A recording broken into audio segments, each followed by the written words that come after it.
You are listening to Jerry Royce Live Worldwide Podcast.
Live Worldwide Podcast.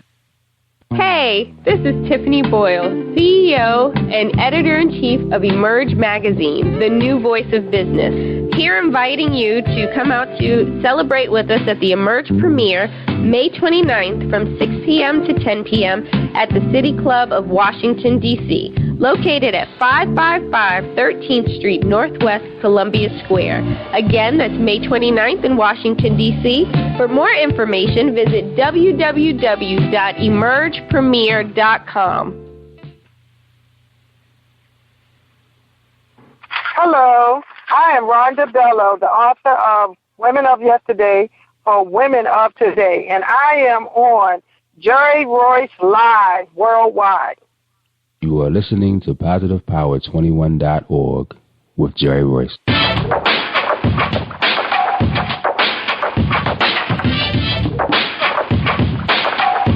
What up? It's your boy Kano Kingston.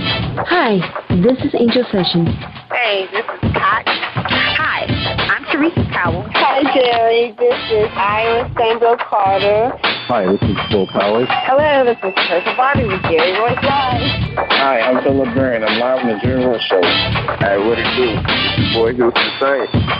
Peace, this is Dahlia the Poet, spoken word artist. Hello, this is Ramon Marquis with Jerry Royce Live. All right, everyone. You got Robin Lynn, and I'm keeping it live right now on Jerry Royce Live. Hey, what's going on, everybody? What's up? This is a award-winning podcast with the greatest podcast on earth. Thank you for stopping by. I'm your host, Jerry Royce Live Worldwide on Internet Radio, where you get your positive on. So when it's all positive, it's all power. That's positive power. This is a worldwide podcast for growth, wealth, and success. Thank you.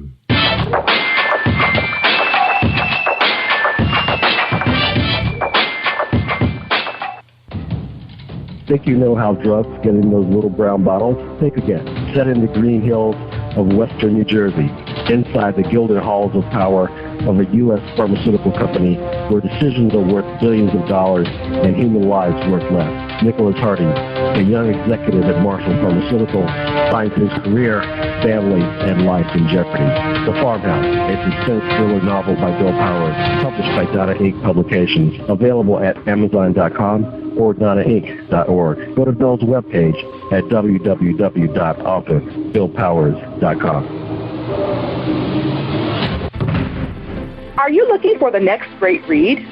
A book filled with love, passion, betrayal, and intrigue. The award-winning novel, Season of Change, by Tamika Patrice Kane, is sure to satisfy your literary sweet tooth. Check out this must-read book reviewers are calling uplifting and emotional, and exceptionally great read, deeply intense and thought-provoking. Order your copy today, available in paperback and ebook on Amazon.com or at www.tamikapatrice.com. Are you an author looking for promotional services or a reader looking for a great read at low prices? In this competitive world of books, Writing Royalty Promotions is dedicated to bringing authors and readers together to build a greater respect for literature through our various promotional services and online bookstore. So head over to WritingRoyaltyPromotions.com and check us out.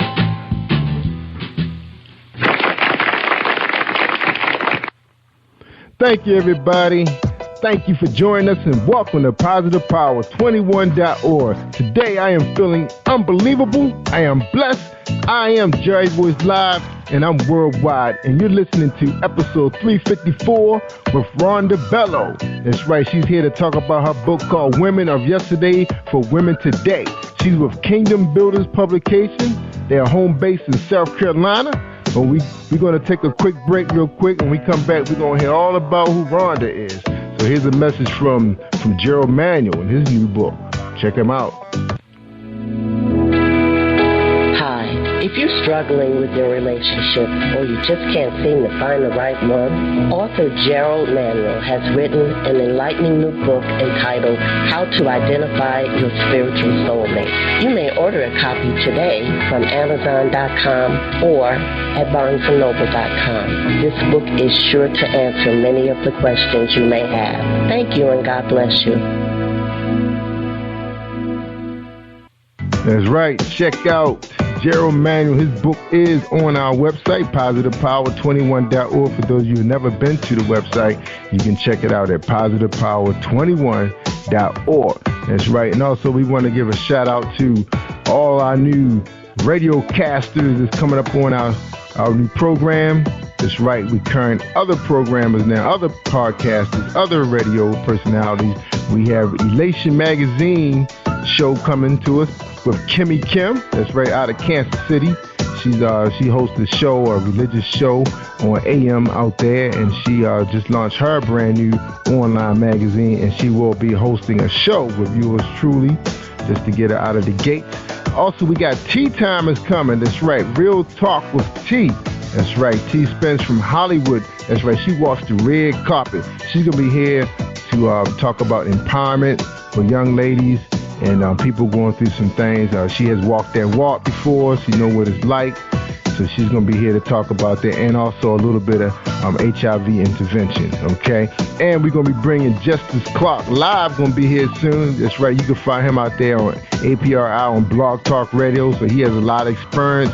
He's going to be coming here real soon. And also the biggest surprise was we got church on Positive Power now. That's right, we got Reverend Virginia Singleton. That's right, she preaching the word to us every Sunday. We excited about her, but if you can't wait for Sunday, you can go out there. We will have a couple of shows loaded that previous sermons she has done. So if you want to get to know her and feel her style, everybody bring it differently.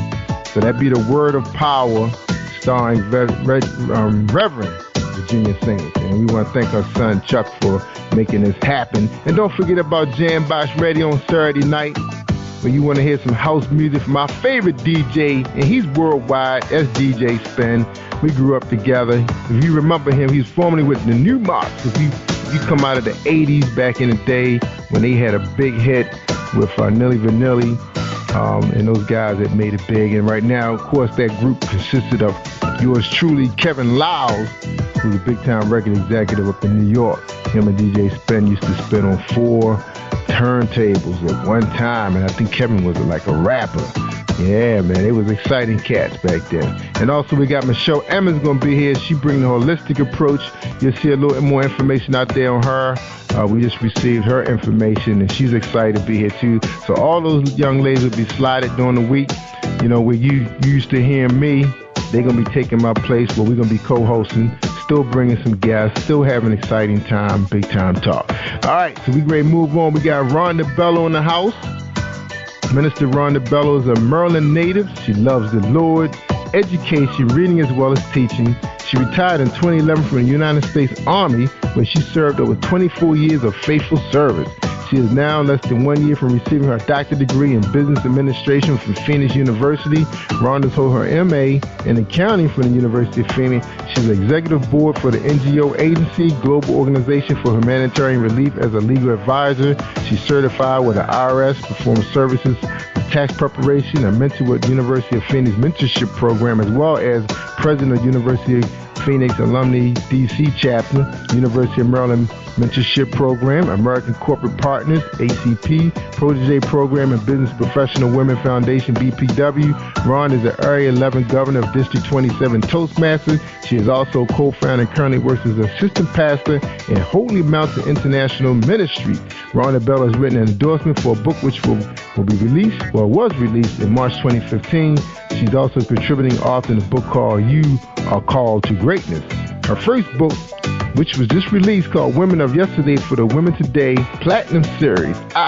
She's here today to talk about it. Rhonda Bello, welcome to Positive Power 21.org with Jerry Royce Live Worldwide. What's up? Oh, nothing. I am blessed. Amen. All right. Well, welcome. So glad to have you. All right.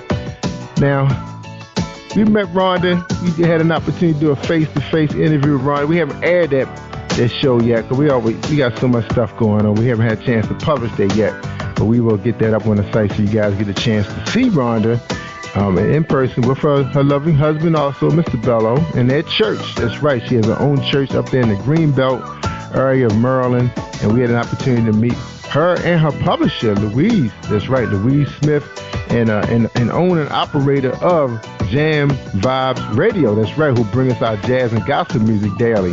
That's right, we stream them from South Carolina. So Rhonda, what's going on? Oh, it's nothing. Today, matter of fact, was a God-blessed day. Today, I had my TV show that I do every Tuesday at 5 p.m. That one is Christian Women View. And what we discussed the issues that are going on with Christian women today. We just finished a 3-week series that was on women and parenting roles. And the reason we felt the need and got a vision from God was that there's so many women out there that are raising their children, but they weren't even properly taught Christianly of what was supposed to be done. So they're raising their children on what they think they should do, and they're basically out there creating their own rules, their own regulations, and we have to understand that these children are our future. And then after that, I had to run over to the church because we have Bible study, and I teach the Bible study from 7 to about 7:45. So today has just been a beautiful day in the Lord. Wow, busy bee. Woo, you busy. Well, you're episode 354, and our signature question is, who is Rhonda Bello? Who are you, Rhonda? Well, I am just Rhonda. I'm an individual working for God. I don't try to showboat anything because I just want to make sure God get all the glory and all the admiration. God is God. He was God yesterday, He's God today, and He will definitely be God tomorrow. And Rhonda just wants to be a waymaker. I just want to be a helper. I just want to go out and evangelize and teach the Word of God. I want everybody that I meet to know that I am God sent, not from me announcing myself, but just from the way I carry myself and the way that I speak, and even the mannerisms of the things that I do on a daily basis. Rhonda Bello is married to senior pastor Deli Bello, who has his book, which will be on your fabulous show tomorrow. And we're just out there making dents everywhere we can for the Lord in the world. That is just the basics of Rhonda Bello. That's right. That is awesome, Rhonda. And you guys are a very lovely couple. You had a chance to sit down with you guys for, I guess it was about an hour. I know I was taking up your time. Y'all was trying to get out there and feed the lovely couple, the Smiths, because they had pretty much just arrived in town. And I know you guys had some things going on and had some more stuff that was going to go on because you guys are always ministering and doing something positive in the community. That is simply awesome. So I applaud you guys for that program that y'all about to release. Now, where can people find that program? Can they find it online? Is it on cable? Where is it? Well, we have several programs, and they can find them. What we're trying to do is get them released on CD, and those can be actually on our website, which is www.hmim.vpweb.com. And they can also get some of it off of YouTube, because I've been pushing a lot of footage out on YouTube. And basically, we have events once a month.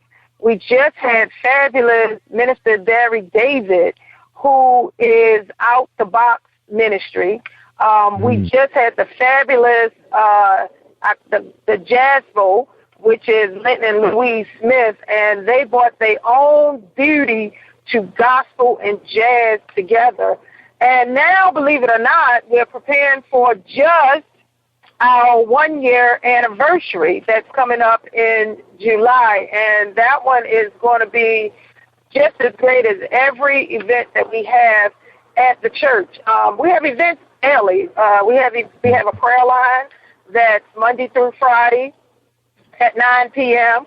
We have a women's ministry, a powerful women's ministry, and matter of fact, we fast on Wednesdays from 6 a.m. to 6 p.m., and then at 8 p.m. we do our actual prayer line. We have prayer and revival on Thursdays. On Saturdays, we do evangelism, and 2 services on Sunday. So all of our events, what we're trying to do is push different ones out on YouTube, put different ones on CD or DVD, and go out to different events. There's a lot of different local events that we try to go out and participate in, because everybody is for the same cause, and that's just to glorify God. There's no such thing as this is my event, my glory. No, it's our event, and it's God's glory. So we're out different places, making sure that we give God all his admiration. All right. So you guys are really busy. So you sound you guys need to have a channel on our website since you got so much going on. We got to let people show that Maryland is doing their thing. That's right. So we got to represent. So I guess I wouldn't be a good host if I wasn't hosting my own state, right? So we're going to have to talk about that, Rhonda. Make sure we get you and Pastor Bello up there on Positive Power 21 so people can see all the good things you're doing. Because we have to glorify God more and more every day, so people let him know that, he's doing his thing, but we hear so much bad news, it's funny because right before your show, I was really feeling good. And old girl, Nene, walks in, I was taking my little rest. Nene comes in and say, hey, what's going on? And then we talk, and then she turns the news on, and it was some bad news. Somebody's daughter missing. Or something happened to somebody's daughter. And I was like, oh, my God. Then she said, oh, did you hear about the couple that drowned or something during the prom somewhere? I said, no. It was too much bad news, and I just woke up. So I'm just so glad to hear that, you're doing things, because we never know when our time is up. And we need to talk to God before it's all done, so he know that we're ready to see him. All right.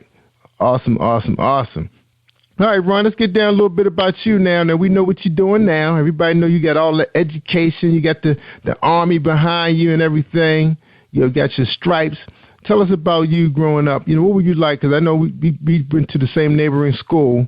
We found that out when we met. Tell us what you were like in, middle school. Was you always this much, had this much energy, wanted to go in the armed forces, get all these degrees? Tell us, what were you like before all this happened? Well, to tell you the truth, quiet. Very, very, very quiet. It was so quiet that as we was talking that, I was at Western, he was at the Poly, that even when I went to my 10-year reunion, I had to pick myself out in the book, the yearbook, because they did not even know who I was. I was dedicated and focused on study because I had to get to college. And I didn't have, and the unique thing about it is that I was actually the secretary for the sophomore, junior, and freshman year. The only year I wasn't secretary was senior because I took extra classes. But I was very, very quiet. And it's amazing to be that quiet in the neighborhood I grew up in. I grew in the old part of Lexington Terrace when they had the high rises, where it wasn't no such thing as Martin Luther King Boulevard. It was the old part of Lexington Market. That's where I grew up at. And I knew from there that it had to be bonds of different things had to be broken. And everybody talks about, oh, we got to do this, we got to do that. But, you know, the first step is actually stepping out and doing something. You can't sit back and say, oh, I'm going to do this, I want to do this, and don't make the move. And that's what I was trying to do. I was trying to make sure that Rome wasn't built in one day, and I wasn't trying to get Rome in one day. But I knew if I took one step and my children take a step and they take a step, then little by little we can break all the different bonds of poverty, of spiritual bonds, of emotional bonds. You know, there's a lot of bondage that gets attached to you when you're actually born and raised in poverty. It gets to a point where you think that that's it.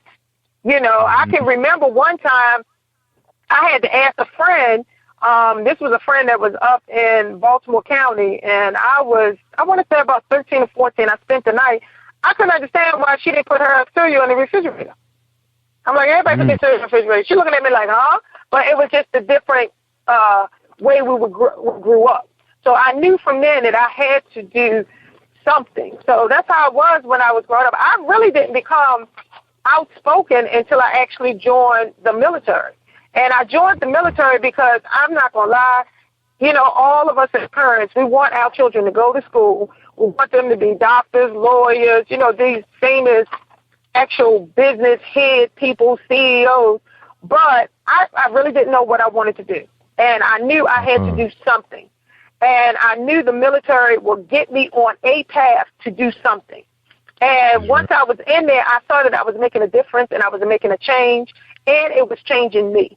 And I was actually getting out into the world and seeing more than just Lexington Terrace. That actually there is a whole big world, and you can travel on it and you won't fall off. So I actually started becoming outspoken and speaking out, and I went back into really reading the Bible, getting into religion, because I knew it was only God that got me out of Lexington Terrace and did not make me a statistic. Because that's exactly what a lot of my friends are.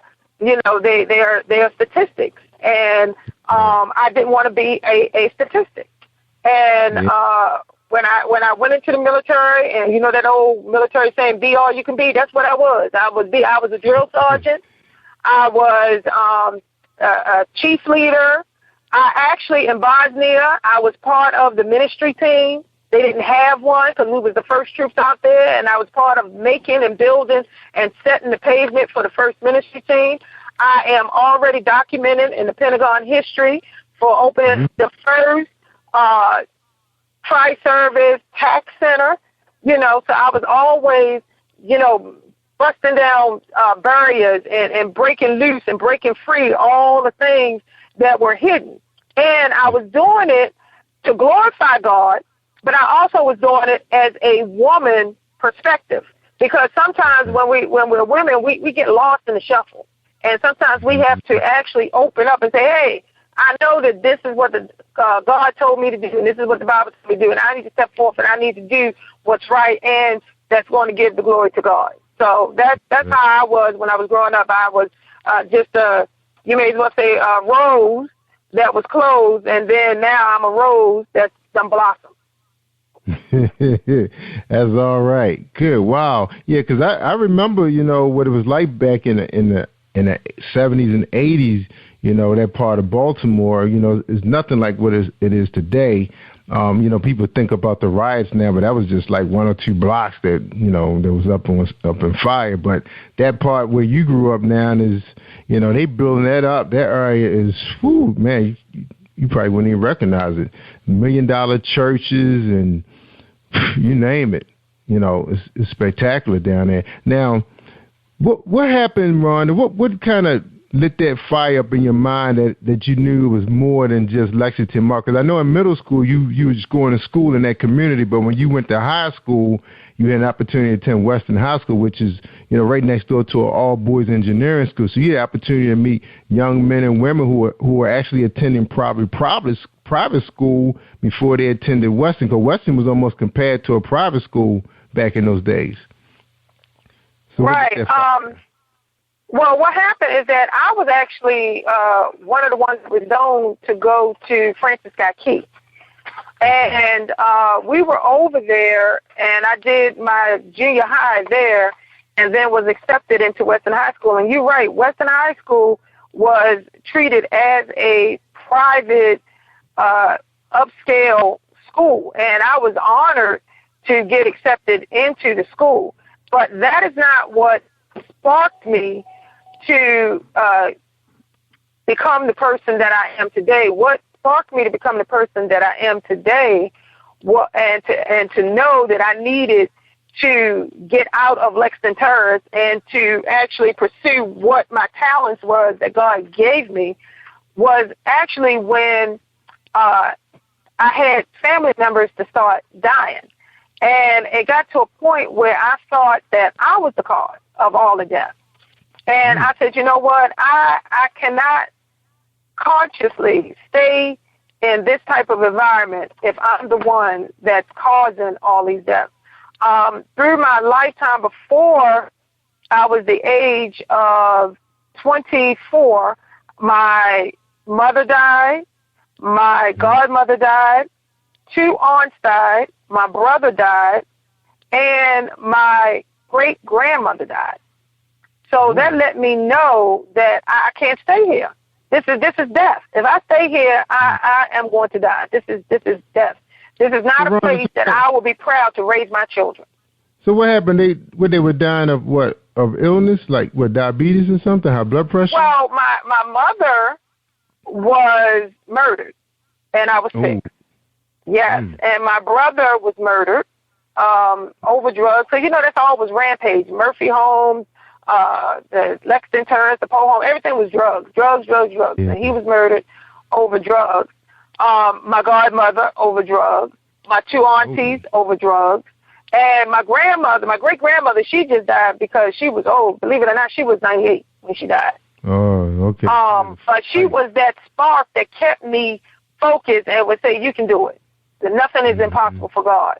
Just keep moving forward. Tell God what you want. You don't have it because we don't ask for it. You know, she was the one. And when she died, that let me know, okay, I got to go. I can't take this. I have to do something. And like I said, I wasn't ready to go to college because I didn't know what I wanted to do. But once I got into the military and I started seeing that there's unlimited possibilities and nobody keep telling me, oh, you're a woman and you're black and you should be a secretary making coffee or doing nursing, you know, I actually start blossoming in the military. And I was outspoken. I actually spoke out for the first time for myself. Believe it or not, I was in boot camp. And I was walking past and I accidentally hit somebody's boot that they had just shined, okay? So you know how long that took. And the girl said, you going to shine this boot or you going to meet me outside. Okay, I was around a lot of sisters and brothers, so I never really had to fight a whole fight by myself. So outside Jerry was out the question. I ain't going outside with you, but I ain't got no support. And I ain't going to shine your boot because if I shine your boot, then I'm going to have to shine everybody's boot that's in here. So I told her, I said, you know what? What's not going to happen is you're not going to touch me. And 2, I'm not going to shine your boot. And if you don't like anything that I said, then you can take it up with me later tonight. You know, I never had a problem with that girl, and we still keep in contact till today. That's right. Just stick it up for yourself. Now, Rhonda, now, if you didn't go in the Army and everyone was murdered, where were you going to go? You know, after high school was over. I mean, what was going on? I was staying with my grandmother. I still had my grandmother. She had full custody over me. So I was still staying with her.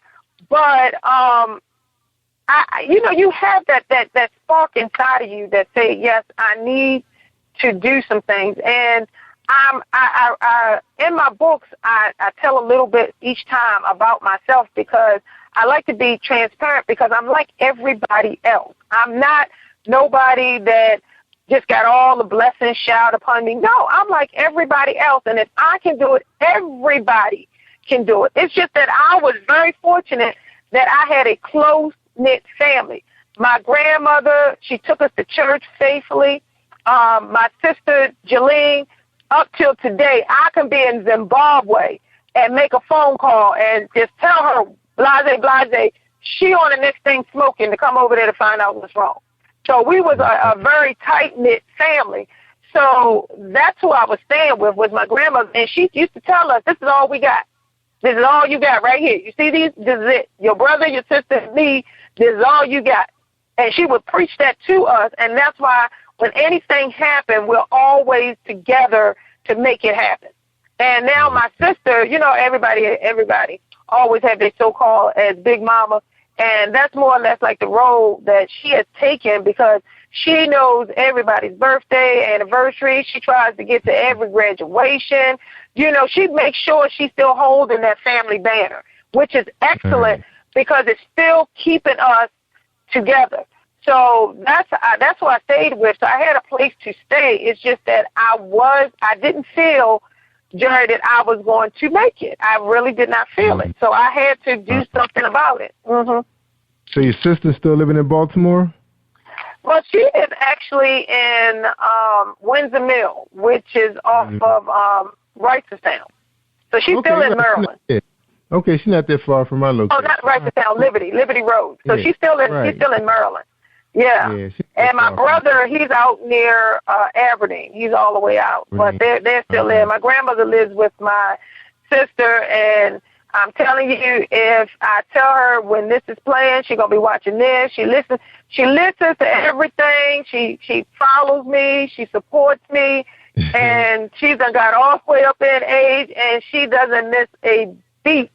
Matter of fact, she's in one of the pictures in the book for the women of yesterday because she's one of those pioneers. She was on the missionary board, and she held that church down. And she's actually mentioned in the book, and there's a picture of her in the book for women of yesterday. And that's why I did the book, because I'm a firm believer. You don't have to create the wheel. The wheel is already there. All we have to do is just to improve on the wheel. And to get advice, you get advice from the scriptures in the Bible that you need to get the advice from. And I tell people at work, you don't go to an auto mechanic to find out what cut of meat you need to put out on your grill. You're going to go to a butcher.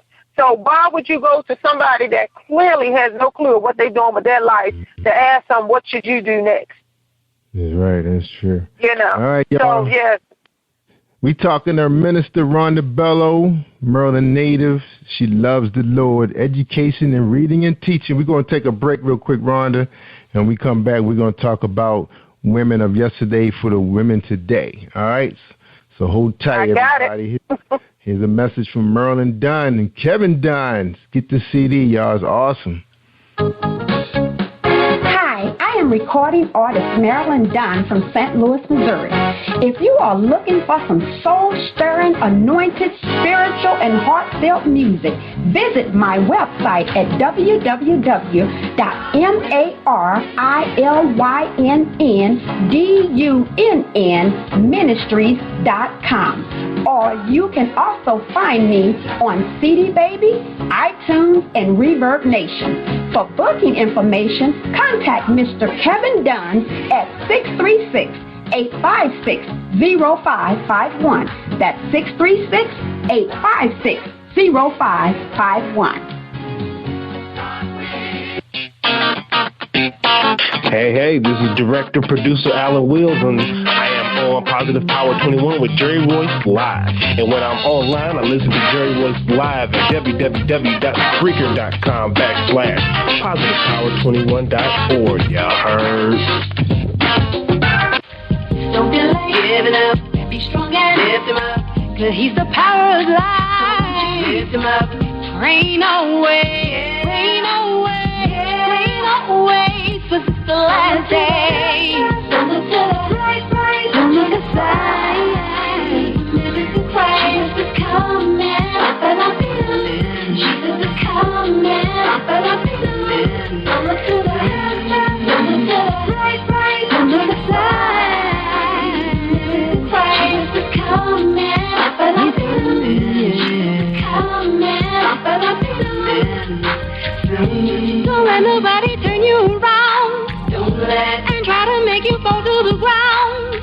He got his protection. He got with direction. His love and affection. Giving up. Be strong and lift him up. 'Cause he's the power of life. Lift him up. Praying away. Praying away. Praying away. 'Cause it's the last day. You're listening to Jerry Royce Live Worldwide Podcast. All right, y'all, we are back. We talking to Rhonda Bello, and she has her book out. She's published under Kingdom Builders Publications, LLC, based out of South Carolina. And the music you heard today, the first tune was by Linton and Louise Smith out of South Carolina. And the last song you just heard was Jesus Coming Soon, bestseller on Amazon.com, Angel Sessions, based out in California. That's right, and she does it up on social media like no one does it up. All right, and congratulations to her and her success. All right, Rhonda Bello, let's talk about this book. Why you write Women of Yesterday for Women Today? I'm writing a book so women can relate to the situations that's happening today. It's a platinum series because it's going to have books within inside of books. And the first one that came out had 5 particular women. And it's going to have addition to 4 more books with 5 women. And we're also coming out with a Bible version. The Bible version is going to have 7 books of the Bible. And inside, it's going to have sections that's food for thought, sections of reflection, poetry, sections of note to self, different things that we can actually apply to our life every day. And the book will help women to understand what we're going through now. They already went through it. It's just that it was 2,000 years earlier. So one example that I can do without actually giving out all the information of the book is favor. We all want favor from God. All of us want favor. And all of us are very familiar with the 23rd Psalm. And in the 23rd Psalm, 23rd Psalm, verse 6, it says, surely goodness and mercy shall follow me all the days of my life. Now, the recipe for favor is goodness and mercy. If that follows you all the days of your life, that means every day, everything you touch will be favor. It will turn to gold. Everything you think about and you say it and pray it to the Lord, it will come to existence. Everything that you step on will actually be paved towards your destiny because you have that favor that's on you. And we got a lot more in the Bible. It talks about not only favor, it talks about actually reputation. It talks about finance. It talks about childbearing. It even talks about husbands because a lot of women, and I'm not going to say anything, because I was one of them. I tell people all the time when I go out to minister, I was very, very disobedient to God. God told me to go left, I'm going right because I know who I am. I've been with this body for X amount of years. I know I ain't got to go right. It ain't nothing over there.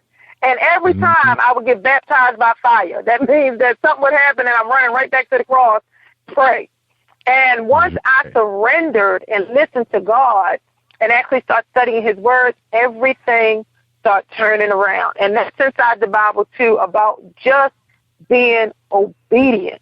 And I tell people all the time, if you're already broke or you're living in poverty, try God, because the only way you can go is up. If you already back against the wall, the only place you can do is go forward. It's nothing that you're going to lose. You're going to get back a triple-fold return by trying God. And that's also within inside this first issue of the book. The book is an easy read because I wanted to make sure it was easily to fit in women's purses. So at any time, if you need that little uplift while you're on the train or while you waiting for your food or you actually at someone's house or at an appointment, you can take it out, do some light reading, and put it back. I didn't want anything that you got to bring your dictionary with you to look up the words, or you got to have a notepad because you got to write it down. I didn't want that because life is too easy, and it's not difficult. And God says it. He says, my yoke is easy, and that's exactly what I wanted. So it inspired me because everything that I put in the book, I've already been through it. And I know that this is what God is saying because everything is quoted from the Bible. I list biblical verses so you can go back and say, aha, I never thought of that. I never really read it like that. And the 23rd Psalm, I tell everybody, is my favorite. And in there it says, he prepares a table before me in the presence of my enemies. Now, we know. First of all, even at a family barbecue, we worried about who did the potato salad, who did the corn, who did it, you know. So now in the Bible it says he's going to prepare a table in the presence of your enemies, which means that everything that your enemies has already done to you, once it's presented, it's already blessed and it's coming back to you double fold because that's your destiny. God tells us we're the head, not the tail. We're the lenders, not the borrowers. He said, I want you to have life. I want you to have it more abundantly. So that's how I tell people, wake up every day like you're 5 years old and tomorrow's Christmas because you don't know what's going to happen. That's right. You know, jump out of bed and say, hallelujah, thank you, Jesus, for waking me up. Because that's just as simple. Do you know that's the first gift that he gives us when we're born is the breath of life? Yeah. That's the first thing, that the gift that God gives us. And we should always remember that because there's a lot of people that don't make it overnight. There's a lot of people that make it, but they don't have the working limbs, the working arms. They can't see, they can't talk. You know, so I want my books to inspire women no matter where they are around the world because it's an international book. I don't preach about in the book or teach about cultures. I don't teach about different religions. I purely teach what the Bible says. I don't put any type of cultural interpretation in it. You know, I just say exactly what the Bible says. Now, if that person places it at a different spin because they're spiritually moved a different way, then that's what I want. But I tried to make sure when I was writing the book that I was not infringing on anybody's culture. Because that's how we get in trouble sometimes. We always think that, oh, no, mine is dominant. Mine is dominant. No, God is dominant. God made everybody. And he didn't say we should be worrisome about just things like culture. That has, you know, that's not what we're here for. We're here to, like I said, to give him all the glory. So that's why I wrote the book. Is basically to help women. I am a women's ministry minister, and that's what I do. I help women. I pray with women. I help develop them into whatever spiritual gifts they are. They call me all times of night. I pray. They, pastor or minister, can you come to do such an X, Y? Sure. If it's to glorify God, and I know even if I can just get one person to see the light of God, I'm there. I'm there. No problem. And I'm not the type of person that goes out and expecting a man-made reward, like some type of monetary or whatever. My reward is when God said, well done to me. That is my reward because that will last for eternity. That's awesome. All right, Rhonda, we're going to take a quick break. So we run out a little bit out of time, but when you come back, I want you to tell people where they can find you. So, you know, of course, we're online. You at www.hmim.vp, Victor Prince, web.com. We will have that on the landing page where this show will be housed. And, of course, like I said, I invite you and your husband to share your videos and anything you have out there you think that can help people on our Word of Power landing page on positivepower21.org. So hold tight, okay? And we'll be right back. All right, we're talking to Rhonda Bello, y'all. She's the author of Women of Yesterday for the Women Today. Hold tight. We have a message from James Deshay. Are you looking for a great book of poetry that is romantic, heartfelt, and full of male emotion? Then get Thoughts, Love, and Reflections by James K. Deshay. That's D-E-S-H-A-Y. Go to www.jamesdeshay.com. You will enjoy Thoughts, Love, and Reflections.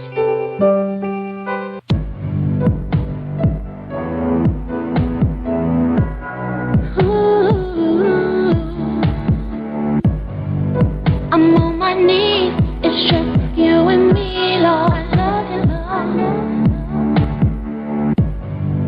I'm on my knees, it's just you and me.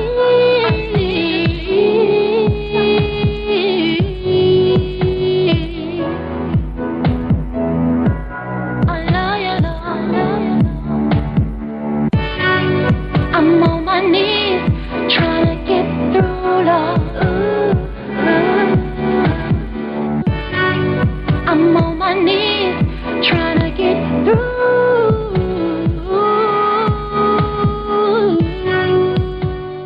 You are listening to Jerry Royce Live Worldwide Podcast.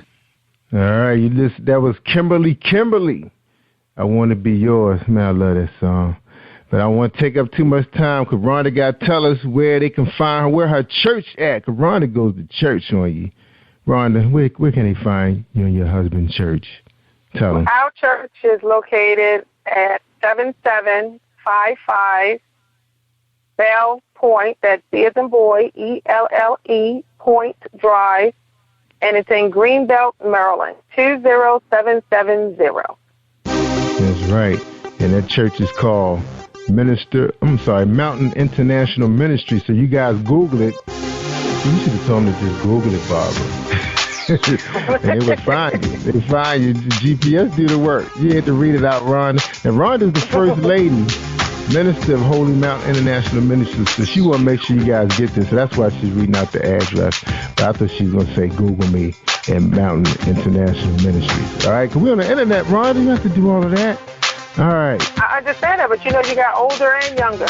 We got the media generation, then you got the ones that still carrying around the big backpacks and the notepads and the pens. That's why I tell them just click. All they got to do is click. Touch screen down. Just click it. All right. All right, Ron, we appreciate you being on the show, and definitely I'm very interested in, you guys, carrying your ministry on our website. If it's, the open invitation for you and Minister Bello to do that. If you guys would like to do that, we can talk about that this week. When you got some free time, you're busy during the week, but that's what text message and emails for. I want to talk because I got a good principle that I think will work for your show. And when I tell you, you'll be so happy you'll run around probably your house 10 times. All right, I'm game. I'm trying to do good by the Lord. Cause Jerry, he partied for a really long time, but this side of life, we got to chill out. We're getting a little older now. We got to slow down. When the kids grow up, do that thing. So here we go. Go ahead and close us out. Give us your final thoughts for tonight's show. And again, well, my final thoughts, believe it or not, Jerry, is for you. And I'm going to declare and decree in your life that God is going to elevate you to the highest mountain. God is today, not tomorrow, not yesterday, but today. God is working to break your bondage, to make sure that you have a galvanizing effect, not only in the world of this radio, but you're going to bust out and you're going to have your own TV show. And I'm saying this live because I want people to follow you and understand that this is the destiny that God has placed over your head, and they can be a part of your move. Ooh, thank you. I appreciate that. Well, all the ministers be saying good things. Just hope you guys right, There ain't no hope. It ain't no hope. It's going to happen.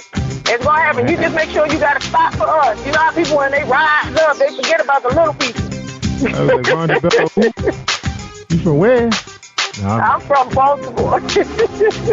You made a lasting impression when I first met you in your house. You guys were so nice. It was like I knew you guys for years. I didn't even know you in high school. I probably had crossed your path because, we were up there on that side because, my baby mama, went to school with you, and my sister, and my wife, and my sister-in-law, and my cousins. So I know. Good Lord, we got a lot to talk about then.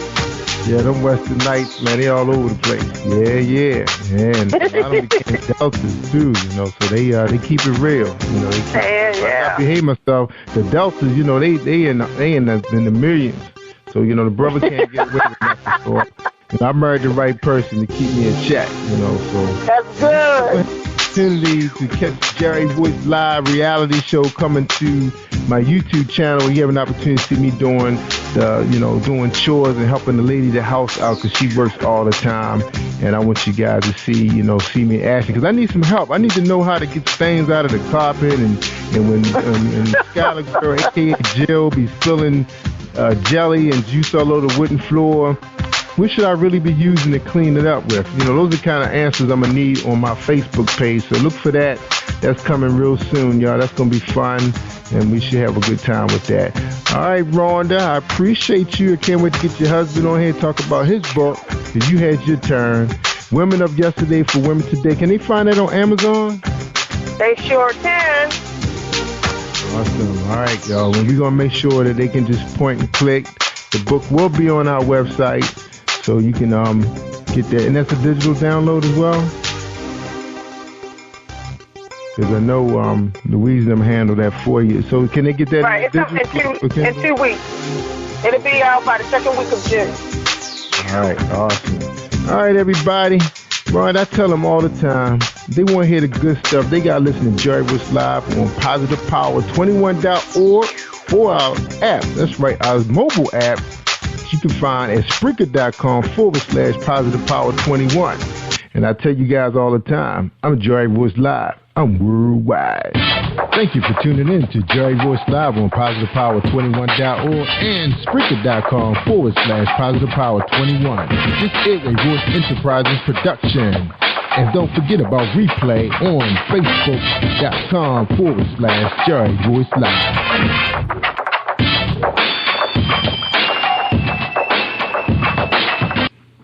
All right, y'all. Y'all stay awesome all week long. You are listening to Jerry Royce Live Worldwide Podcast.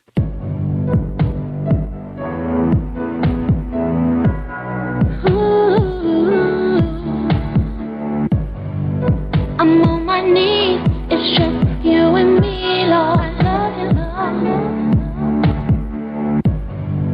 I'm on my knees, it's just you and me.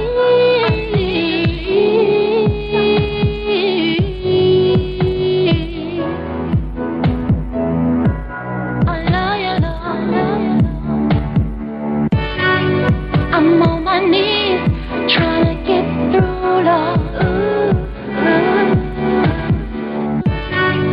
I'm on my knees, trying to get through.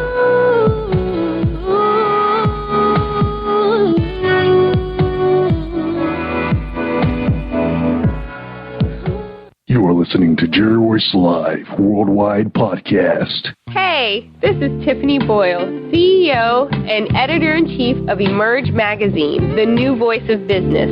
Here inviting you to come out to celebrate with us at the Emerge premiere, May 29th from 6 p.m. to 10 p.m. at the City Club of Washington, D.C., located at 555 13th Street Northwest, Columbia Square. Again, that's May 29th in Washington, D.C. For more information, visit www.emergepremiere.com. Hi, this is Reverend Virginia Singleton, and I am the author of Inspirational Encouragement and Personal Journal, and I'm on Jerry Ross Live Worldwide. You are listening to PositivePower21.org with Jerry Royce.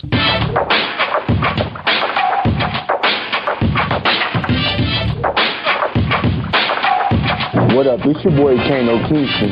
Hi, this is Angel Sessions. Hey, this is Scott. Hi, I'm Teresa Cowell. Hi, Jerry. This is Iowa Sandro Carter. Hi, this is Phil Powers. Hello, this is Teresa Bobby with Jerry Royce Live. Hi, I'm Philip Barron. I'm live on the Jerry Royce Show.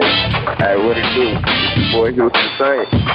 Peace, this is Dahlia the poet, spoken word artist. Hello, this is Mama Marquise with Jerry Royce Live. All right, everyone. You got Robin in, and I'm keeping it live right now on Jerry Royce Live. Hey, what's going on, everybody? What's up? This is a award-winning podcast with the greatest podcast on earth. Thank you for stopping by. I'm your host, Jerry Royce, live worldwide on internet radio, where you get your positive on. So when it's all positive, it's all power. That's positive power. This is a worldwide podcast for growth, wealth, and success. Thank you.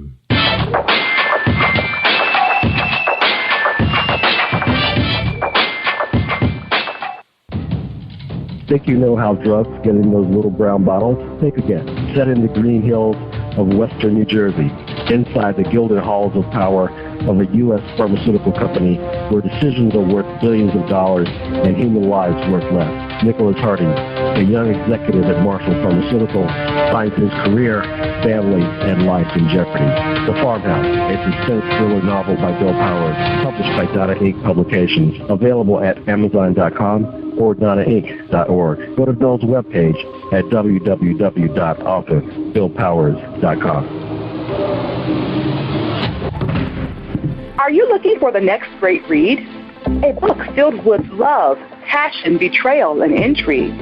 The award-winning novel, Season of Change, by Tamika Patrice Kane, is sure to satisfy your literary sweet tooth. Check out this must-read book reviewers are calling uplifting and emotional, and exceptionally great read, deeply intense and thought-provoking. Order your copy today, available in paperback and ebook on Amazon.com or at www.tamikapatrice.com. Are you an author looking for promotional services or a reader looking for a great read at low prices? In this competitive world of books, Fighting Royalty Promotions is dedicated to bringing authors and readers together to build a greater respect for literature through our various promotional services and online bookstore. So head over to WritingRoyaltyPromotions.com and check us out.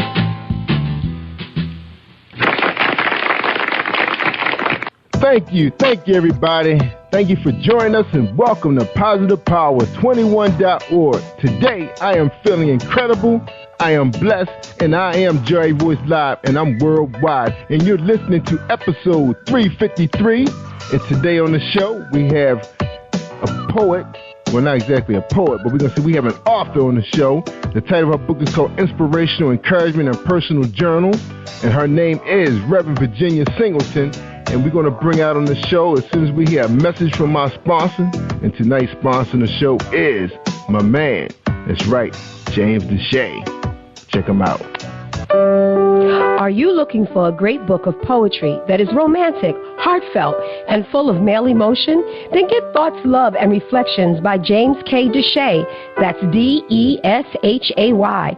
Go to www.jamesdeshay.com. You will enjoy Thoughts, Love, and Reflections. Hi, this is Angel Sessions, and when I'm in town, I listen to Jerry Royce Live, PositivePower21.org, where they play my favorite music. All right. Thank you, Angel, for bringing us in. That's right. Tonight on episode 353, we got Virginia Singleton. That's right. She's one of the authors of Kingdom Builders Publications, LLC. And again, we want to thank everybody for joining us on PositivePower21.org, Power 21 Radio Network. And later on in the show, we're going to talk about some of the fantastic things we have going on in the show. But, of course, we want everybody to keep our city, Baltimore, in prayer. We will be having some court proceedings going on Friday, so we don't know what's going to happen. We hope it's the best. We hope justice will be served for the young man that was killed on our streets. So let's move on to the show. Just, again, keep us in prayer, everybody. All right. Tonight, again, we got Virginia Singleton, Reverend Virginia Singleton.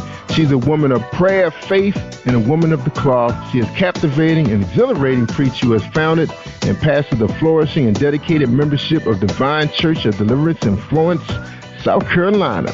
Reverend Virginia Singleton is a family woman, wife, mother, and grandmother, and influential in her passion and her region. Her literary accomplishments are a published poet, author, writer of short stories, and aspiring songwriter and psalmist. She's an inspirational counselor and facilitator for substance abuse counseling. She's certified in addiction counseling, Lamar's coach, and welder. She holds memberships with Who's Who in Business, listed with Cambridge University, South Carolina Association of Alcohol and Drug Abuse Counselors, and the National Association of Alcohol and Drug Abuse Counselors. In her first book, Encouraging Thoughts, Scriptures, and Prayers, begin the journey to an exciting future and getting to know God in a personal way. That's right. Inspirational encouragement and personal journal is the companion to Encouraging Thoughts, Scriptures, and Prayers. It's a collection of scriptures that will be insightful for those who want to know God in a personal way. All right, ladies and gentlemen, I welcome you to the show, Reverend Virginia Singleton. How you doing tonight? I'm doing just fine, Jerry. How are you doing tonight? Oh, so happy to have you on the show. I'm feeling great. I'm just a little worried about tomorrow, but we're just putting in God's hands. And the only reason why I'm worried this time, Reverend, is because my workplace happened to be right next door to that courthouse, and I'm trying to decide, should I park 4 or 5 blocks away and deal with mayhem, or should I just take the day off? That's what I'm dealing with right now. All we can do is always trust that God is our protector. That's right, because brother trying to save his vacation days because he want to take a vacation this summer. Amen.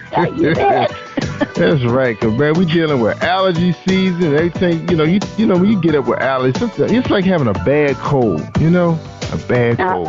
It is. I know I have allergies myself, and allergies are no joke. It's not. You try to deal with, but you hate going to work. Everybody sneezing, everybody, got the postnasal drip going. You just feel so bad, you just don't feel like it sometimes. So, you find yourself eating up your time, when you don't really want to. It's not like you're really sick, but the body does feel that way. All right. And I appreciate you listening to that. I got that out my system. All right. Well, amen. So the first question for tonight is, who is Reverend Virginia Singleton? Wow, that's a big, tall question, Jerry.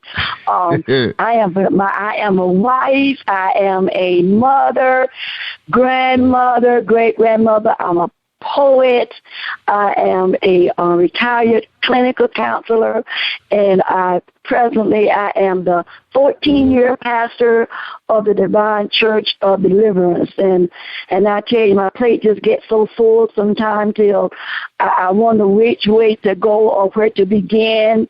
But it's just so much work that needs to be done, but somehow God gives me the grace, what I need to get it all done. That's right. Yeah, I heard that's a tall position to hold in the church. I mean, I've been members of several churches in my young adult life, and I know the pastor be dealing with some stuff, and that's like not only you the man delivering the word, and it's like you have to deliver an inspirational speech every Sunday, and people understand it, but you also a person dealing with life issues yourself and challenges, and at the same time you got to deal with the congregation stuff, and I know that can be something. Amen. And that's why, in this position, we as pastors, we have to be careful and tread waters, and knowing that, we must trust God in all things, and we can never go forth in our own, because we, as pastors, we don't really know what the people need. We need that divine guidance from God, because you don't know who's hurting in your congregation. You don't really know the need of the people. So we must seek that guidance from God, to challenge ourselves to make sure that the people are being fed and getting their needs met. That's right. And I know it's 3 positions that I said I would never want to hold. That's the President of the United States. Wouldn't want that job. And the commissioner of our agency that I work for. And I wouldn't want to be a pastor of a church. That's just too much responsibility, because Everybody knows what's going on when you're transparent. And that's the big talk right now, is being transparent. Is that something that's going on in your church? You want to be honest and open to the people financially and spiritually with the church. Now, I think that's the new talk right now. Is that something you're going through right now?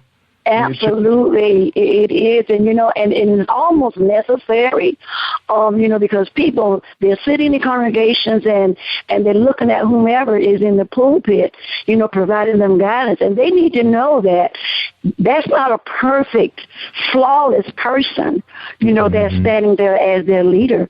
That's the human, just as they are, So never, when I approach the pulpit, do I stand, as that perfect person, and I'm up here and you are down here, So I'm very transparent, with my congregation, because I need to let them know, hey, I feel what you feel. I understand, where you've been, where you're going, where you're trying to get to, been there, done that, and I'm not above where you are, So they need to know that they're teaching, that they listen at someone who have gone through some things that can understand what their need is. Yeah, and I know, dealing with those podcast preachers, you got the real powerful ones on TV, you competing with them, and it's almost like you competing with life itself, the pastor, because even though you're standing there and they can reach out and touch you, it's like almost like the pastor has to have a public relation team, there in the church, making sure he's not crossing no lines. He's giving everyone, because everybody wants the attention of the pastor. And if you don't, you give this one more than the other, and you better have a first lady or a first guy in the church too. Because if you single, you're really in trouble. I don't know how they do it. I tell you, you are so on it. You are so on it, Jerry. I tell you, and my husband, being the first, we call him the first man, there at Divine. And, many instances, whereas me being a female, when there's a male that's in need of something, I very well understand that to a certain point, I may be able to assist them, but then sometimes they may need what only a man can provide, and what they are comfortable with. And I don't have a problem. I'm not intimidated, by using my husband or some of the other men that's in the church family. Who I know is qualified and able, to stand in the gap, and do that which that I don't need to be the go-to at that time, so that because men, not knocking men, but, for some reason sometimes they're not as comfortable, expressing themselves, as we as women, and I understand that. So we make provisions, we make provisions for that so they can have a ministry where they can kind of like let their hair down, and get their needs met as well. All right, it's good that your husband's right there with you, because I've been to some churches. It's like, okay, where the first lady at? Where the first man at? They don't even show up. And you sitting there thinking, wait a minute, I'm missing the first quarter of the NFL, and the first man not even standing up there. Where is he? Wow, hello. It's like you're dealing with so much. Now you're dealing with the NFL during the winter months. Because you want the guys there because, you got young people, you want them to see some male presence. And then you have a lot of males that were raised by females. So, it's like you're like mommy, you're that teacher. Man, you wear a lot of hats. Praise God. Amen. But thereby, and I recognize that, so sometimes, being that female pastor, I have to be willing to remove myself from the situation, when it is necessary, and fill that gap with the males of the church, so that the males will not lack anything that they need within that congregation. That's right. Now, do you have a public relations department or individual that's kind of like almost like, Pastor, we may not be. They look over your sermon for the day, and they look at, because I know a lot of pastors kind of use today's news to keep the congregation engaged, because they know what's going on because of the smartphones and technology. What's your style like? You just straight from the book, or? Amen. Basically straight from the book, but at the same time, when I'm from the pulpit, I do address issues that is going on in the world, because it's of necessity that, we're not excluded or we're not in exclusion because we are within the church setting. We need to know what's going on outside of those walls. So as pastors, we need to be able to not politic in the pulpit, but we need to keep our people abreast of what's going on in the world that may happen in their neighborhood, in their environment, and maybe even happening in their individual homes. They don't know how to deal with it, and I don't want them to feel closed in, like I'm sitting in this congregation and I can't let anybody know that I'm feeling this, I'm thinking this, so certain topics are addressed from the pulpit, so they'll know I'm open. Whatever your need is, we can come to the table and we can talk about it. And even though I don't have a per se PR person, I do have a pastoral care team. And what we do, we come together, we sit down, and we talk about sermons and what we're talking about in the church and what we're going to bring forward, what we think going to bring the enlightenment, and as they hear what the people are, they bring what the people's concerns are, and then we try to make sure we build sermons around that to try to reach them from the pulpit, but at the same time let them know, if you need more than that, you can always see me individual. I am always available to you. Amen. All right. Now, again, we was talking a little bit about technology, social media. Do you find it being a little bit more challenging now that you're dealing with 3 generations right now? You're dealing with the retirees. I forgot what they call them. The boomers. Is that right? The baby boomers. The baby boomers, yeah. The baby boomers, they're they're now, but they're in the gym right now. They're eating healthy. You can't tell them from the 4-year-olds now. And then you have, of course, you got your 4-year-olds. They're parents, but they still go to the clubs and they still think they got to have the latest and everything. And then you're dealing with the teens coming up through college that they're a little brighter now. They're ready to purchase their homes. They're ready to, they're not just about buying cars. They're about investing, starting their own business. They're not like, used to be. They're like, whoa, they doing better than their parents, and they just got out here. Now, do you find that challenging now that you're dealing with at least about 3 to 4 generations now? Amen. It gets challenging at times. However, to kind of arrest that challenge, we have different ministries. It's ironic that you look at the different levels and stages where people are in their life. But, we have a ministry that addresses our seniors, those that are retired. We have one that those baby boomers. We have a women's ministry, and we also have for that baby boomers with the men. We have a men's ministry. We have a ministry for our youth, a ministry for our teens. So we have erected ministries within the body that can address all these different levels, whereas what they're not getting from the pulpit, when they come into a more intimate setting in these individual ministries, then that's where they can get more and get their questions answered, get feedback to questions that they can't get to the pastor.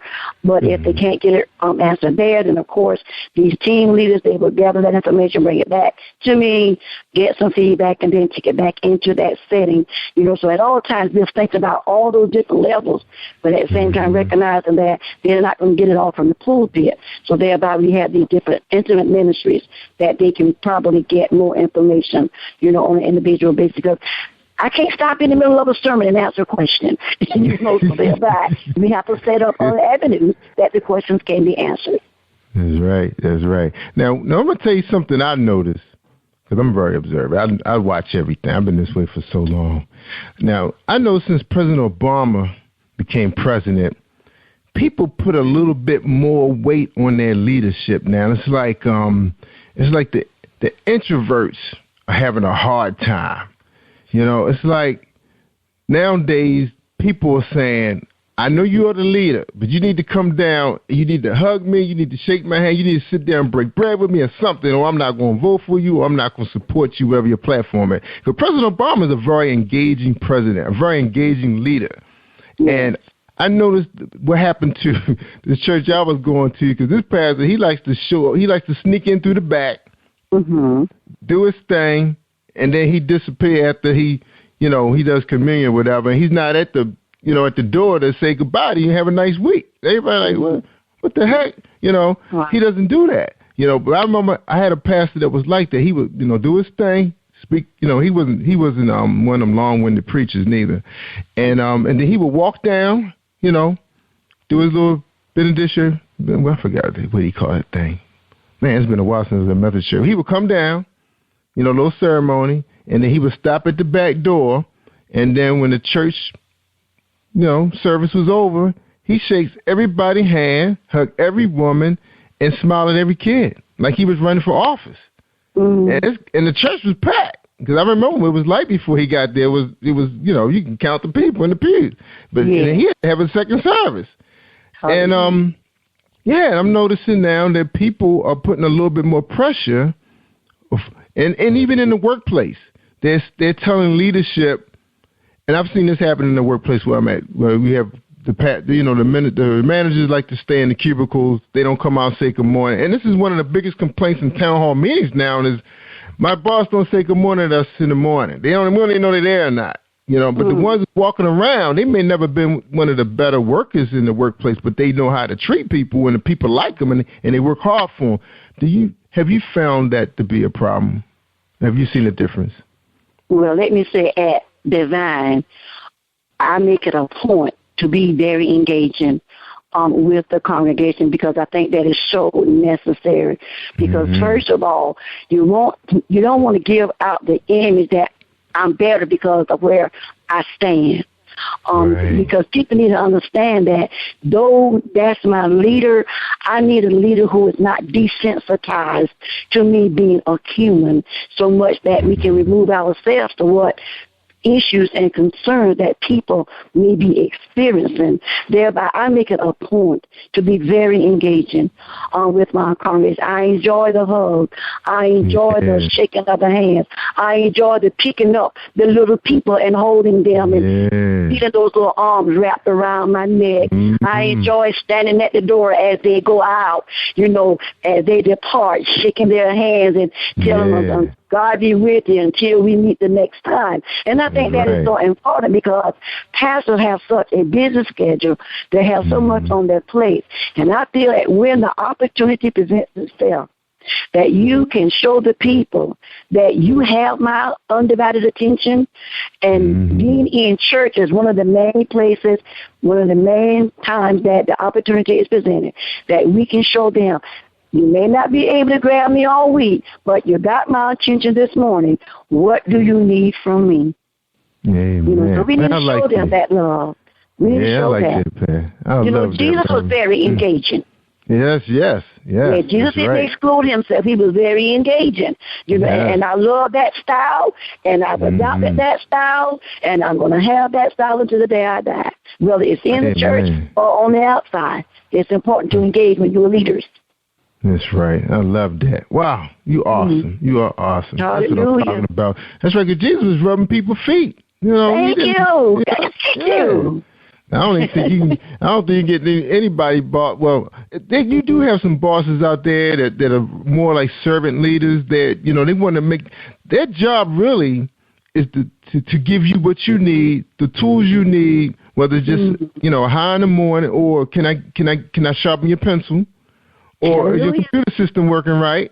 Come on now. That's their job. Their job is to manage. Right, their job is to manage the department or the agency or whatever.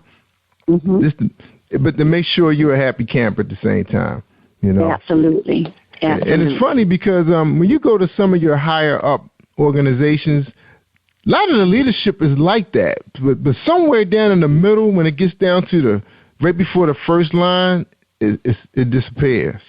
You don't know what happened. It's like, who are these people running my place? They don't look like me.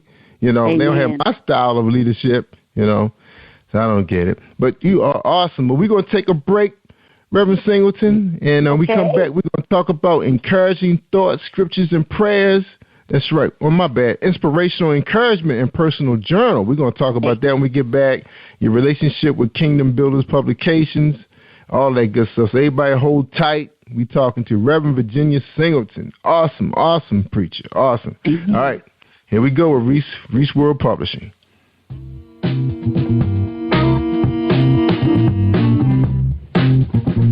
Are you an avid reader of urban fiction, looking for drama, suspense, and more?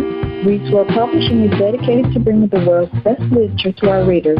Urban fiction, erotica, sci-fi, mainstream fiction, and children's literature are just some of the genres produced by our diversified family of authors. You can reach us on Facebook, Twitter, Instagram, and at our website, www.readsworldpublishing.com. Don't delay, give it up, be strong and lift him up, 'cause he's the power of life. Lift him up, rain away, rain away, rain away, 'cause it's the last day. Don't look to the right, don't look aside, never to cry, Jesus is coming, but I'm feeling, Jesus is coming, but I'm feeling, don't look to the left, don't look to the right, don't look aside.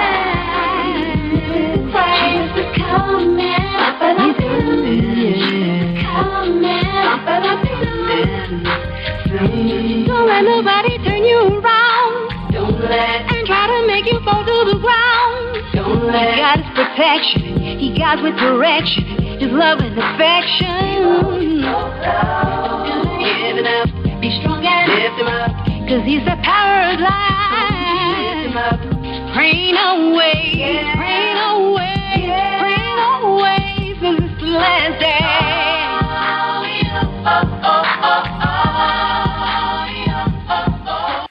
All right. The music today is brought to you by Angel Session. Jesus is Coming Soon. It's a big-time hit on Amazon. I think the whole album is a hit. Angel can market her butt off, too. She's all over social media. And then the song we heard earlier to open the show up, I Want to Be Yours. Kimberly. She's out there, too. Inspirational singer doing her thing up.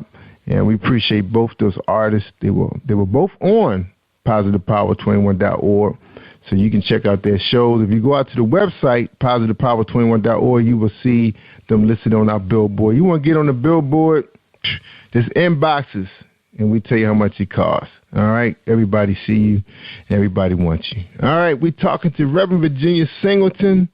Her book, that's right, Inspirational Encouragement and Personal Journal, is a companion to encouraging thoughts, scriptures, and prayers. It's a collection of scriptures that will be insightful for those who already know God in a personal way, as well as anyone seeking his love and forgiveness while developing a personal relationship with him. And in the way this world is today, boy, you need love. Not from a man, not from a woman. You got to get it from God so he can teach you how to love yourself first, and then that'll open you up to someone else's love. And I'm talking about good love, too, not bad love. All right.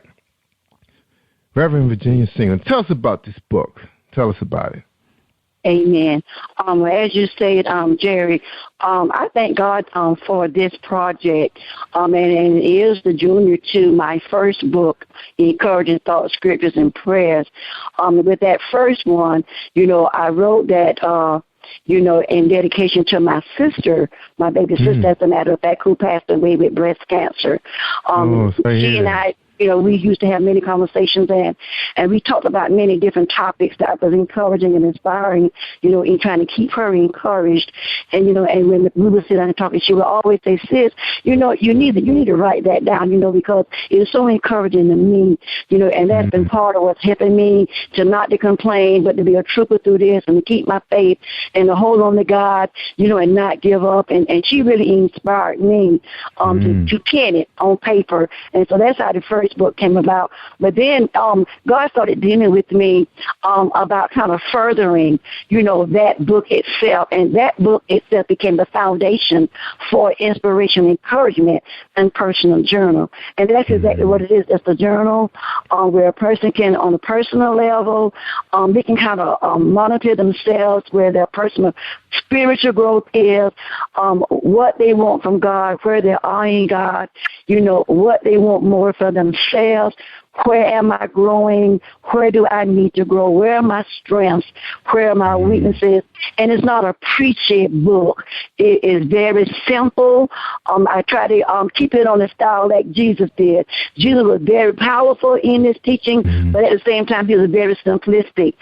So it wasn't anything hard, to follow his teachings, and that's how this book is written. It's a powerful book. It can be very enriching in enhancing someone's life, but at the same time, it's in a very simplistic way. It's not written for gender. It's a book for anybody, and just kind of monitor where they are personally.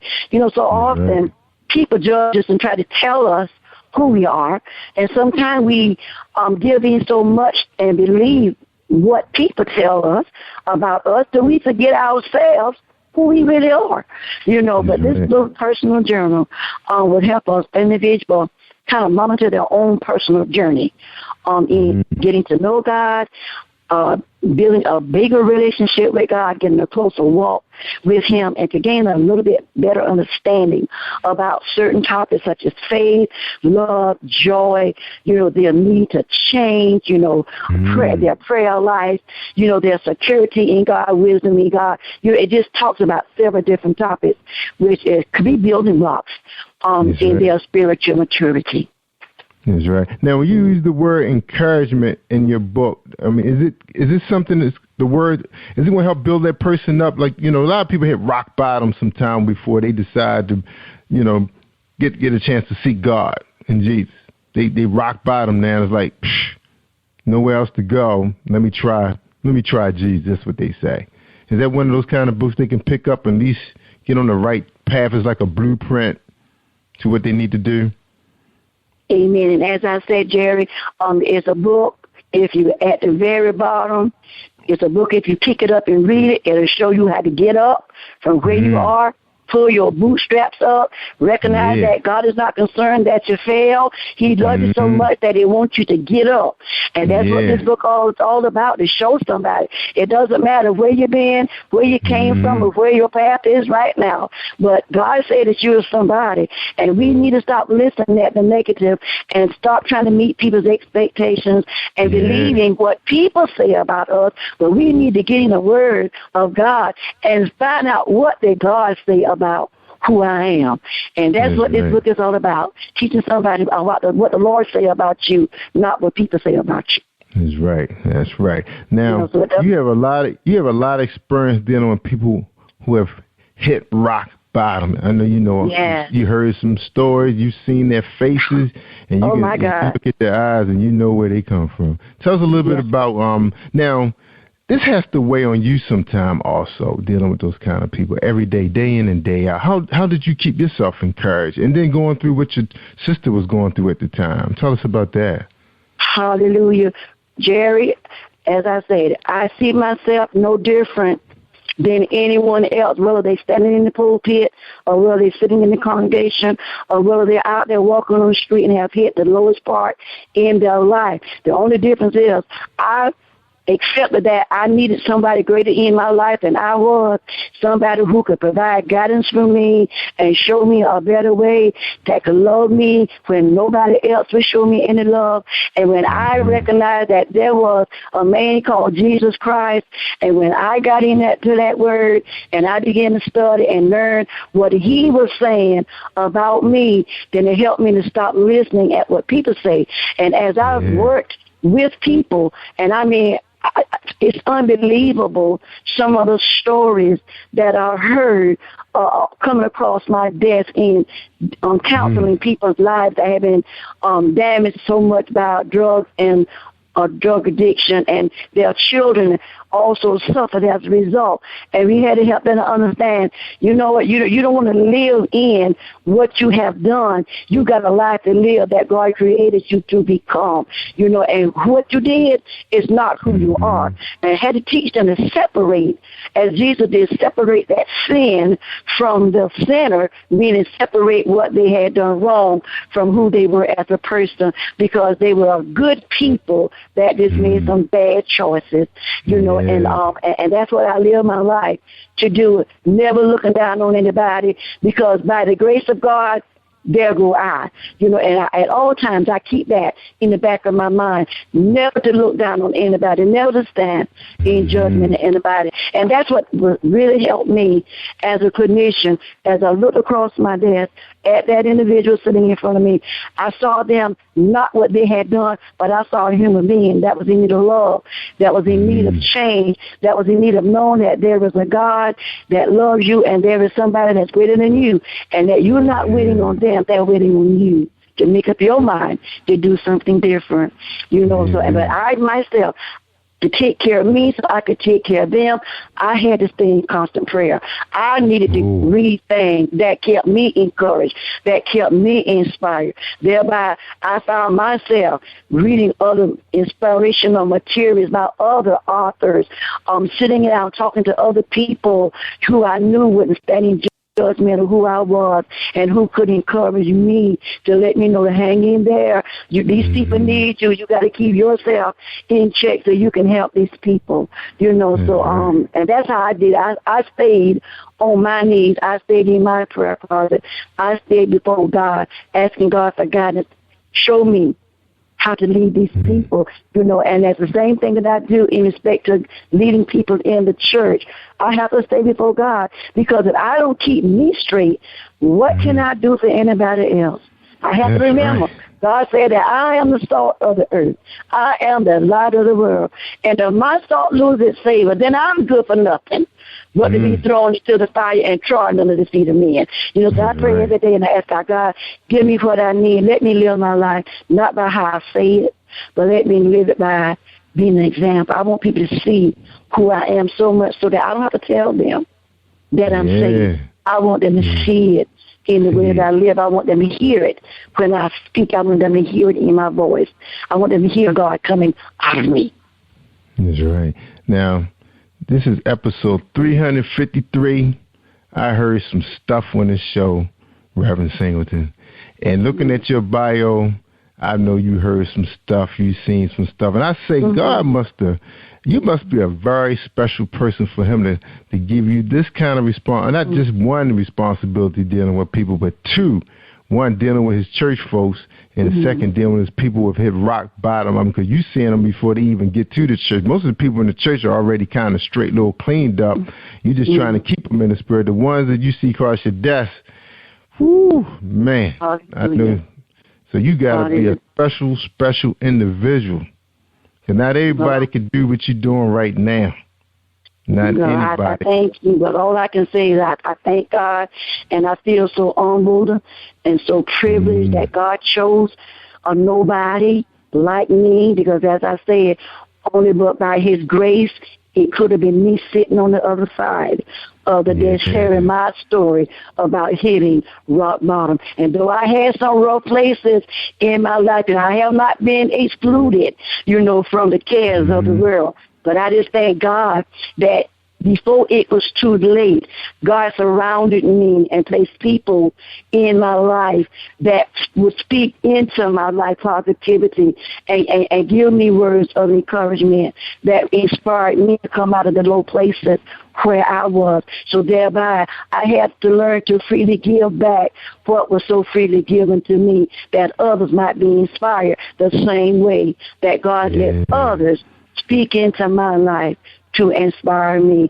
And that's what I hope that this book will do, is speak into the lives of those that does not yet recognize that there is somebody that loves you, that you are of worth, that you are loved, that you are somebody. You deserve the finer things in life. You don't have to stay at the bottom where you are. You can get up if you want to get up. That's right. That's right. If you ever had an opportunity to hear Holloway Gray, his story. Holloway Gray, he's a good friend of T.D. Jakes. That guy had a story and a half, too, about, drug addictions and the challenges of that. I mean, incredible story, incredible man. Now he's walking now telling his story. Reverend, I got to say, your husband got to be a special guy, too, because, you got to be there for the lady in the house when she come home from work and she has all this heavy burden, all this stuff she just took in. She got to put it somewhere. What kind of man is Mr. Singleton? Let me tell you, he is a kind, gentle-hearted, loving man in my life.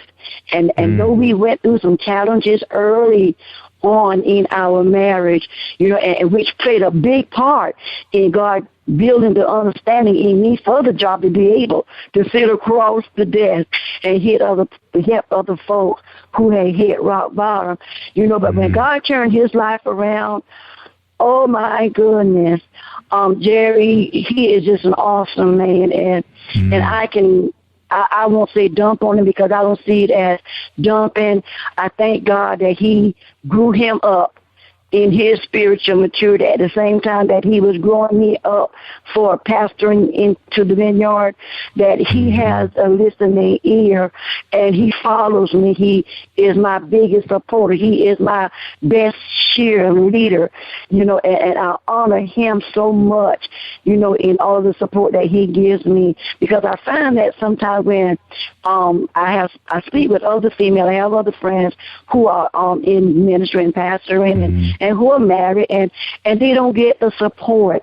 They feel they're more intimidated, that the husband doesn't really support them because they're thinking about, the woman preaching this kind of thing, but, which is not here or there, but all I can do is encourage them, pray for them, because sometimes when you don't understand the thing that you think that you are against, that's the only reason that you stand against it is because you don't understand it. So help them understand where you coming from. Help them to understand that you are not trying to usurp your authority over them, that you're not trying to boss them, you're not trying to tell them what to do, but to help them to understand that you need their encouragement. You need them to be there. Teach them how to support you.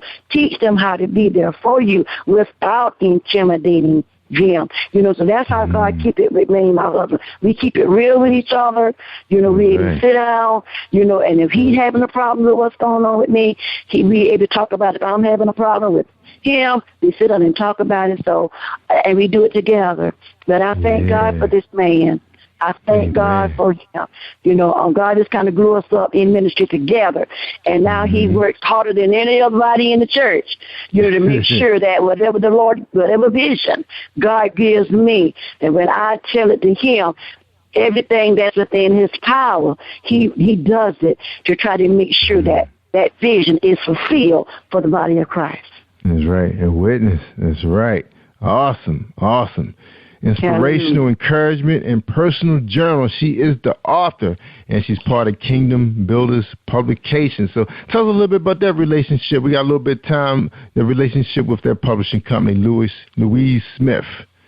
Oh, dear, I tell you, it's just so awesome. I just don't know where to begin, and how God made the connection there. As a matter of fact, Ms. Smith and I, we had a relationship before they developed Kingdom Builders Publication in the day way that, we used to live in the same community right around the corner from each other, and she and I would stand on each other's porches.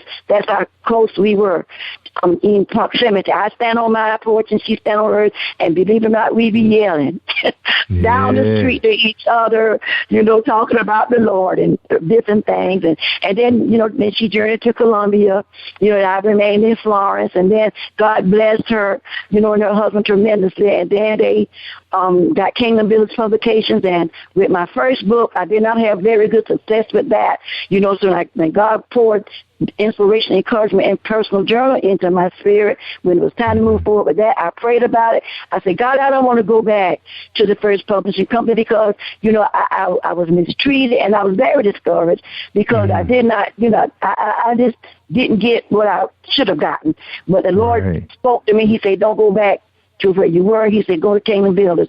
And thereby, I picked up the phone. I called my dear friend, Louise Smith, and I told her that God had given me directions to come to them, and it started off from there. And I have found Kingdom Builders to be a business of excellence.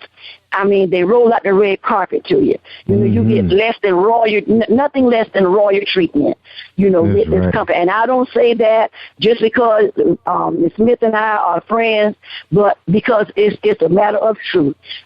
Anybody that wants to write a book or just want to learn how to become a poet or whatever in your writing skills, you want to learn how to enhance them, I will send anybody to Kingdom Builders Publications. You will not be disappointed if you use Kingdom Builders Publications as your publisher. I am very satisfied. Awesome people. I had an opportunity to meet them in person up in Greenbelt, Maryland. They came here to see one of the one of the authors that share the same website with you, and it was an awesome experience. It was, you know, they just so warm and giving. You know, I feel like I've known them for years. You know, we talk pretty much almost every day on the phone too. Her husband and I, because we pretty much in the same boat. Trying to understand this internet thing, trying to do big and better things. You know, trying to put God's message out there for everybody. And I know what you're going through. They are awesome. They are awesome people. Yes, they are. So we're going to take a quick break. When we come back, we're going to get your closing, your final thoughts for tonight's show, okay? All right. Sound good? All right. Let's hear a message from Gerald Manuel. That's right. His brand new book out there on relationships. Hi. If you're struggling with your relationship or you just can't seem to find the right one, author Gerald Manuel has written an enlightening new book entitled How to Identify Your Spiritual Soulmate. You may order a copy today from Amazon.com or at BarnesandNoble.com. This book is sure to answer many of the questions you may have. Thank you and God bless you.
You are listening to Jerry Royce Live Worldwide Podcast. All right, you tell them, Robert, you're listening to Worldwide. That's right, I'm Jerry Royce Live. I'm on PositivePower21.org with Reverend Virginia Singleton.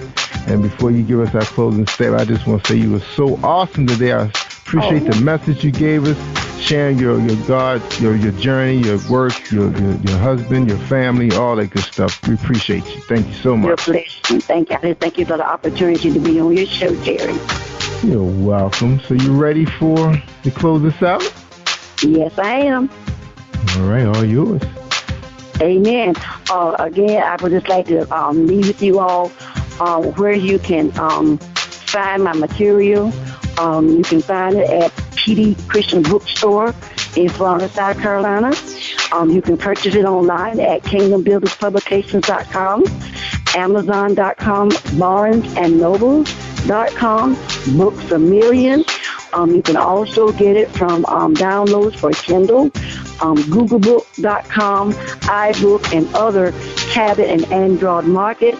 And I have been informed that it is also available in Japan, in Japanese language. Amen. Or you can request it from my personal email address, which is VIR2USLY@MSN.com. Or you can go to my personal website, VirginiaSingletonMinistries.SohoSites.com. All right. Well, hopefully we get all that from you so they can find it on the landing page on positivepower21.org. So I keep it simple, Reverend. I just tell them positivepower21.org. 2 words and the number .org. That's right. Amen. That's right. We say keep it simple. People got too much on their mind that they're not gonna remember that one letter you told them. Maybe Virginia. But we'll help them out. They can come over to my website and find you. Praise God. I like that. Thank you. Yeah, and then don't forget about Kingdom Builders Publishing, Publications.com. See, I forget which one it is, Publishing or Publications. We'll help you out. Yeah, I stated that was Kingdom Builders Publications.com. Yeah, that's what it is. All right. Mm-hmm. And the song you just heard was from Linton and Louise Smith. They're also musicians. And that CD is also available on our website and on their website, so you can check them out. All right. And don't forget about jamvibesradio.biz. That's right. If you want to listen to some beautiful jazz music, which is a collection of Mr. Linton Smith himself, coming out to Positive Power, we stream his show. And also is available on demand on our website. And also it'll link you back to his website as well. We also carry our gospel music. That's right, the Ngara people. That's right, they represent independent gospel artists from around the country, all independent. So if you're interested, becoming part of that organization, you can inbox me, and I'll show you how you can sign up so you can put your music, the music that God has embedded in you to make, for his people to hear. You can contact us. We'll make sure you get in the rotation. Of course, you gotta be good now. You just can't be just rolling out any old stuff now. All right. Make sure it's your work too. Nobody else. Now I know they probably heard us play a guy named Mark Staggers on the show. And they said, "Wow, that guy sounds like Luther Vandross." That was not Luther Vandross. That was Mark Staggers. That guy, he's something else. I had an opportunity to hear him play live, but I had a lot going on around here. So I wasn't able to make the performance. But you can check him out on his website. Also, you can Google Mark Staggers. All right, he's from the Washington, D.C. area. That's right, Positive Power. That's right, we are from around the Baltimore, Washington area. That's right, don't forget about Tiffany Boyle. She's going to be having a red carpet event. Everyone is invited. So if Reverend Singleton let you hold her G4 Learjet, you can travel over here to D.C. You're welcome to attend Tiffany Boyle's party on the 29th. And I think that's everything. I talked about all the new podcasters that's coming on board. They're coming over from the Midwest and the West Coast. T. Spence, that's right. She used to be a red carpet gal. That's right. She know all the stars. She's going to be joining us, talking about empowering women, and she'll be talking about HIV intervention. So that's going to be pretty deep. And she got a cast of friends, including Kimmy Robinson, who also hosts a religious program over in the Kansas City area, and also Michelle Edmonds, who be here talking about holistic health, how to take care of your body that God has blessed you with. Right, Reverend? Amen. Yeah, we're going to be deep over here at Power 21. I can't wait to get them on board. It's going to be so exciting. Exciting times, Yes, God, it is. Exciting times. Yeah, I mean, a lot of people was a little fearful of this internet, but some good things starting to come out of it now. I can see it happening. Amen. Yeah. Very useful. It is, and it gives people like you an opportunity to reach the rest of the world. I just heard your book is going to be available in Japan. That's awesome. Praise God. Yes, Lord. Louise told me that the other day when I spoke with her. She said it's already available. It's on the market in Japan in Japanese. Wow. That's big. God, is awesome. And that is great, because I studied Japanese. I was studying martial arts, had a chance to study the language, and that's an awesome culture. Yeah, it's a very awesome culture. So I'm sure they will embrace your project. All right, Reverend, about to get out of here, and I appreciate you and your publisher. And say hello to all those people and everyone that's sitting out here listening to us in our virtual studio. Appreciate you guys hanging tight with us. I really enjoy having Reverend Virginia Singleton here today, and I hope you so. Well, I know God's going to bless you and make sure your book's in the right hands, because that's what he does. That's Amen. what he does, right? Amen. That's what he does. That's right. All right, y'all. I tell you all the time, y'all want to hear the good stuff. That's right. You got to share this stuff, too, y'all. You just can't keep it to yourself. But I see the numbers growing. I appreciate everybody signing up for our mobile apps. That was big. Must have been all of Louise's friends that signed up. She must got a lot of friends signed up for my mobile apps. And also Logan Power, the Power Show. I can't forget about my man. I'm trying to get him the podcast now. He's doing his shows on YouTube, but he's in 30 cities, broadcasting on cable, on MeTV. So I didn't want to forget about Logan. He's playing a big part of all of our success right now. This has been a great, awesome week, and I appreciate that brother as also, and him and Linton Smith, too. Them guys came together last week. We had a good chat, so we're going to be doing some powerful things here on Power 21 Radio Network. All right, everybody. Y'all have a great week. Like I say, I'm Jerry Royce Live. I'm worldwide. Thank you for tuning in to Jerry Royce Live on PositivePower21.org and Spreaker.com/PositivePower21. This is a Royce Enterprises production. And don't forget about replay on Facebook.com/Jerry Royce Live.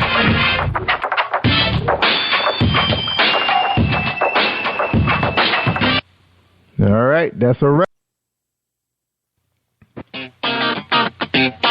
Hey, this is director, producer Alan Wills, and I am on Positive Power 21 with Jerry Royce Live. And when I'm online, I listen to Jerry Royce Live at www.Spreaker.com/PositivePower21.org. Y'all heard?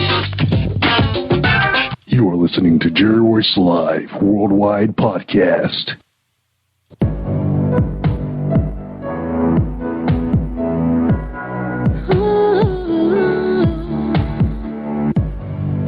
I'm on my knees, it's just you and me, Lord. I'm on my knees, it's just you and me.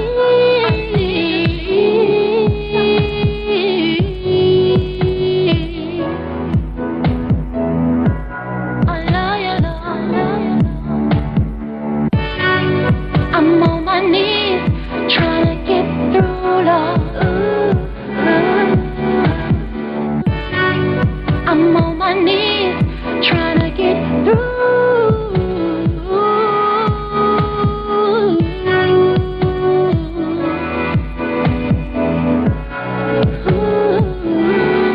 You are listening to Jerry Royce Live Worldwide Podcast.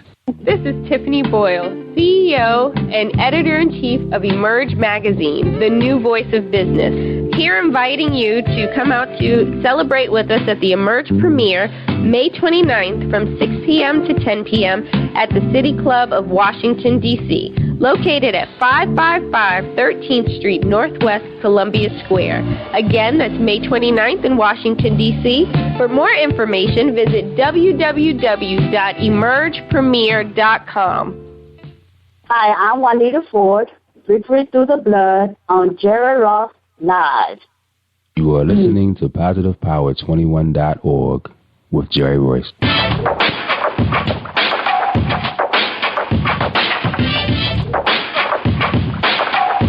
What up? It's your boy Kano Kingston. Hi, this is Angel Sessions. Hey, this is Scott. Hi, I'm Teresa Powell. Hi, Jerry. This is Iowa Sandra Carter. Hi, this is Phil Powers. Hello, this is Teresa Bobby with Jerry Royce Live. Hi, I'm Philip Byrne. I'm live on the Jerry Royce Show. Hey, what it do? It's your boy Houston Saint. Peace, this is Dahlia the Poet, spoken word artist. Hello, this is Mama Keith with Jerry Royce Live. All right, everyone. You got Robin Lynn, and I'm keeping it live right now on Jerry Royce Live. Hey, what's going on, everybody? What's up? This is a award-winning podcast with the greatest podcast on earth. Thank you for stopping by. I'm your host, Jerry Royce Live Worldwide on Internet Radio, where you get your positive on. So when it's all positive, it's all power. That's positive power. This is a worldwide podcast for growth, wealth, and success. Thank you.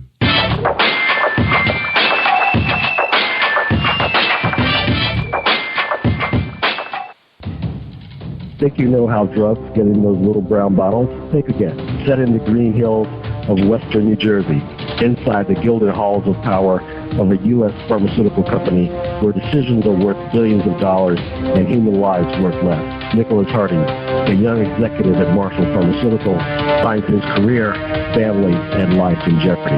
The Farmhouse, a suspense thriller novel by Bill Powers, published by Donna Inc. Publications, available at Amazon.com or DonnaInc.org. Go to Bill's webpage at www.author.BillPowers.com. Are you looking for the next great read? A book filled with love, passion, betrayal, and intrigue. The award-winning novel, Season of Change, by Tamika Patrice Kane is sure to satisfy your literary sweet tooth. Check out this must-read book reviewers are calling uplifting and emotional. And exceptionally great read, deeply intense and thought-provoking. Order your copy today. Available in paperback and ebook on Amazon.com or at www.tamikapatrice.com. Are you an author looking for promotional services or a reader looking for a great read at low prices? In this competitive world of books, Fighting Royalty Promotions is dedicated to bringing authors and readers together to build a greater respect for literature through our various promotional services and online bookstore. So head over to WritingRoyaltyPromotions.com and check us out.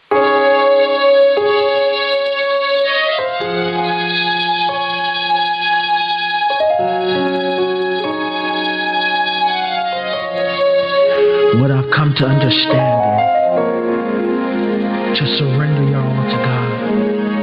You have to totally remove yourself from the equation.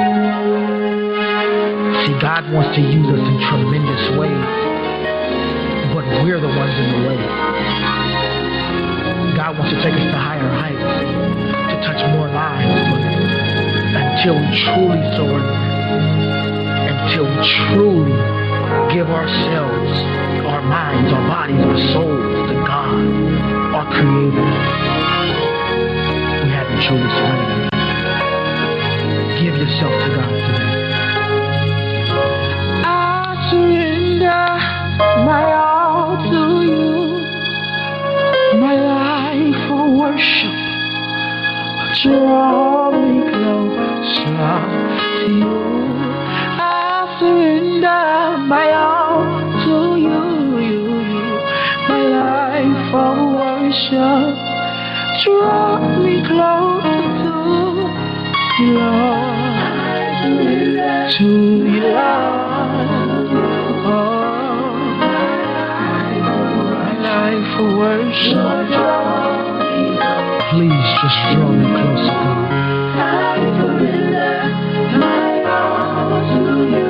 Draw me nearer to your will, to your way. I need to be beside you, God. Surrender my all to you. I give myself away. Oh. Hi, this is Angel Sessions, and when I'm in town, I listen to Jerry Royce live, PositivePower21.org, where they play my favorite music. All right, everybody, I'm back. Man, I got dropped out the call, but I'm back now. And thank you for listening, joining us, and welcome to PositivePower21.org. I'm feeling amazing today, everybody. I'm blessed, and I am Jerry Royce Live, and I am worldwide. All right, and today you're listening to episode 352. 352 and Juanita Ford, and she has a book out called Victory Through the Blood. And when we get back, we got one more message, and when we get back, we're going to hear from Juanita. So hold tight, everybody. Reach World Publishing.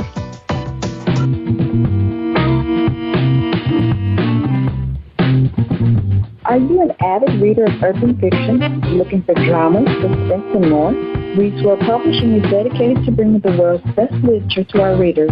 Urban fiction, erotica, sci-fi, mainstream fiction, and children's literature are just some of the genres produced by our diversified family of authors. You can reach us on Facebook, Twitter, Instagram, and at our website, www.reachworldpublishing.com.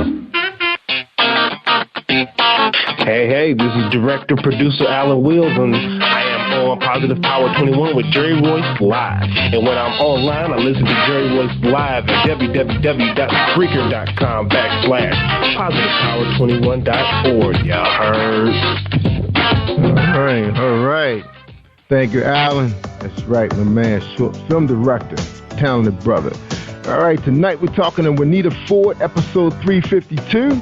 And the purpose of this book, Victory Through the Blood, is to demonstrate the power of Jesus Christ and experience the life of the blood of Jesus in your own life.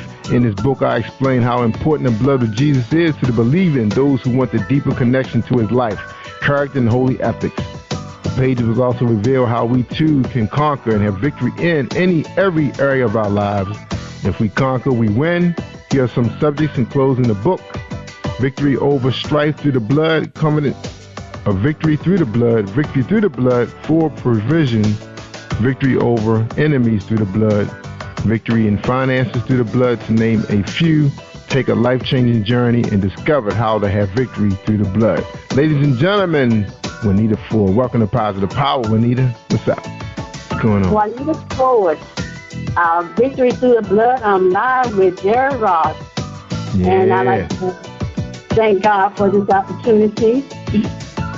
And to tell a little bit about myself, I'm a born-again Christian and a minister of the gospel.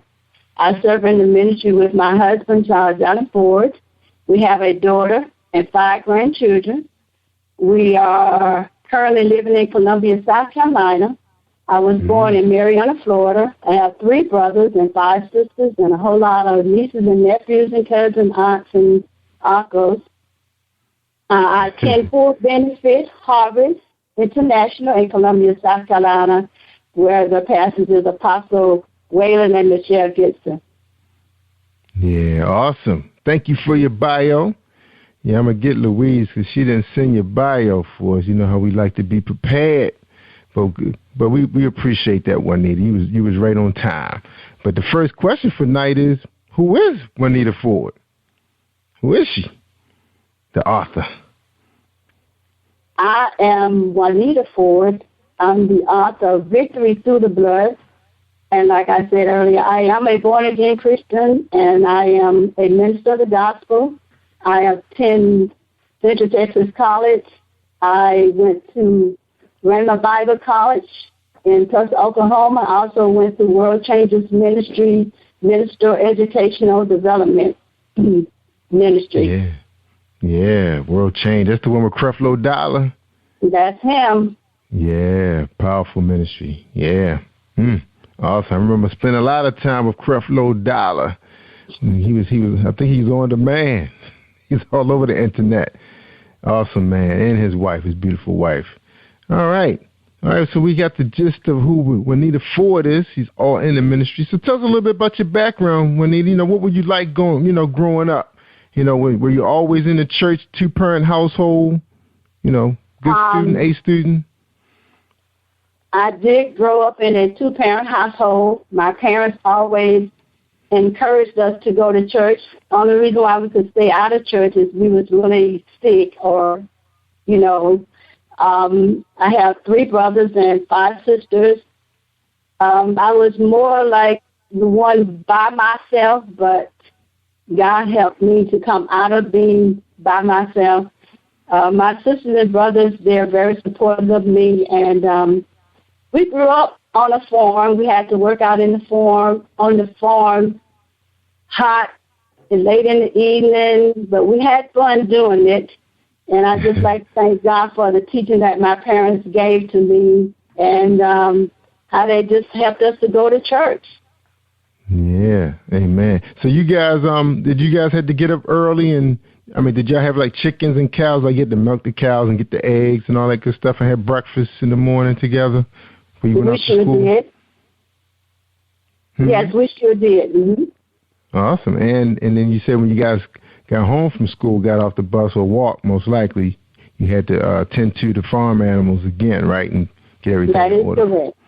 Yeah, I know the feeling. My grandfather had a pretty big farm in the eastern shores of Maryland, Hurlock, Maryland, to all of you guys out there listening. And when we spent our summer, we were down there helping him with his landscaping business. He cleaned nurseries. Man, he had all kinds of stuff going. We had to farm the land, tomatoes, cucumbers. I didn't like doing those cucumbers. String beans wasn't bad, but it took too long to fill up the basket to get 50 cents. Yeah, it took too long. I used to like to do the tomatoes and the cucumbers, but, you know. So did you guys hit the farm like just to, you know, to keep food on the table and money coming through, you know, money in the bank? Is that how the farm worked? Well, my dad did the farming, but he also worked for the school board there, and my mom, she did like cleanings for the different ones in the community.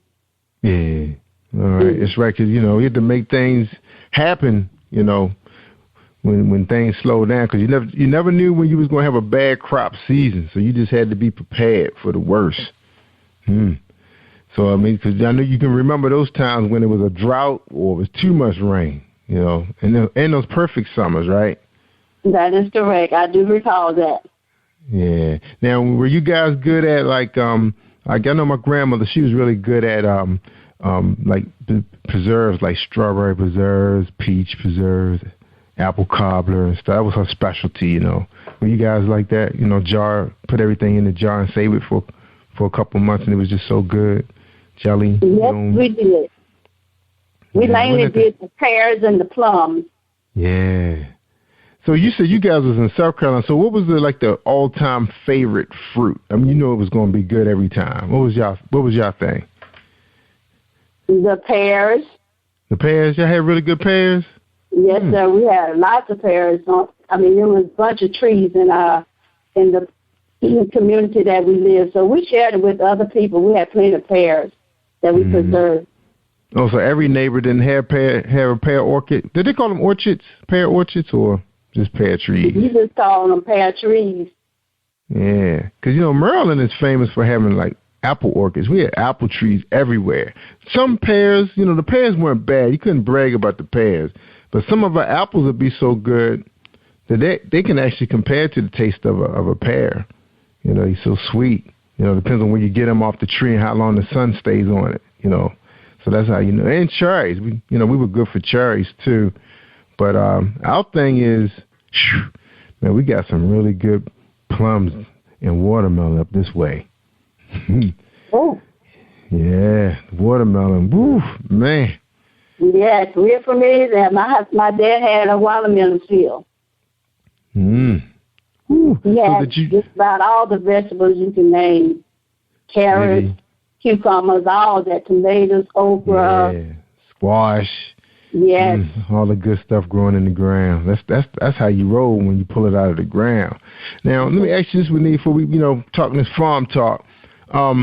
Did y'all grow, y'all watermelon more round than it was, what's the other shape? Like pickle shape, I guess? Long. Yeah, they the best. And I notice now we're getting them round, so they must be being shipped in from somewhere, because they're not like great right now. Not really sweet. You got to do something to them, I don't know. Well, they must probably coming from probably the West Coast, most likely, I bet. So anyway, that was a good life, though. Nothing but good stories, right? Yes. Yeah. Farms offer some really good childhood. If you come from one of those kind of families where you guys, because you sound like you had a lot of siblings, so you guys probably played a lot of games after you finished dinner and tending to the farm animals. Did you guys play a lot of games and the neighbors? Did you have a lot of relatives live in the same community also? No, there's a lot of them. We had a lot of gnats, but not a lot of roaches. No, I'm saying relatives. Did you have a lot of relatives in the community? Oh, relatives. Yes, they was there in the community. Matter of fact, my uncle lived right across. I can look out the back door of the house that my dad and them lived in and see his house. Mm-hmm. And the neighborhood was pretty much in walking distance within 3 minutes. So, like, your cousin was like one of your best friends. So, did you grow up with a lot of best friends, or you kind of stayed to yourself? When I was in high school, it was 5 of us that always hung together, and I try and keep in contact with them. But in reference to in the community, I had about 2 good friends in the community. Yeah, good. That's awesome. Home girls, everybody went the same direction. You guys shared your, your dreams, your vision, those kind of things.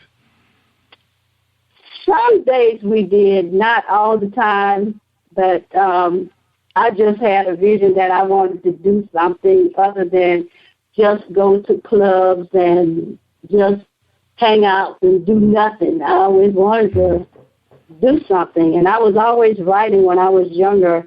Even before I went into the military, I would just write and write and write, and so and today I don't know what happened to all the writings, but I would just write to God and tell him how I felt, even though I was not born again until I was 21.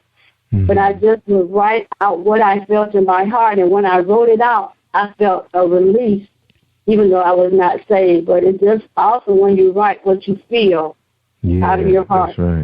That's right. Now, you said, so you used to do the little party scene for a little bit, between high school and college? No, sir. After I joined the military, I got saved. Oh, you went okay, so you went straight into the military from high school. Yes, sir, I did. All right, so what was the deal? Why the military? Why not college? Because I wanted to get away from home. I know going to college you can get away from home, but a couple of my other sisters had joined the military, my cousins, and so they was like doing well. I said, well, I'm going to join the Army and get away from home and travel some places like going overseas and stuff like that. And so that's why I joined the military. So did you see any action? Were you there during wartime? Oh, I didn't get a chance to go to the war, but I was only in for 3 years. But I didn't see any of that. So why so short? 3 years? Well, as I got married, my husband and I made a decision that I would get out and he would stay in. Oh, so he's in the military also? Yes, sir, he was.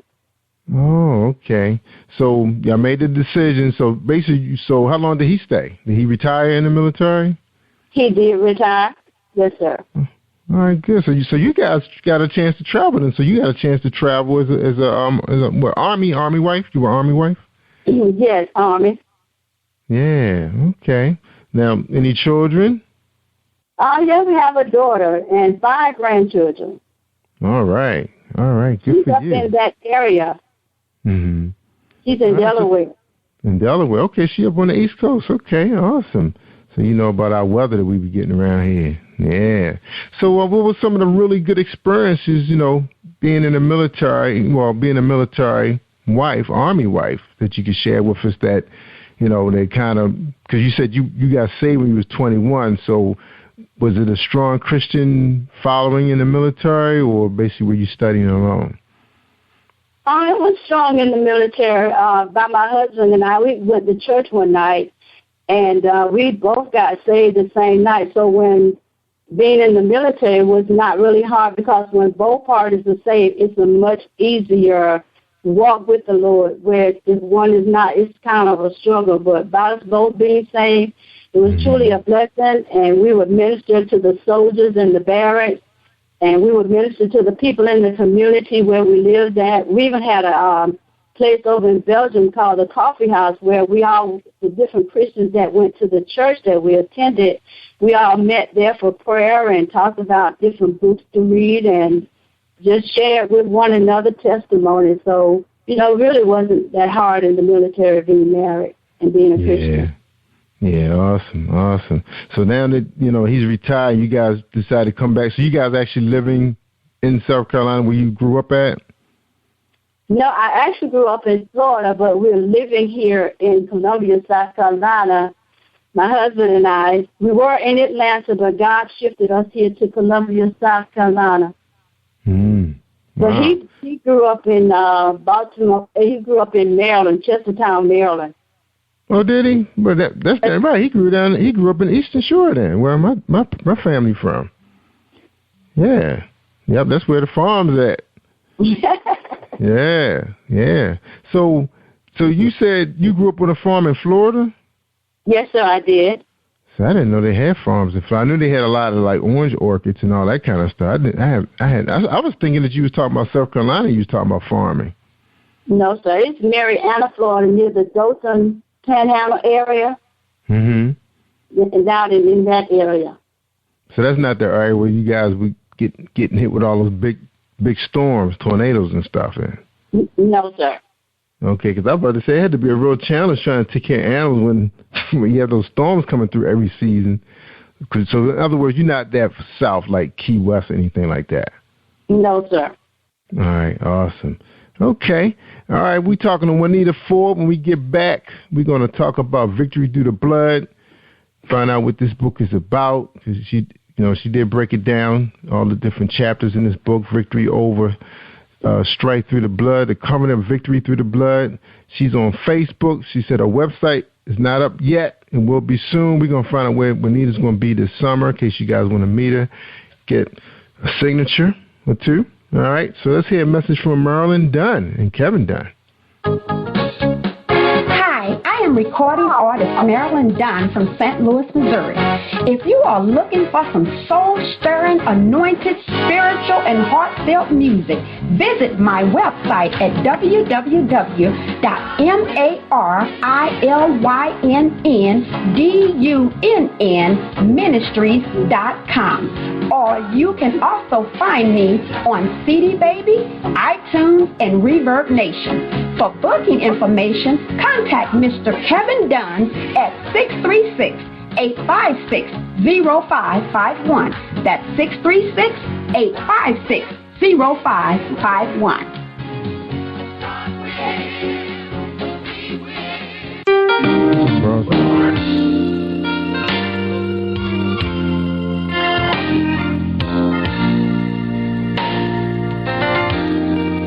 You may be down and feel like God has somehow forgotten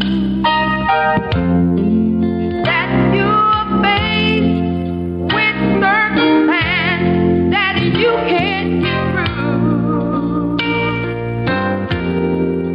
And now it seems that there's no way out and you're going under. But God's proven time and time again, He'll take care of you, and He'll do it again. He'll do it again, yeah. Hi, if you're struggling with your relationship or you just can't seem to find the right one, author Gerald Manuel has written an enlightening new book entitled How to Identify Your Spiritual Soulmate. You may order a copy today from Amazon.com or at BarnesandNoble.com. This book is sure to answer many of the questions you may have. Thank you and God bless you. All right. We heard a song from Marilyn Dunn, her husband Kevin Dunn, Pastor Dunn. You guys interested in picking up this CD, you can go to positivepower21.org and click on it, go right to Amazon, it's yours. It's right. It's beautiful, strong voice. And also you heard today from Kimberly.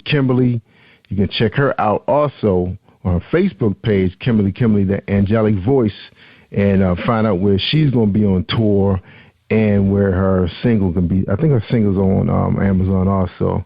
And tonight we're talking to Juanita Ford. She has a book out called Victory Through the Blood. That's right. To demonstrate the power of Jesus Christ and experience the life of the blood of Jesus in your own life. All right, Juanita, welcome back. We're ready to hear a little bit about this book. So tell us about this book. Why you write this book? I wrote this book because I wanted to understand more on how to get victory through the blood of Jesus.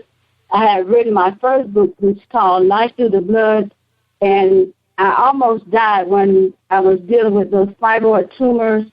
And so the thing that I was dealing with my blood. So I said, okay, there's life in the blood because we have to have blood in our bodies to help us to function.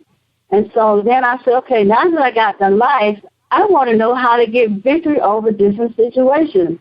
And I knew that Jesus shed his blood, that we can be cleansed from our sins and we can get victory in any area, but we have to understand that there is power in the blood, and that the blood did defeat Satan, because Satan made a statement in the Bible in Corinthians, the Word of God made a statement in the book of Corinthians where Satan said, if I knew what I knew, I would not have killed Jesus. So if he would not have killed Jesus, then we would not be free. But thank God for the power of the blood of Jesus that has given us the victory.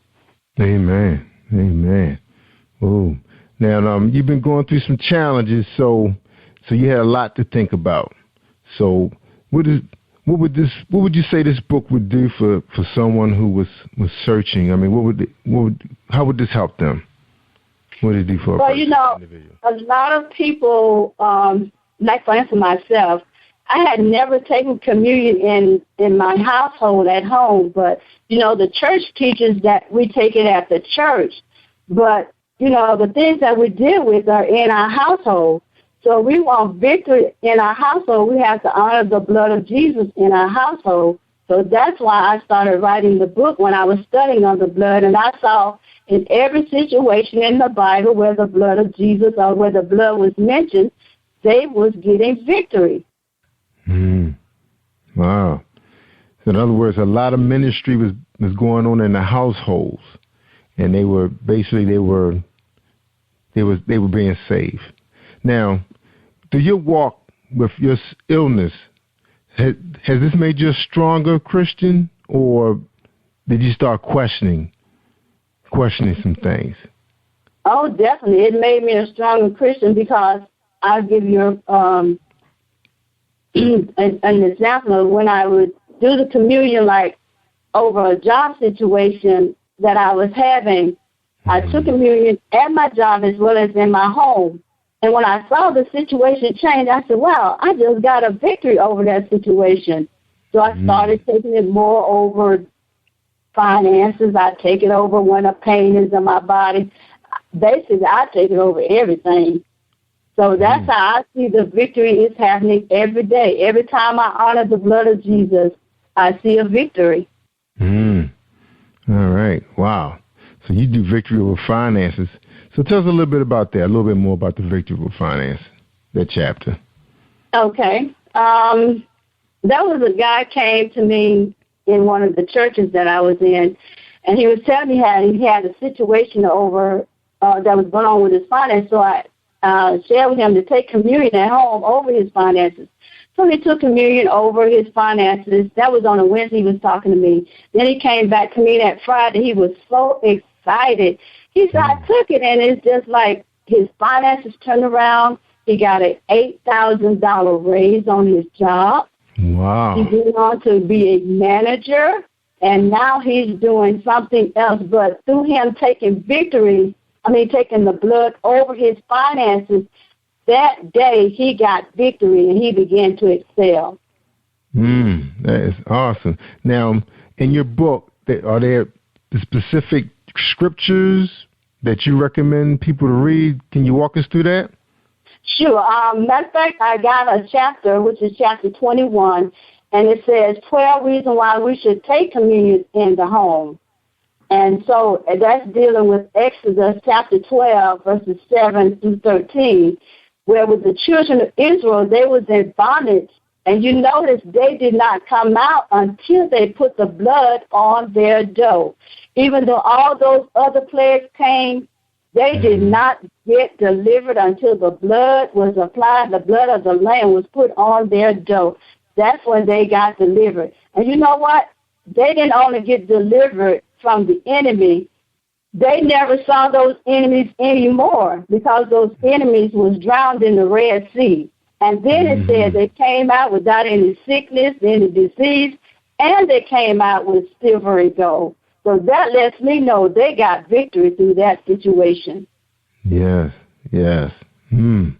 Now, you have a lot of people going through a lot of challenges in their life, on their job, finances, relationships. Would this book be the answer? Would this help them understand the Bible better? God, Jesus, better understanding? Oh, yeah. Yes, it definitely will help them to understand Jesus better, and knowing that the blood of Jesus, like for instance, another chapter in my book is about acceptance, and so many people want to be accepted by people, which is good, but when we are accepted by Jesus, that is the awesome thing. So my first chapter is about being accepted. If we can accept who we are in Christ, then, sometimes people may not accept you the way Christ would, but it's the love of God that once we receive Christ's love and we accept that he loves us no matter what we may go through, what we may encounter, it's the love of God that once we accept that, we will begin to be more victorious. Yes. Now, most of the challenges people are having today is with drugs and alcoholism, and I guess you can say that they probably don't have a strong relationship because the Bible teaches you how to love yourself because God loves you. And I think that a book like yours could be the stepping stone for them wanting to seek more of God's word. Would you say that would be true? Would you agree with that? Yes, sir, I would. Now, have you had any testimony so far since the book's been out? Oh my God, yes, sir. Matter of fact, share. Here recently, we had been paying. This is a financial blessing because some people want to know about that. There are different things that we've had. That was a bill that we had been paying off for like 7 years. And it's like, God, that's just too long because the interest is so high. So what happened was my husband said we decided we was going to pay the bill off. So he said, but he took communion before he called the people to negotiate with the creditors. So when they pulled up our record, they saw that we was faithfully paying the bill. And so the manager came on the phone and said, Mr. Ford, I'm going to write this bill off. So that total amount that they wrote off was over $700 and some dollars. But the key was my husband took communion before he called to talk to those people, and God canceled that debt. Wow. Right away. It didn't happen tomorrow. It didn't happen last week. It happened right then and there. Wow. Right then and there. Yes, sir. Victory. That is victory. Yes. So you guys y'all was praying. And give us another one. Let's hear another one. We love hearing testimonies. Another one is in reference to healing. I had something going on in my stomach area, and I laid my hands on it. Well, of course, the Lord, he asked me had I take communion over it. So when I went and got the communion, I took it over, and I laid my hands on it, and I commanded that pain to go. It just went away the moment I laid my hands on and took that communion over that pain. It was pretty severe. Oh, so it was going over. It was happening like for a pretty long length of time. For a good while, yes, it was. Wow. So did you seek like a doctor's opinion first to find out what it was? No, I didn't. Not at that time. I was at home when it happened, so I just took the communion over it. Wow. So. Now, before you decided to take communion over it, did you decide, okay, if this happened one more day, I'm feeling bad, I'm going to the doctor? I probably would not. I probably would just stay home and rest and read me some healing scriptures. Yeah, see, you sound like most guys, like black men, they say, well, I'm going to give it one more week. Then another week passed by. Well, I'm going to take this Alka-Seltzer. If it don't work, then I'm going to go see the doctor.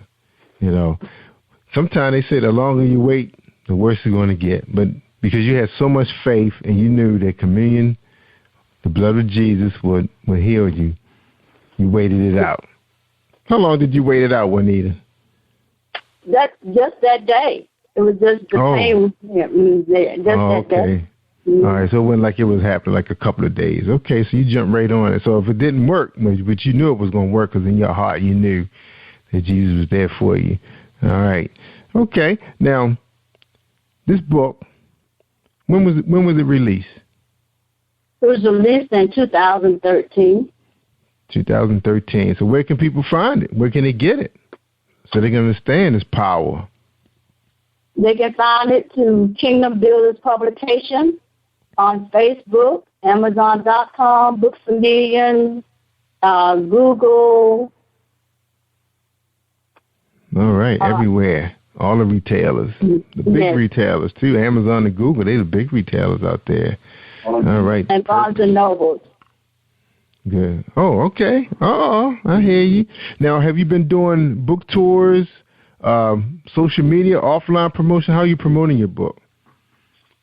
Basically, I've been going back and forth to Atlanta, and I'm setting up a couple of book signings there. And I also, a couple of my sisters sold books for me in Tampa, Florida. My sister-in-law sold some in Philadelphia area, and I also sold a lot of them in the Columbia area. Okay, good. Now, have you been out doing the book signings and, meeting new people? I mean, what are you doing, mostly Christian book signings, or you just wherever there's book events going on? Because I know the season's coming up now. This is when you start finding a lot of events going on. Where can people find your, is your calendar marked? Are you ready? I'm setting up book sign. I'm getting ready to set up one over there at the PX, at the military base. Mm-hmm. That's where I'm getting ready to set up the next one at. Good. But no date yet? Probably going to be September, right after Labor Day. Mm-hmm. Okay. But so you guys haven't had anything scheduled yet? Because I know there's some big events going on with Jam Vibes Radio. Going to be doing a big event this I guess celebrating their 1 year anniversary. Will we find Juanita Ford there? Is any plans you guys setting up shop? Well, because I'm connected with Miss Louise Smith, I will get with her in reference to that. Yeah, that'd be nice because we actually been invited to come down and do a show. We'll see how it works with our county. I know we got a couple of trips planned, but that sounds like it's going to be an awesome time, for everybody to get together and celebrate that wonderful occasion and get a chance to meet all the lineup of authors of Kingdom Builders Publishing. That'll be awesome. All right. Now we're going to get ready to take a quick break, and when we come back, we're going to get your final thoughts tonight's show. Sound good? Okay, sound good. All right. Hold tight. We got a message from Tamika Kane. Are you looking for the next great read? A book filled with love, passion, betrayal, and intrigue. The award-winning novel, Season of Change, by Tamika Patrice Kane, is sure to satisfy your literary sweet tooth. Check out this must-read book reviewers are calling uplifting and emotional, and exceptionally great read, deeply intense and thought-provoking. Order your copy today, available in paperback and ebook on Amazon.com or at www.tamikapatrice.com. Positive Power 21.org, Internet Radio. You are listening to PositivePower21.org with Jerry Royce. All right. Thank you, family. That's right. Thank you, family. Big support. We appreciate the support from Kingdom Builders Publishing. Man, we had about 30, 40 people sign up with Spreaker to get the app downloaded to their smartphone. That is simply awesome. Get those kind of numbers in over one day, one show. And we appreciate having Kimmy Bowman here last night, young lady who published her own publication out there. So you guys check out. It's called So Exquisite magazine. That's right. Check her out online. She's a wonderful young lady. We support her. Do some cross promotion. And also we want to thank again Jam Vibes Radio, bringing us jazz and gospel music. And down in Florida, we got Pastor Powell and his wife Teresa streaming our gospel music radio through our show on Sundays all day.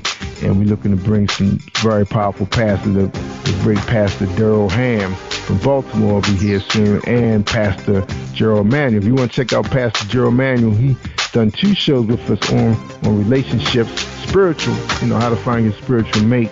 Deep publication. You want to check that book out. You can go on our site, click it, go to Amazon, and it's yours.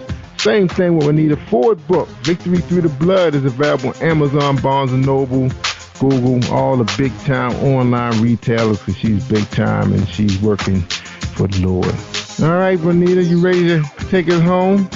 Yes, Close the sir. show out? All right, all yours. I would like to read this poem that I wrote. It's called awesome. Yeah. By the blood of Jesus, I wake each day. By the blood of Jesus, I rise and pray. By the blood of Jesus, I have a study time. And by the blood of Jesus, it's truly divine. By the blood of Jesus, I have the wisdom of God, and things are not so hard. By the blood of Jesus, who is the precious Lamb, I talk to you, Father, who is the great I am. By the blood of Jesus, he is my Savior, and I live in divine favor.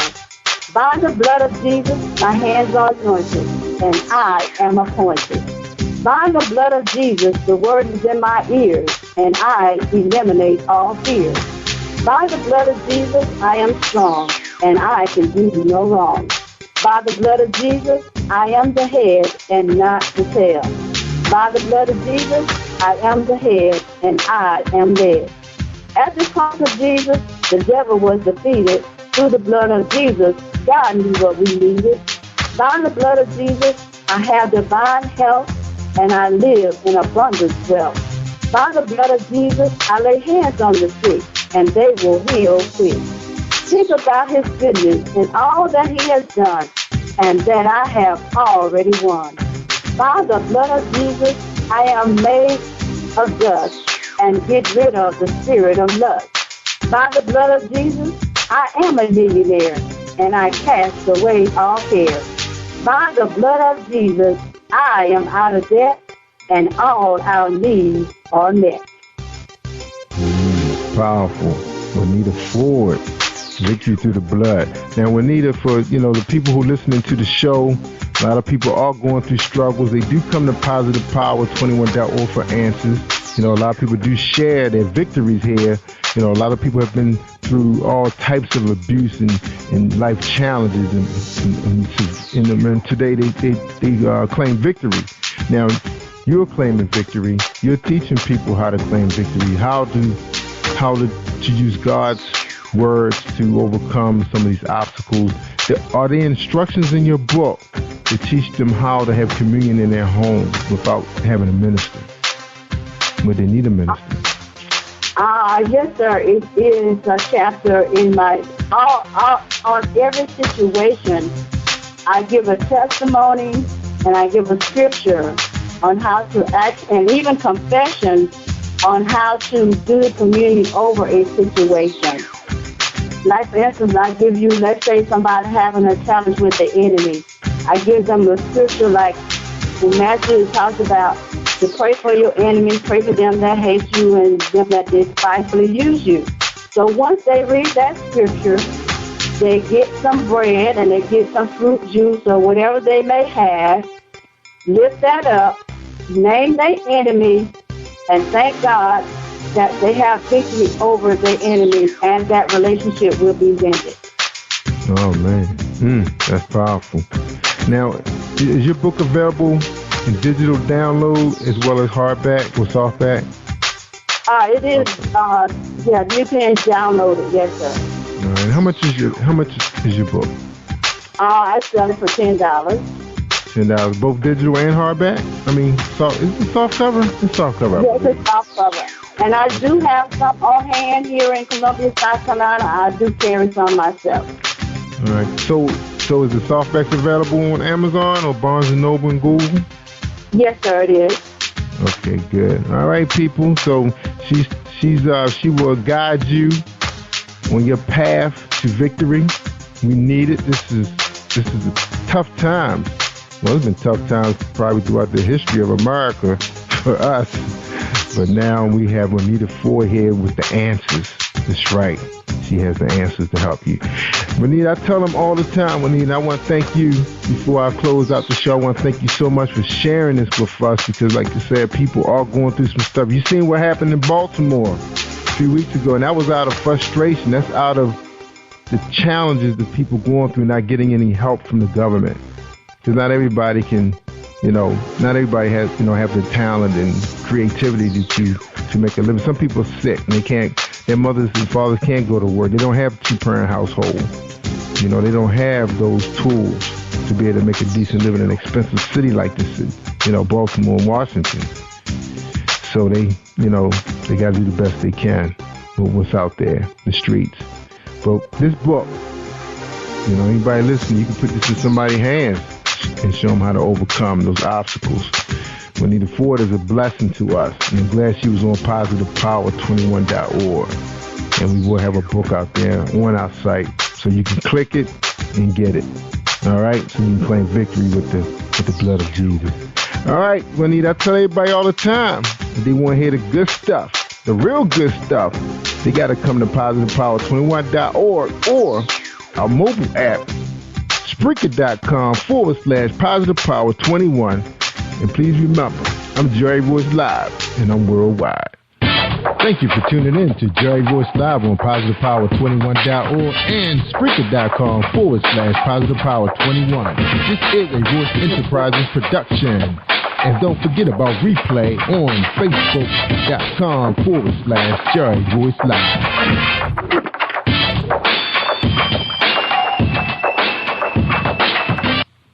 All right, y'all. That's a You are listening to Jerry Royce Live Worldwide Podcast.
You are listening to Jerry Royce Live Worldwide Podcast. Hey, this is Tiffany Boyle, CEO and Editor-in-Chief of Emerge Magazine, the new voice of business. Here inviting you to come out to celebrate with us at the Emerge premiere May 29th from 6 p.m. to 10 p.m.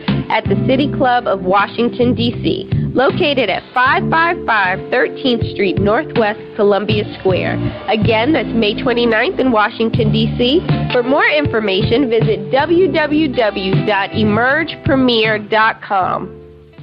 Hi, this is Mary Bryant, author of Prayers, Poems, and Precious Moments with Jerry Royce, live worldwide.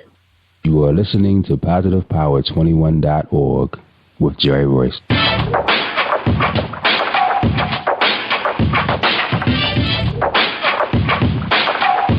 What up? It's your boy Kano Kingston.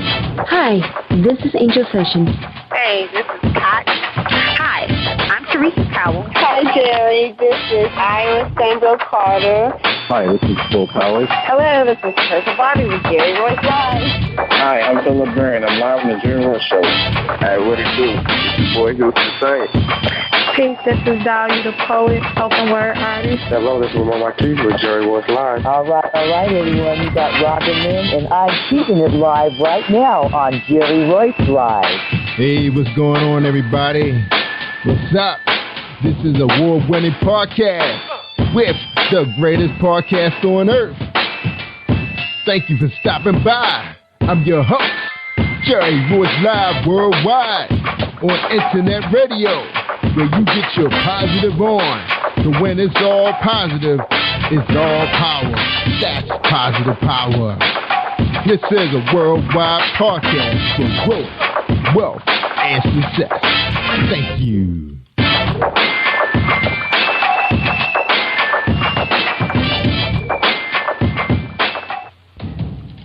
Think you know how drugs get in those little brown bottles? Think again. Set in the green hills of western New Jersey, inside the gilded halls of power of a U.S. pharmaceutical company where decisions are worth billions of dollars and human lives worth less. Nicholas Harding, a young executive at Marshall Pharmaceutical, finds his career, family, and life in jeopardy.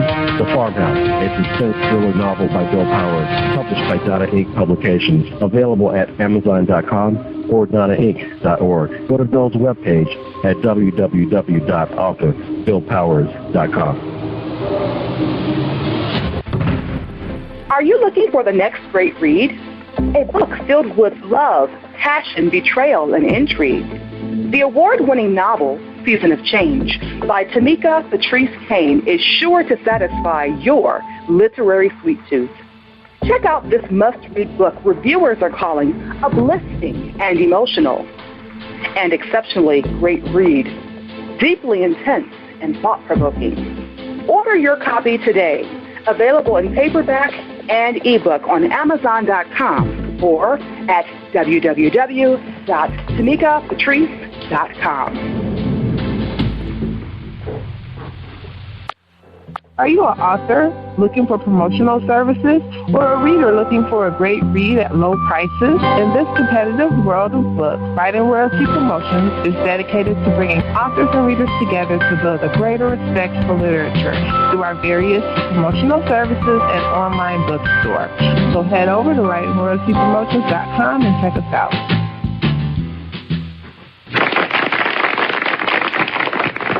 Thank you, everybody. Thank you for joining us and welcome to Positive Power 21.org. I'm feeling amazing. I am blessed. I am Jerry Royce Live and I'm worldwide. You're listening to episode 351 with Murray Bryant. She's one of the authors at Kingdom Builders Publications, and her book is entitled Prayers, Poems, and Precious Moments. But before we bring her on, let's hear a word from our sponsor, Reese World Publishing.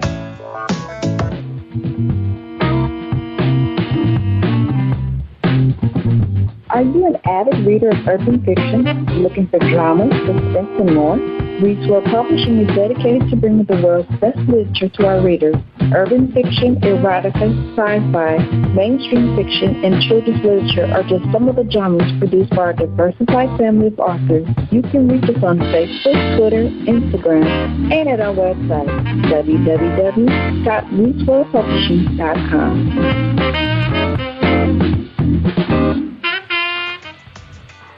All right.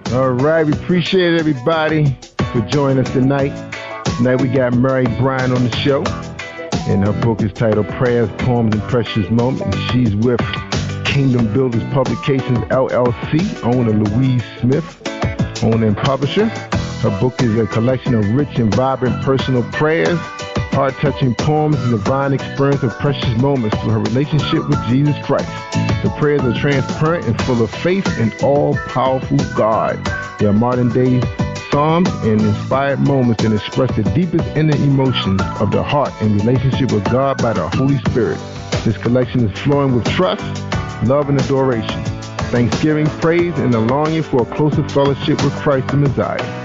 It also gives honest expression of discouragement, distress, fear, and anxiety.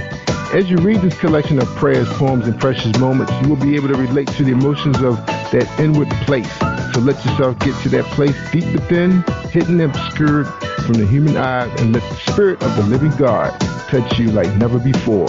God has blessing and destiny that is specific and unique just for you. Ladies and gentlemen, I welcome you to the show, Murray Bryant. How you doing, Murray? Thank you, Jerry, for having me. I am doing great. How are you? I'm feeling amazing today. That's right. Yesterday I was awesome. Today I'm amazing. Glad to have you on the show. Yeah. Thank you. All right. Now, the first question coming out of the gates, who is Murray Bryant? Well, first off, I would like to say that Mary Bryant is one who believes in the power of the gospel unto salvation. I am married to my wonderful husband of 32 years, and we have 3 wonderful children, and 1 adorable granddaughter. Oh, awesome. I am pretty much a quiet person. I don't speak a whole lot. So I'm just a simple, down to earth person. Wow. And you wrote a prayer poetry book, and you quiet. You must have had a lot to say. Something. Okay, I'll tell you what. Well, because we're going to talk so much about your past, I guess we'll find out why you wrote the book. All right. Well, maybe that'll be my first question. And my next question: why you write the book? Why you share your poems with the world? Because that's what you're doing right now. You're sharing your poetry. That's deep. Yes. One of the main reasons this book came about, as a teenager, I journaled a lot or wrote diaries. You know, I had feelings that were bottled up, didn't, feel that anyone understood me, or I could really talk to anyone, put it in words that they would understand me. So I began writing in my diary.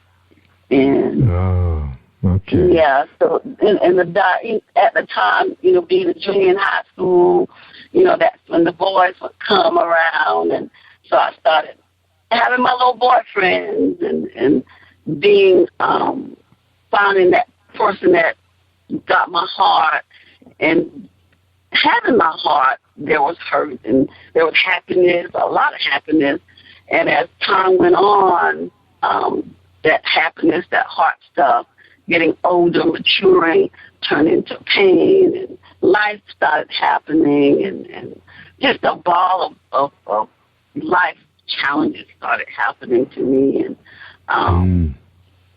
just writing them down, but it didn't really grab me as far as really writing a book per se until I actually got to that rock bottom place in my life where I needed something that was bigger than me, that was larger than any one human being that I was in a relationship with. I needed someone that I knew was that had to be authentic, that had to be real, that had to be honest, that had to be just real. And growing up in the church and hearing about, God and my mom praying and this, that, and the other, I would hear all that. So I'm taking it all in. But it wasn't until I got to that place where I needed to call on his name for myself. And that's what sort of happened. I got to that rock bottom place. And when I took my eyes off of the world, so to speak, but still dealing with my challenges of relationships and just life and just me in general, I actually called him. And that's when I began to seek him and pursue, this God, this Jesus that had all powers. And I would write all my prayers down. My tears, my fears, my doubts, my good times, my bad times, everything, my unknown times, everything, I just placed it in his hands through my writing.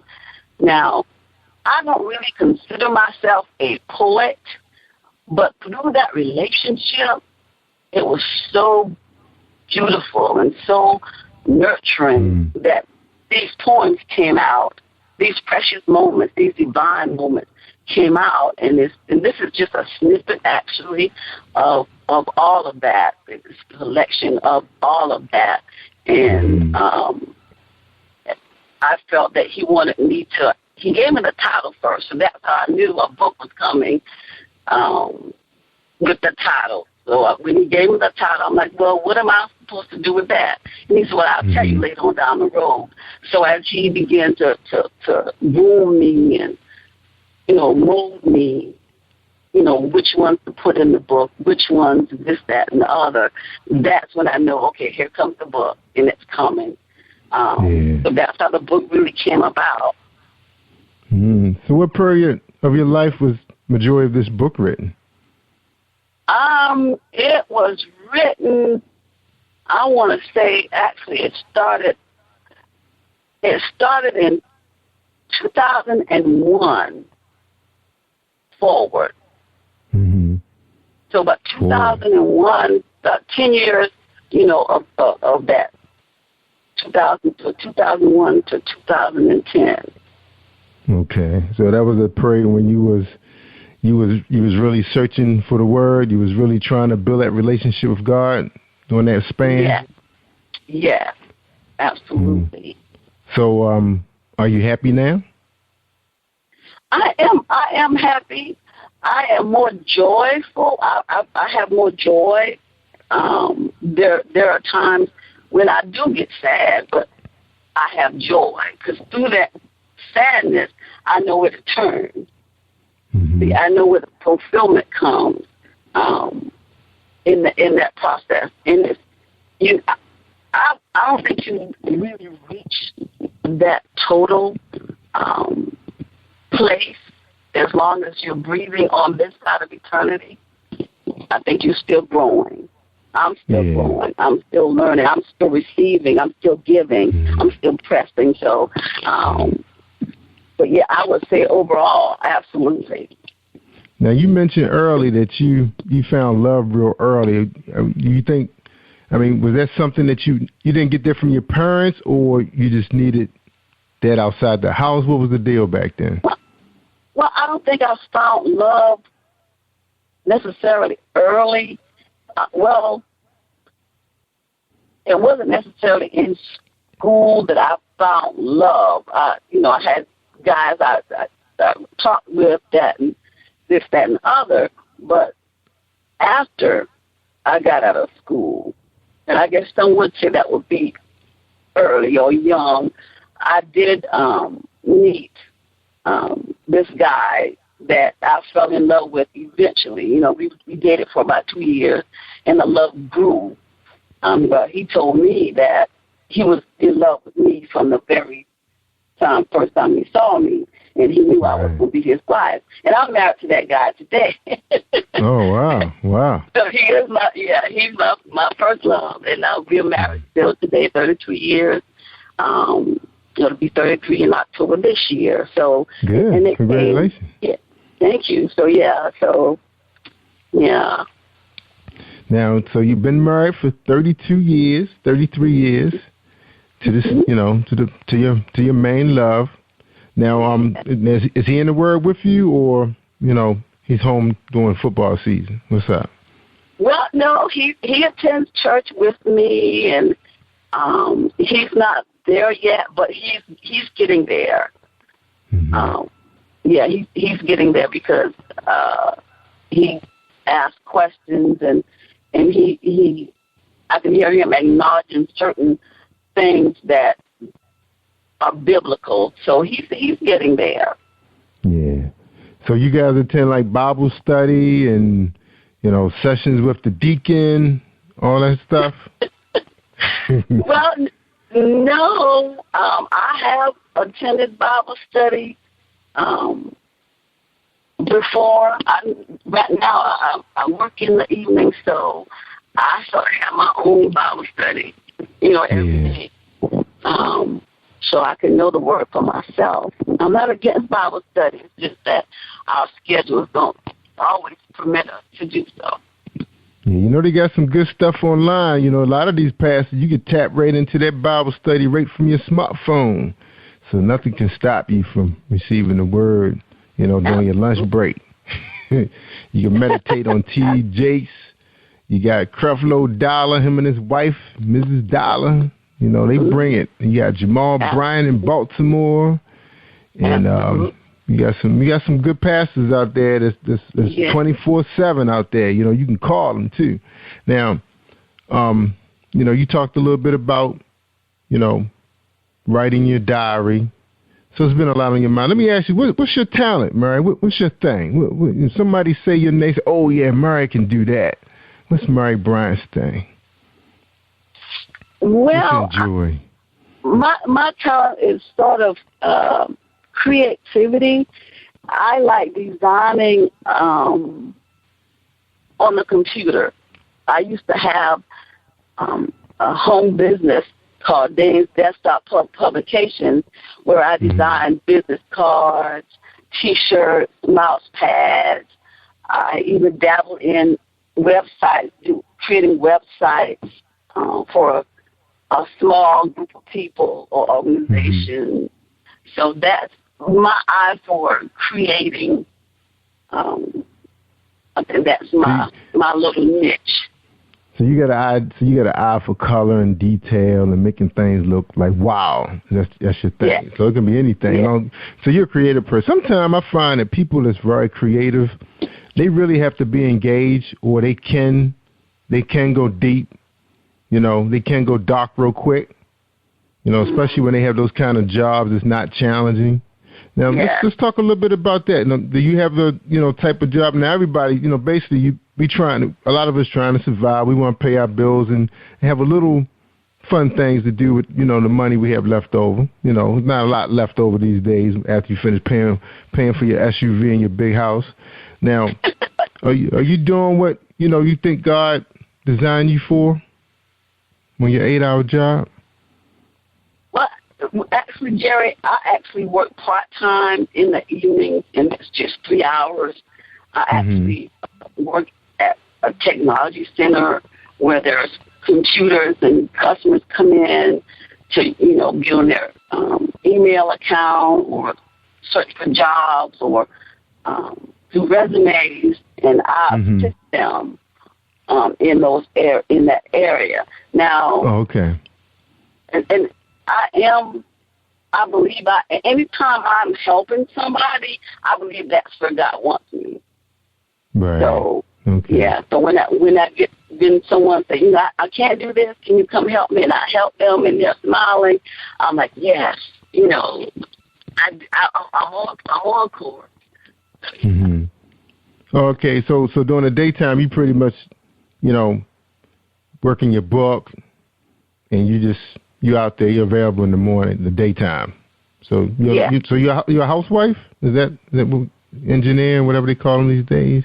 Home engineering? Well, I am searching for full-time employment. So while I'm home, I guess I am a housewife. Yeah, okay, so you're in between jobs. Okay, you're in between jobs right now. Okay. Yeah. All right. So by you being a creative person like you are, so what do you think you want to do? What's out there for Mary Bryant? This is going to sound maybe like I'm not sure what I want to do.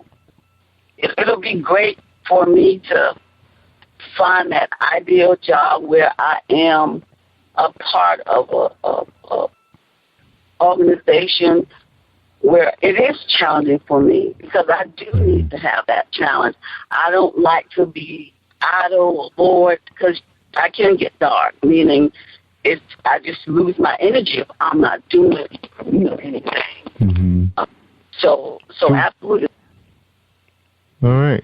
So where you from, and where you residing right now? I am originally from Hampton County, which is in South Carolina, and I reside in Columbia. Is my home right now. I've been here over 20, maybe 25 years now, so I consider Columbia my home. Good. Now, I was talking to your boss yesterday, and I know she told me she had a staff. So are you doing other things other than being an author with Kingdom Builders? So you got the skills to work for a company like that. Yes, I actually am one of her book consultants. I am also on the board of Kingdom Builders Publications, and I am also the administrative personnel for the Pendulum Ready Writers Society. All right. So you do other things. All right, so you're holding back on us. You're holding back. I knew I was going to get it out. That's what I do. All right. But sounds you have the skill set that you could be working full-time with Kingdom Builders Publications. Sound like to me that might be your thing, since you're a creative person, and that's a lot that she's taking on, and I believe she works during the daytime, right? Not that I know of. I think she mainly worked, the company, her music, those two areas, and that's double full time, I believe, for her. Yeah. That's right. Okay. So, but it sounds like a place there for, to you. I mean, because nowadays, with the internet being what it is, you need a lot of hands on deck when it comes to marketing. And, I mean, you can spend hours just designing flyers and then, looking for places to place them.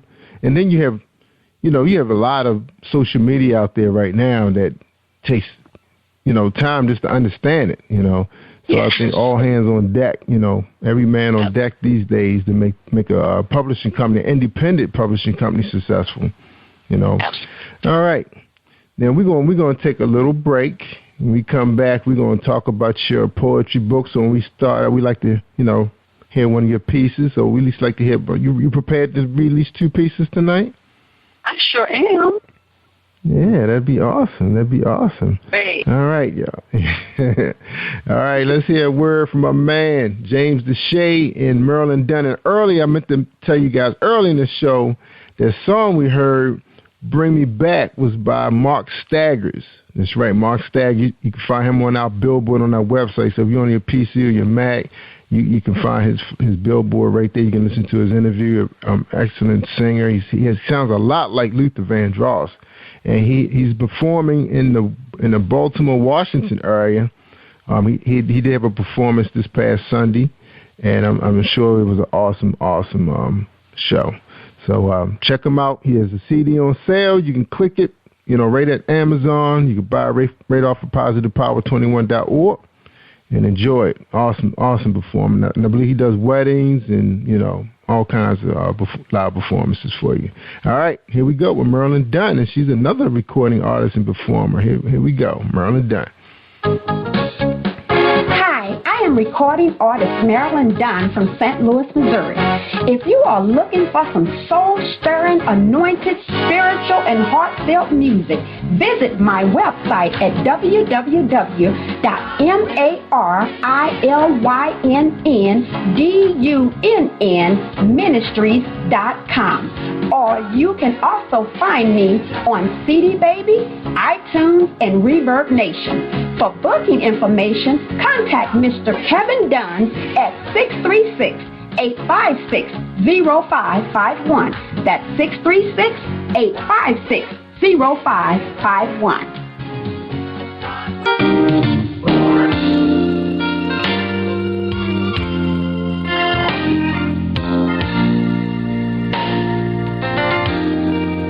You may be down and feel like God has somehow forgotten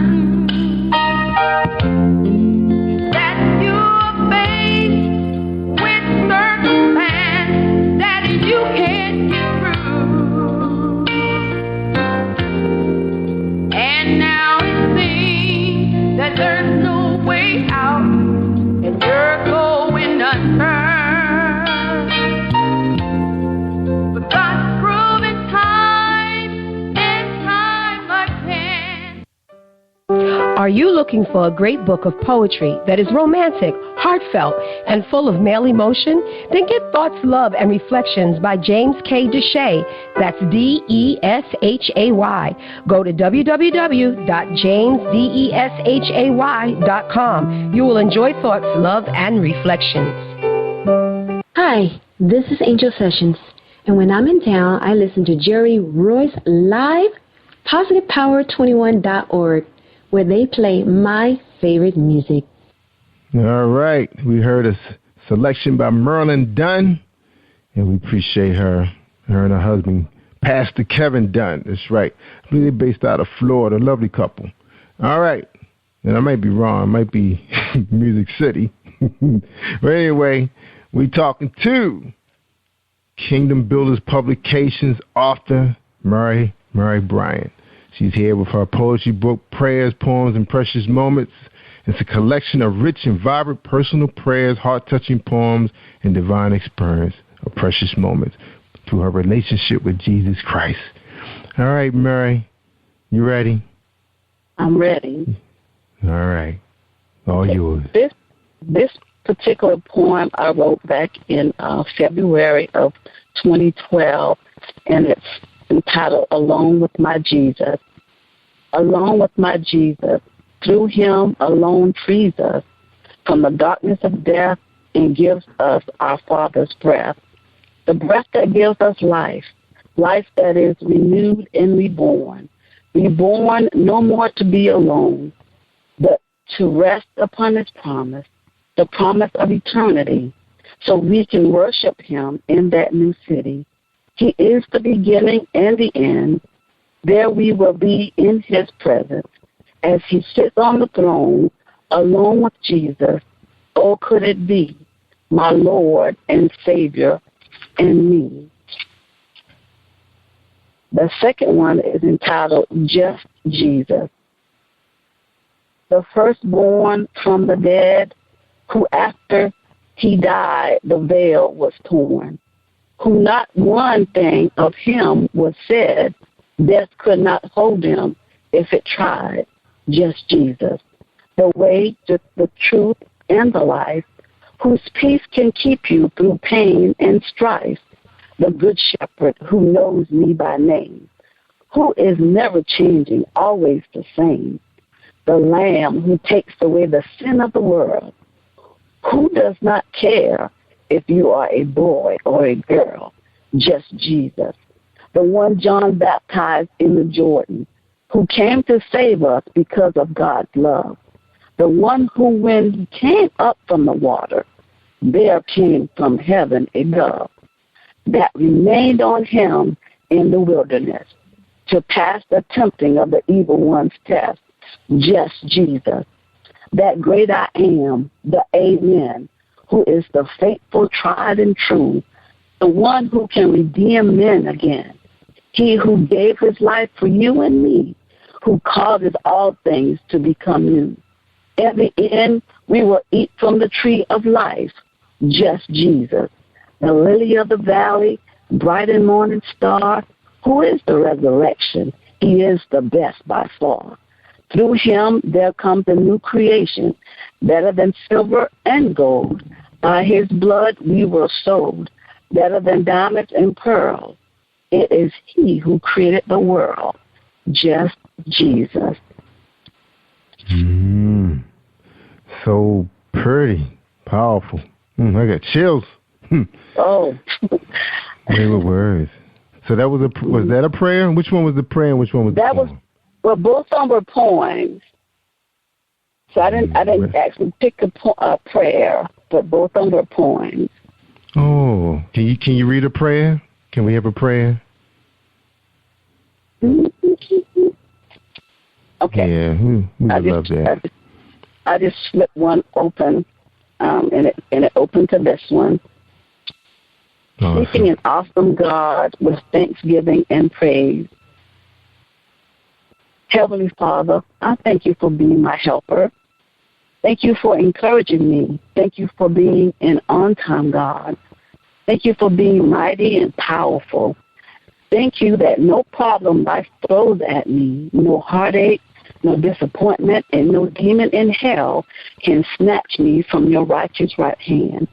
Thank you that you are able to keep me from falling, knowing all things work together for good for them that love the Lord, who are called according to his purpose.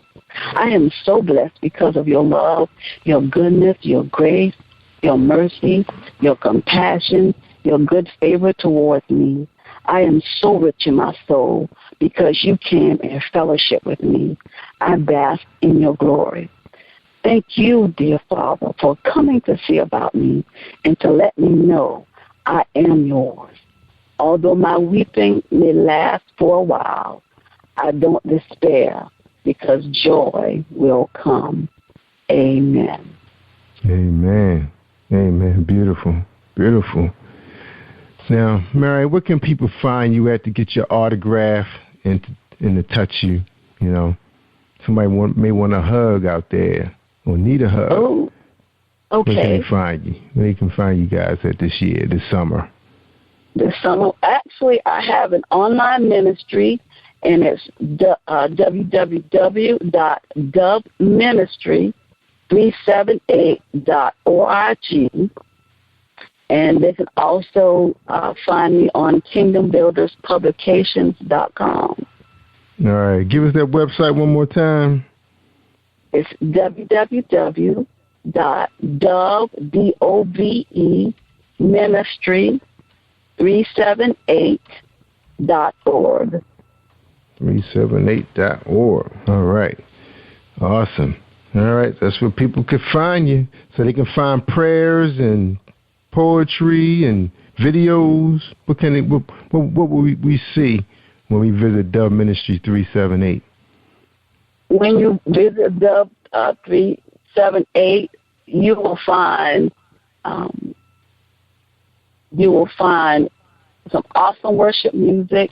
You will find a place where you can be a guest writer there. You can find some actually writing of mine. You can actually find more about prayers, poems, and precious moments, and you can write a review. You can send me a comment. You can even submit your prayer request to me. And you can also find out about my second book, which was released last month. I Recommend Jesus as well. And you can find some videos on there as well. Wow. You're just a busy bee.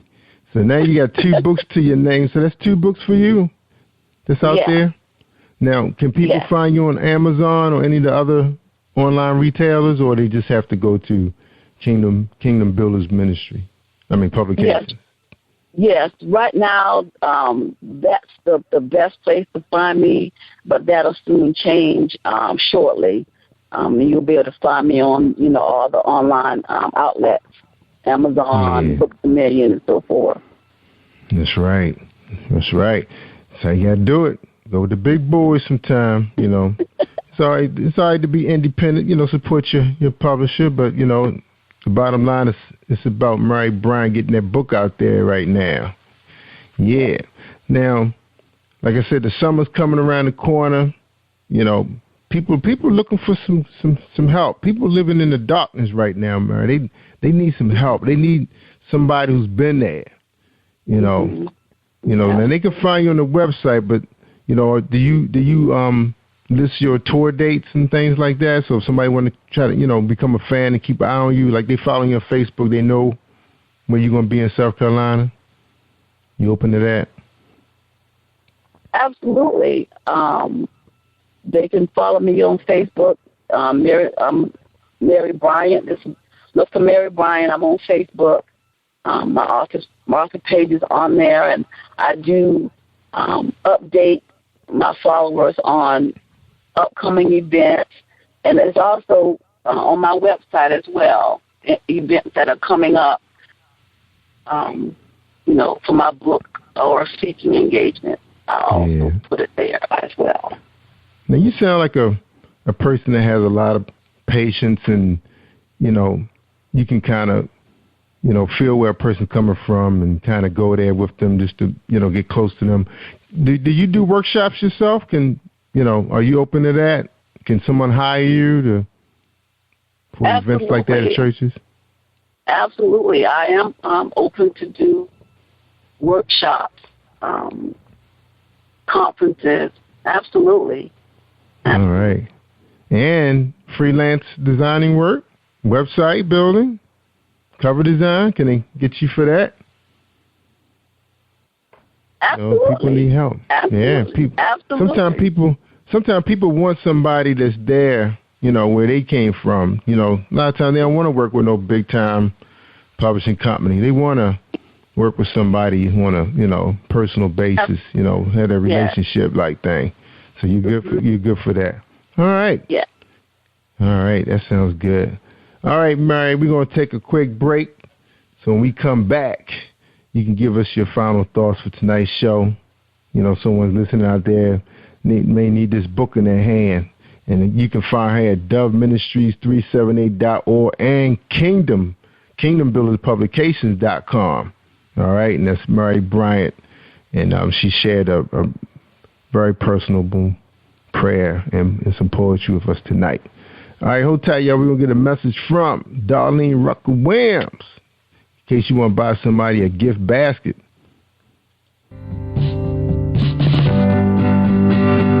What do you give to a person who has everything? Hi, I'm Darlene Rucker-Williams, and I am the owner of Stylish and Stellar Gifts by Dar. I get this question all of the time.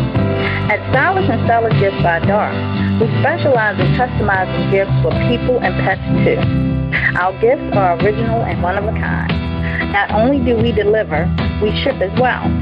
We work according to your budget and your theme. We have gifts for all things, including baby showers, sports teams, get well, bridal, birthdays, pets, just because, and that's just to name a few. So let's Stylish and Stellar Gifts by Dar take the worry out of your gift giving today and also for the holidays.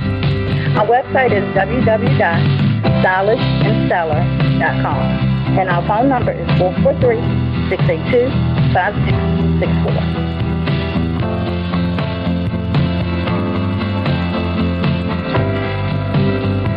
Positive Power 21.org, Internet Radio. You are listening to PositivePower21.org with Jerry Royce. All right, thank you, family. It's always good there, family. And shout out to all my family on the Eastern Shore of Maryland, D.C., and Baltimore. Thank you for tuning in. And all those, man, a bunch of, I don't know what happened last night. I don't know if it was the young lady who told a terrific story last night. Oh, Kimberly Bowman was here, and she's from the South Carolina area. And then we had Louise Smith. But we actually had over 40 people sign up for Spreaker.com mobile app. Man, that was a remarkable night. Thank you, guys. I'm not sure. Maybe it was overseas. We got to look at the report. And then we saw over 2,000 people visit the site today. So hopefully, you know, you guys been coming out to check out our new podcasters. That's right. We're excited. We got T. Spence coming to PositivePower21.org. It's right out of Hollywood. That's right. And she walks the red carpet with the stars, the football players and all. She's going to be here to do some empowerment because she knows where some of these girls have been. So she specializes in empowerment for women, and she specializes in HIV, counseling, and that kind of thing. So she's going to be here to do that. And you can find her right now on Blog Talk Radio with Ebony Express coming out of the UK. And they be having some pretty deep talks on that show. And also we're going to have Kimmy Robinson coming here. She's going to be talking to us about some religious, it's going to be more of the Christian-based programming. A program called Elations, a magazine.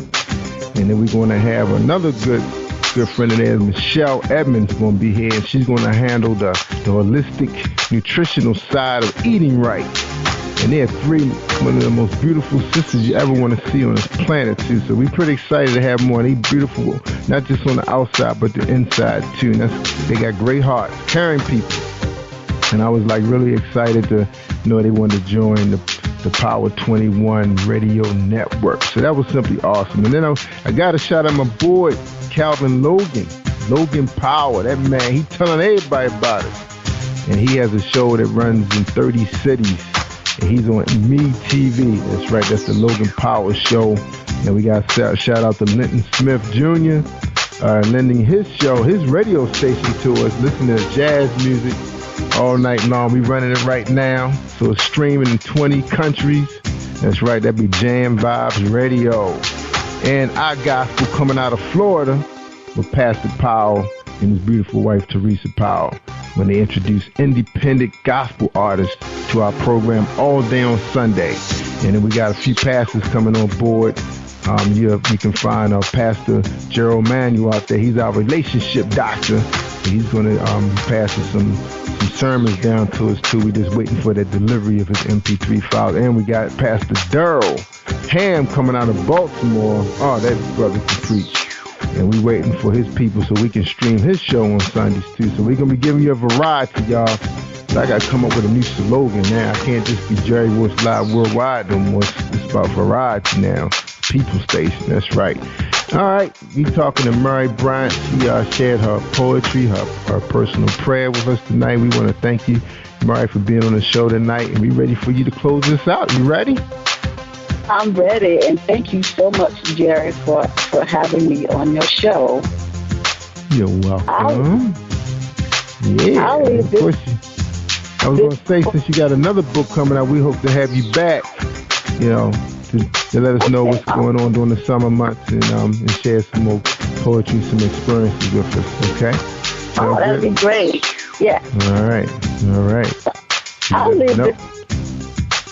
I'll leave this quote with everyone from Anne Frank. The nicest part is being able to write down all my thoughts and feelings. Otherwise, I absolutely suffocate.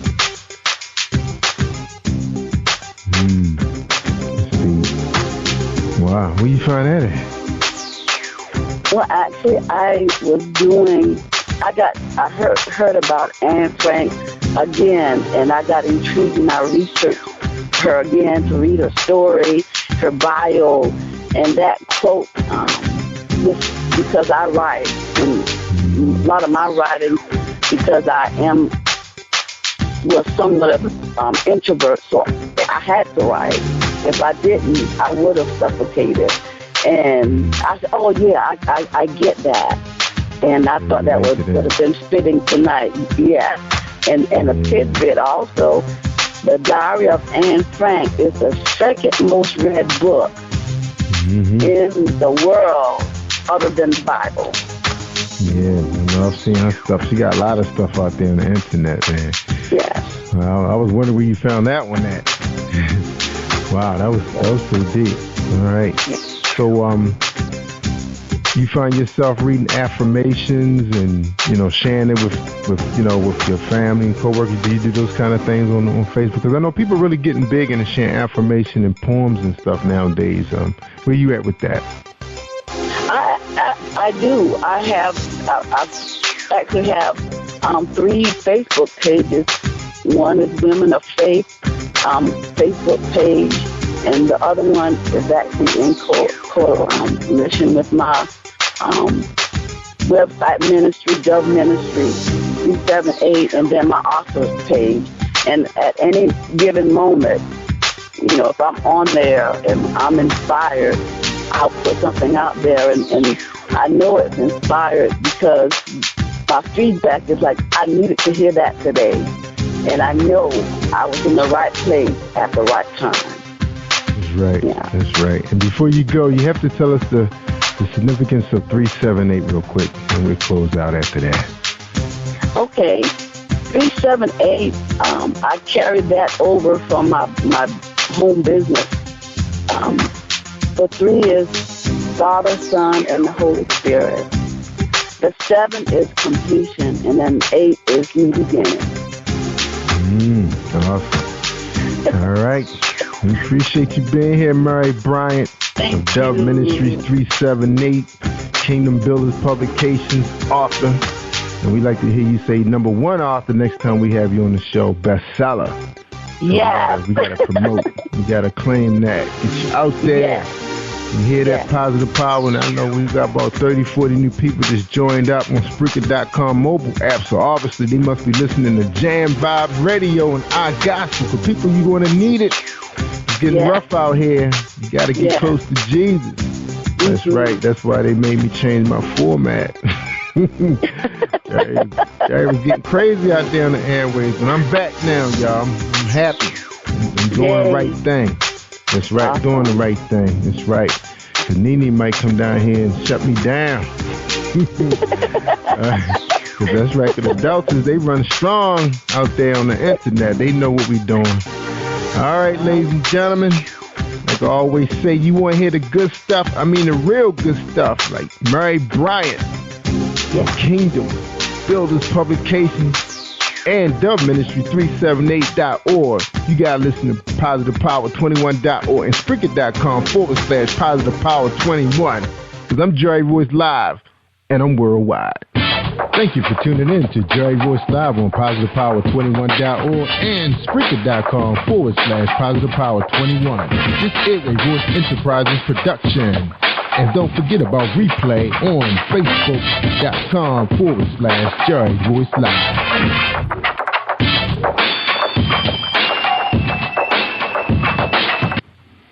All right, y'all, we got another one coming up. Stay awesome all week long.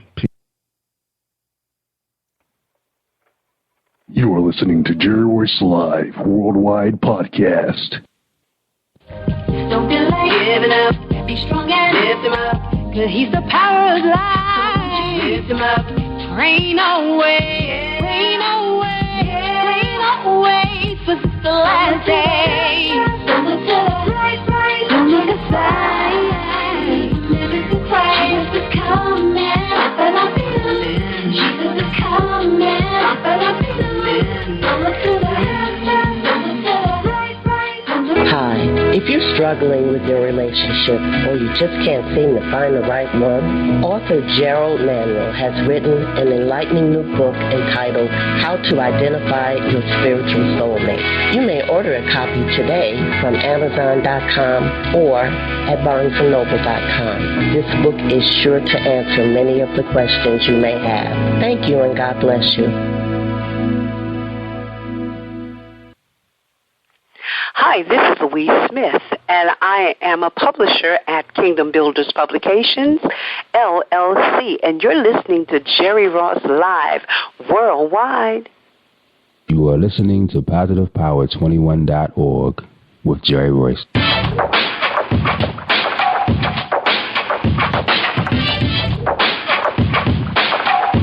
What up? It's your boy Kano Kingston. Hi, this is Angel Sessions. Hey, this is Pat. Hi, I'm Teresa Powell. Hi, Jerry. This is Ira Sandro Carter. Hi, this is Phil Powers. Hello, this is Teresa Bobby with Jerry Royce Live. Hi, I'm Philip Barron. I'm live on the Jerry Royce Show. Hey, what it do? It's your boy Houston Saint. Peace, this is Dahlia the poet, spoken word artist. Hello, this is Mama Keith with Jerry Royce Live. All right, everyone. You got Robin in, and I'm keeping it live right now on Jerry Royce Live. Hey, what's going on, everybody? What's up? This is a award-winning podcast with the greatest podcast on earth. Thank you for stopping by. I'm your host, Jerry Royce Live Worldwide on Internet Radio, where you get your positive on. So when it's all positive, it's all power. That's positive power. This is a worldwide podcast for growth, wealth, and success. Thank you.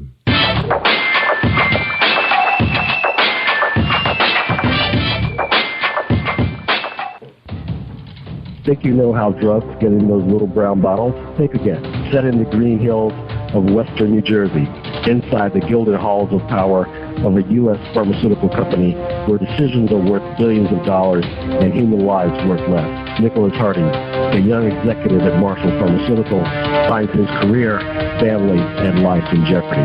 The Farmhouse, a suspense thriller novel by Bill Powers, published by Donna Inc. Publications, available at Amazon.com or DonnaInc.org. Go to Bill's webpage at www.authorBillPowers.com. Are you looking for the next great read? A book filled with love, passion, betrayal, and intrigue. The award-winning novel, Season of Change, by Tamika Patrice Kane, is sure to satisfy your literary sweet tooth. Check out this must-read book reviewers are calling uplifting and emotional. And exceptionally great read, deeply intense and thought-provoking. Order your copy today. Available in paperback and ebook on Amazon.com or at www.tamikapatrice.com. Are you an author looking for promotional services or a reader looking for a great read at low prices? In this competitive world of books, Fighting Royalty Promotions is dedicated to bringing authors and readers together to build a greater respect for literature through our various promotional services and online bookstore. So head over to writingroyaltypromotions.com and check us out.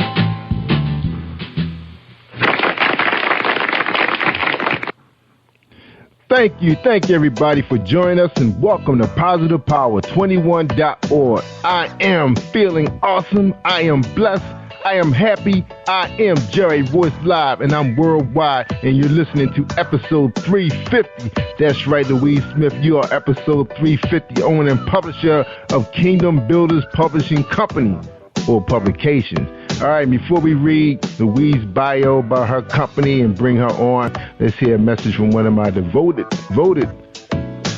sponsors, and that'll be Marilyn Dunn and her husband Kevin Dunn. That's right, Marilyn Dunn, the gospel artist.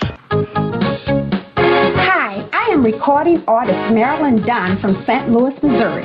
If you are looking for some soul-stirring, anointed, spiritual, and heartfelt music, visit my website at www.MarilynDunnMinistries.com. Or you can also find me on CD Baby, iTunes, and Reverb Nation. For booking information, contact Mr. Kevin Dunn at 636-856-0551.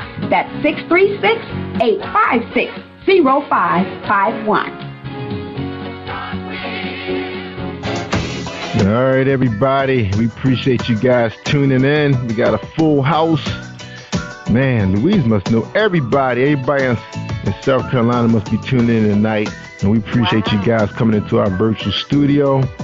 And for those of you listening to us streaming, we streaming in over 17, 20 plus countries tonight. That's right, Monday night. It's not Monday, it's Tuesday night. And you know, I normally don't call out no dates because we run it 24/7 every day. That's right. And of course, we want to shout out to all the new podcasters coming on board. I can't forget about my girl Sabrina Williams. That's right, Sabrina Williams out there in Las Vegas. Her show is up and streaming now.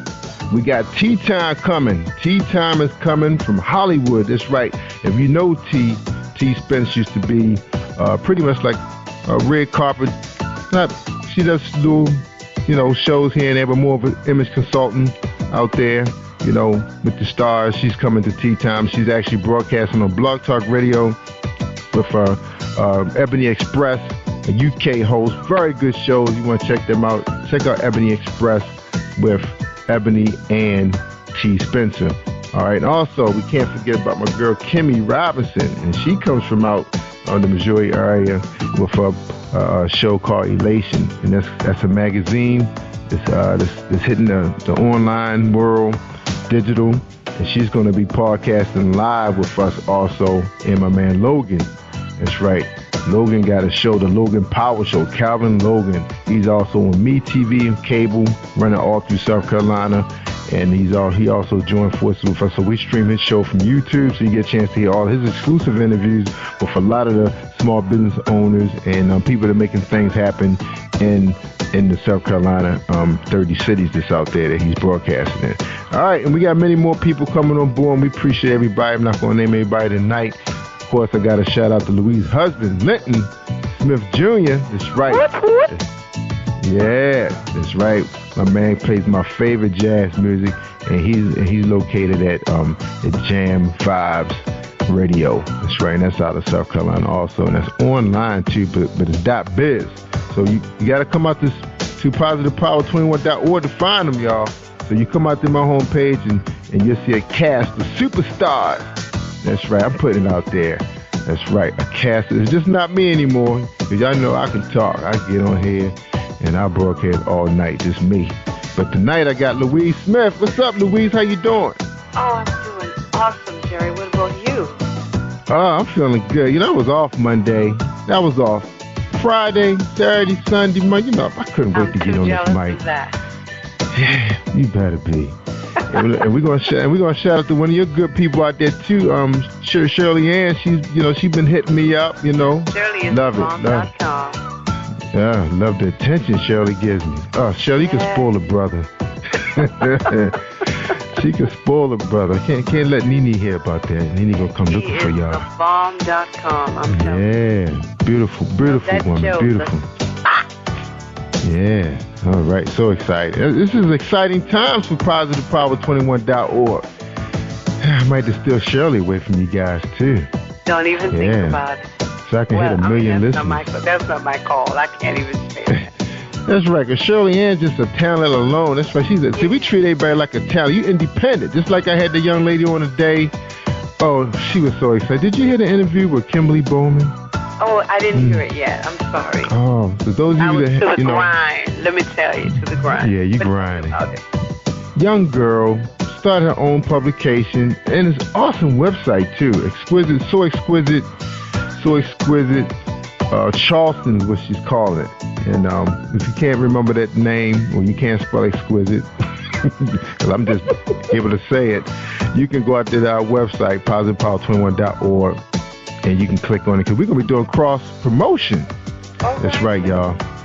And Louise, you know how important that is, too. We're going to talk all about that, cross-promoting, you know, how important that is right now. But right now, the first question is, who is Louise Smith? Louise Smith is the CEO and founder of Kingdom Builders Publications, LLC. And what we do is we publish books, but we do the full gamut from A to 100,000. And we do it so beautifully and so cost-effective that you'll have to see what the Kingdom is doing. Yeah, I saw it, too. I got a chance to meet one of your authors right there in Greenbelt, Maryland, Rhonda Bello. Wasn't that something? Yeah, her and her husband, Mr. Bello. I got to say Mr. Bello. Now I don't want him chasing me down. Yeah, I know what you mean. Yeah, beautiful couple. And Rhonda actually went to one of the schools that my wife and my sister and sister-in-law attended, Small World. Wow, it is. She was there about the time my sister was there, I believe. And probably my wife, because my wife is actually younger than my sister. That's right, y'all. I like them young girls. That's right. She's about 5-6 years younger than me. I'll tell you what, she is as beautiful on the inside as she is on the outside. Yeah, oh yeah. Wonderful, really wonderful. Warm spirit. That's right. Mr. Bello, he's standing right there because he don't know nothing about no Jerry Royce. Like, I don't even think he left the room. Wow. My man. That's right. He's a focused brother. That's for right. the Lord. That's right. Take care of your wife, man. That's right. All right. So you're the owner, publisher of Kingdom Builders Publications, but we want to know a little bit about you first. Tell us a little bit about your background, how you grew up. Of course, we heard your story with you and your husband about a week ago, but we want to hear your story again. Who is Louise Smith? How did she become Louise Smith, first of all? Well, I was born in Charleston, South Carolina. My mother my mother had 4 children at the time. I was adopted outside of the family, and I was chosen by the surrogate woman of Marie Merritt, and my dad, Sam Merritt. And we lived in Hampton, Virginia, Newport News, Virginia, Lawrence, South Carolina, and then Columbia was where I moved on a ministry opportunity. I was playing for a church, and the commute was just banana crazy. I like 6 months. I'm just too tired. I will have to move to Columbia because I really enjoyed the fellowship of the church, and I really enjoyed the ministry. Right.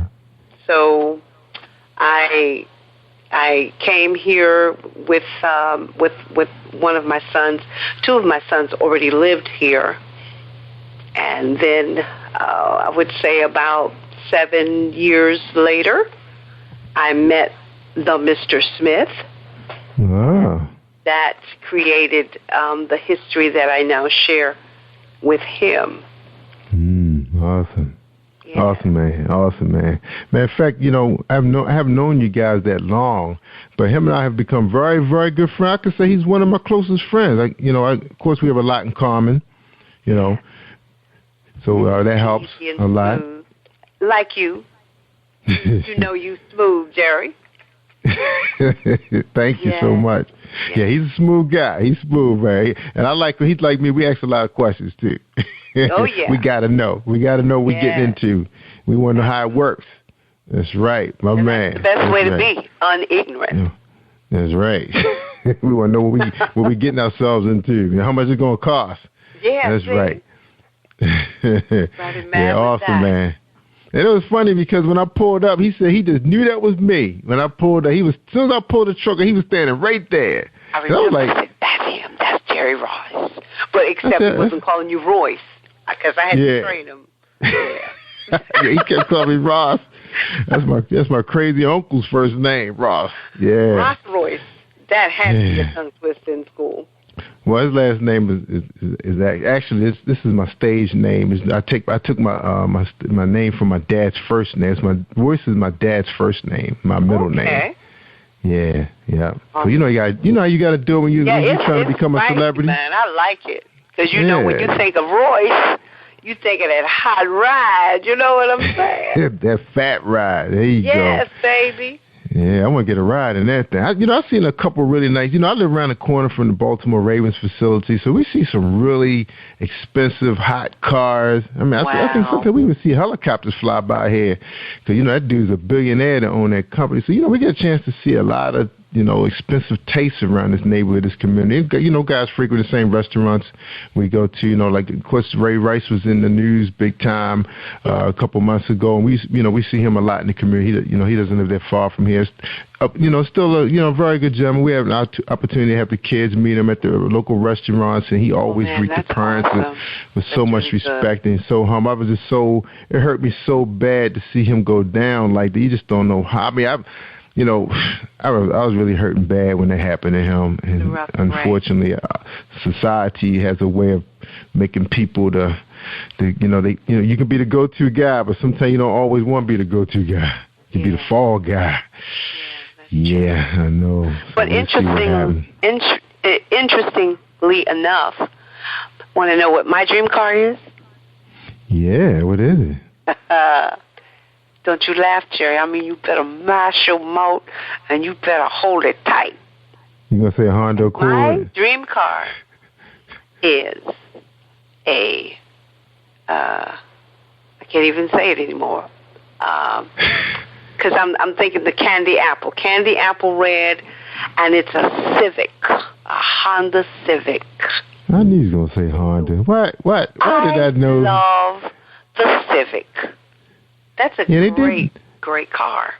Yeah, they did. They kind of got kind of sporty with it. I saw one in the garage the other day, and I was like, I had to do a double take because I thought I saw a Toyota logo on there. The badge of the Toyota brand. They're really nice. Yeah, and they're dependable. Really I've always had American cars, but I'm believing that my first car that I paid cash for from a dealership, whatever year that's going to be, is going to be a Honda Civic. All right. Hey, I'm not going to talk bad about you. Better mash that mouth. Embrace that. That's right. Claim it. That's right. Claim it. And they're not that great on gas. I'm not sure now. It's hybrid now, but my wife had a Honda Prelude. That car wasn't that great on gas. It was a little sports car, a little two-door coupe. Yeah, didn't get much out of that. But anyway, well, we got to talk about your company now. Now, we talking about you. Of course, we're going to get into your company in the second hour. We're getting pretty close to that time, almost 9:30. But as far as you, we know you want to, you're a simple woman. Sound like, you talk about Honda Civic. You didn't, say you wanted a Mercedes or, a lot of times when people made it in the world, they have their signature cars. So does that mean that you're just a very simple woman? You don't really require the luxury of life, or you just want quality, but it doesn't have to spell out, hey, everybody, look at me, I'm driving a Benz or a BMW. I don't need that because my heart is happy. My mind is clear. I am out to be a blessing, to be blessed, and to sprinkle that like human confetti in the world. And when it's my time to go, I don't have to have nobody fighting over this piece of something and that piece of something, because everything that I get, I either want to use it or be a blessing and share it. That's right. And that's, now, if you call that simple, then so be it. Now, one thing about you and Lynn, you guys don't sit around and brag about, how talented you guys. You guys have a lot of talent. You get, and if I was Lynn and I could play that at home, I think I'd probably walk in a nightclub with my trumpet and just open it up and just start playing on people, doing it like that. And you can sing your butt off. Now, why you didn't tell us about that when I asked who is Louise Smith? You didn't mention anything about that strong, beautiful voice of yours. Oh, man, I love to sing. And I know that there are people that can sing me under the table, sing me into a fit. But I'm just thankful for what the Lord give me. And I've been singing since my mom says that I've been singing since I've been in the crib. Well, I can't verify that, but I can remember around 4. And I used to, play on flat surfaces. And, because I was imitating people that played a piano, except I didn't really know what that was at that age, but it sounded musical to me. And so my father, he said, that gal, she either going to play the piano or she just going plumb crazy. What he did was he bought me a little 20 one-key keyboard, and I have it in the room right today. I still have my little keyboard. And one day I was just mashing all of the keys on them, every black, every white. And I was going all down the white keys, and something happened that Tuesday when I was like, da-da-da-da-da-da-da-da-da-da-da-da. And I was just going up and down. And then all of a sudden, I went just as I am without one plea. And I couldn't figure. I was like, wow. How did I do that? I was so amazed that I could do that. And I went running to my mother, and I said, Mommy, I can play just as I am. And she said, what? And so from that day to this day, well, with the exception of a few days, I play and sing all the time. It brings me joy, and then I realized when I looked at certain people, or when I looked at people, they seemed to really get what I was doing, or they loved it. And I wasn't liked very much in school, but everybody liked when I sing. So I know that God gave me this extraordinary gift, His beautiful gift to give away and to save me from dying, save me from killing myself, because I used to be so very depressed and very sad because I grew up an only child, and I grew up not feeling like a little conundrum, not really fitting into something. And that's why He gave me the music. So when I'm sad or when I'm happy, I can sing, and it's nothing but, and perhaps somebody else who's listening in. Now you mentioned, growing up without siblings. Now, how about in school? Did you have that special girlfriend that was like a sister? You guys. Well, no. No. See, my thing was, okay, I was skinny. I talk funny. I walk funny. Because they said I walk like a teacher. Or they said, like I sound British or whatever. They used to just pick at me. They picked at my hair. They picked at my skin. Nobody picked at me when I was playing the piano or when I was singing. Everybody was my friend. Or if somebody wanted somebody to pray for them, they would get, Louise will pray for you. And I would do that because that was exercising the love of God. However, after that problem was solved, go back to let's beat your hips. But by the time I got into high school, there was a girl that gravitated to me, and I gravitated to her. But, they called my mother Adolf Hitler, so I couldn't really have company because my mother was very protective of me, and I do understand why. See, my mother was the daughter of a slave. Oh, so that kind of mentality there was pretty harsh. Yeah. But then also, as I was adopted, my health was, I was born a preemie. In fact, when I was in the hospital just before the orphanage, I'm told that my name was Ethel Lazarus. And Ethel means warrior, and Lazarus means to come forth. And those wonderful words kind of, I don't know, they stayed over me as an angel guide. I think God had them to give me that name. My mother named me, my birth mother named me Juanita, which is a derivative of John, which means God is good. And then when my surrogate mother named me Louise Marie, well, Louise means heroine, and Marie is a derivative of Mary, which means the carrier of the word. So I've had all these wonderful names.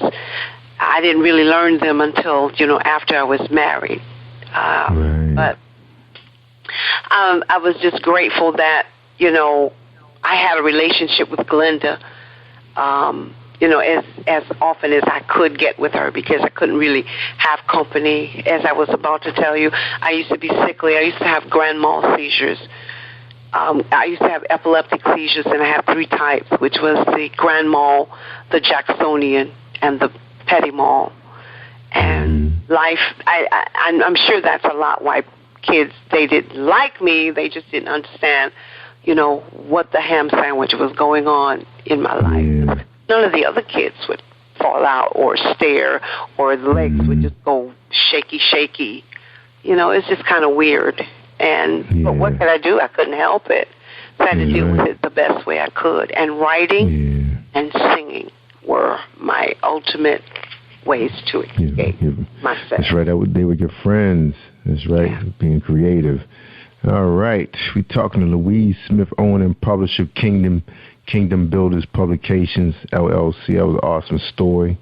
Now hold tight, everybody. We're going to hear a word from our sponsor, James Deshay. That's right, the Poetry Man. Are you looking for a great book of poetry that is romantic, heartfelt, and full of male emotion? Then get Thoughts, Love, and Reflections by James K. Deshay. That's Deshay. Go to www.jamesdeshay.com. You will enjoy Thoughts, Love, and Reflections.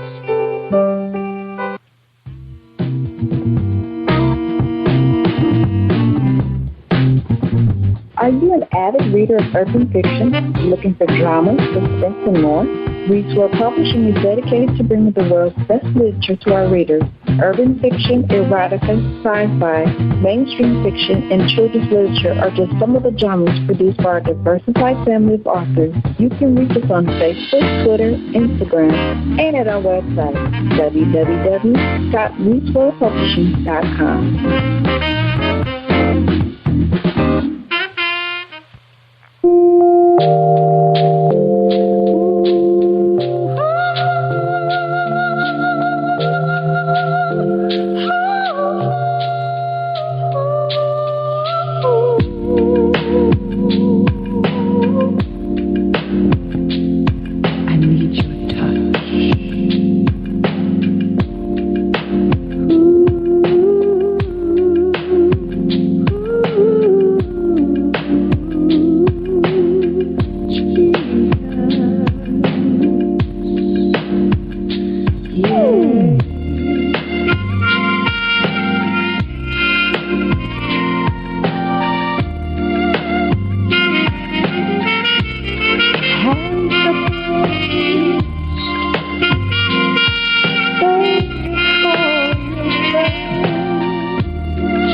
Hey, this is director, producer Alan Wills, and I am on Positive Power 21 with Jerry Royce Live. And when I'm online, I listen to Jerry Royce Live at www.spreaker.com/positivepower21.org. Y'all heard?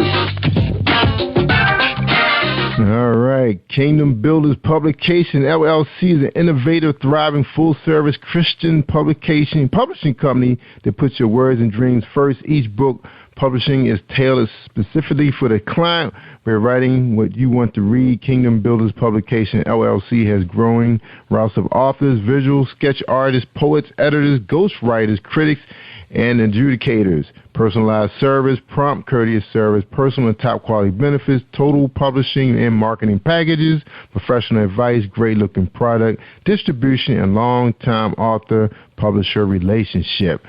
Wow, that's your company. Tell us about it. Tell us about it. How to get started.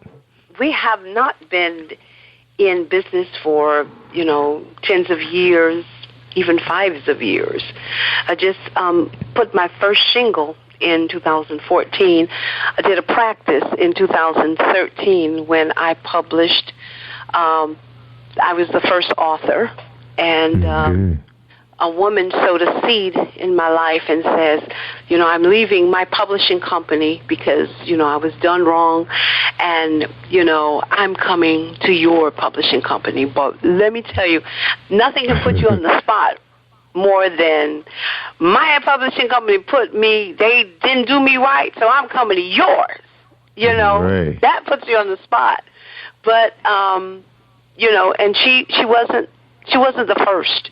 She wasn't even the second or the third, but the first person that came to me, and I didn't really think about it when she said, "I want you to publish my book. Could you help me?" I said, "Let's go. Let's do this." And when she did, and we did it together. It was a beautiful journey.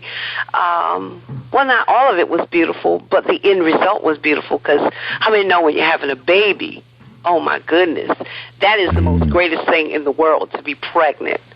But when you're throwing up, or when you're getting kicked, or when you just don't even feel like moving, when your nose is spread, your belly is spread, that's not the great part. But, and even the labor, even the contractions.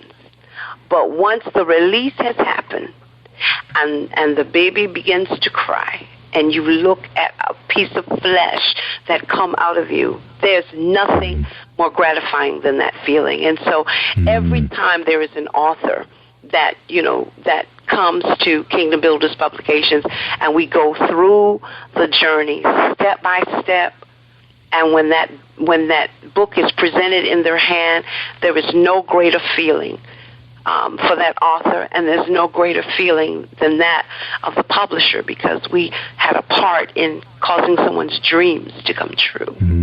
That's right. So I'm very pleased and happy that while being a singer, because as my dad said, who'd have thunk, that I would be a book publisher, and and just serving so many people. My company is erected differently than I guess your traditional indie or your traditional publisher, because we do such great work, and our prices is not even competitive. We don't do the high price. We just, because it's about the kingdom and it's about helping someone, and so that's why, and that's why we do it, and that's how we do it, and that won't change. All right, good. Now, how about genres? What type of genres do you accept from people? We accept anything that inspires. I'm a Christian publication, but everything doesn't have to be God, Jesus, the Holy Ghost. As long as it's moral, as long as it's entertaining, not, profane, or, there's like God created Eros, love. So I definitely do, erotic or romantic love. But, I mean, it just can't be, street and just nasty, Ain't nobody laughing, is it? Because, there is a difference, Can't be hardcore. Love. Yeah, hardcore, triple X. Yeah, I know where you're coming from. Yeah. Yeah. And there are very people tasteful. that subscribe to that. But, yeah, absolutely. Yeah. That's how you learn. That's what that's how the guys know how to romance the ladies. Read what they write. That's how we learn. That's true. Right. Awesome. Now, I mean, and there's not a greater romantic than me. But I would be like my grandmama, who would say, "If you ain't got nothing for sale, take your sign down. You ain't got to show all your business, to be." in the market. So I don't have to spell everything out, read and, and get a sense of what it was. Who's the greatest romantic in the scriptures? Let's see, I think it was Solomon. And that brother was putting it down hard and heavy. But you still had to read between the lines. That's right. That's your mind. That's right. Yeah. Take it to another level. There That's you what go. it's all That's about. how you do it. Yeah, like you said, sexy don't have to be showing all your goodies. That's right. There's something wrong. You better run. Yep. Yeah, that's right. Yeah, good for you. Now, how challenging has this business been? I know, we went down this road with our family. We was more in the newspaper part of it, and then we kind of somebody threw it at us, say, hey, you guys doing a newspaper, you could do a poetry book. And next thing you know, more poetry books were coming, more, then nonfiction, then fiction. Next thing you know, my brother and I, we sitting around trying to kick out 10 books a month and providing other services, artwork, stuff like that. So what's the challenge, having a business like this? Well, the challenge is, for the most part, I don't have to worry about people and sticking to their goals. Sticking to a schedule, now that's another discussion. I don't bite off more than I can chew. I got approached by Google, as I'm sure everybody who's listening who has, internet business. Would you like to be number one? When people look up publishing companies, I was going, absolutely not, because I don't want Google to put me up front and, and then I'm getting so much business that I'm ruining my reputation, because that ain't going to happen. See, I stick with what I can do, and I do that very well, because I'm not into the numbers. I'm into the quality. That's right, and very important. And so the challenge for myself is to stay on target, stay on point, stay true, and everybody is special. Every number one person is number one. The challenge for me is to make sure that everybody stays on point, and I've not to this point, run into anything really large. I remember the first book that I did, though, I missed a section of errors. But you know what? I wouldn't let her take the fall. You know what I did? I bought her books. I just bought her some more books. We cleaned up the mistake, and we just bought her some more books. Yeah. Because I heard someone tell their story. I think it was Friday. This woman spent $7,500 to get her book published, and she had so many mistakes, and it was just in the preface alone that had so many errors, and the people who bought the book just could not get through the book, and it's on Amazon and all this other stuff, and so that's the testimony that I don't want to have. I want to be thorough in all that we do, because, we have a full staff company, but at the time I started, we did not. So, doing it all alone and making sure everything is right, but did miss it. But I we have a money back guarantee, and so the challenge is not to lose money too. That's right. That's right. Do it right the first time, Now you're offering a lot of services, professional services that a lot of people expect to get anyway when they're paying their money. Now, marketing pack, that's important because I remember, and that was the reason why I actually started my first podcast, was because after the authors had paid all this money, back then they didn't have the many on-demand services that you have now. There was only a few places that were offering. A lot of people didn't even know anything about it. And even those printers were having a hard time trying to keep up with the demand for on-demand. And they really didn't want to print no 1 book or no 10 book. They wanted full press run. Now, Right. Now, once they got their book, they had their book signings. They invited everybody they know because, the Internet wasn't really what it is today. We had Yahoo groups and MySpace out there, but not like what it is today. They didn't really know what to do. So that's why I said, wow, they do need somebody to have them come on a show and talk about the books to a lot of people and sell books. Marketing. Right. How important is that right now? Do your people understand it? Duper important, because chances are you're going to exhaust your family. You're going to exhaust your work members. You're going to exhaust your church family. But if you have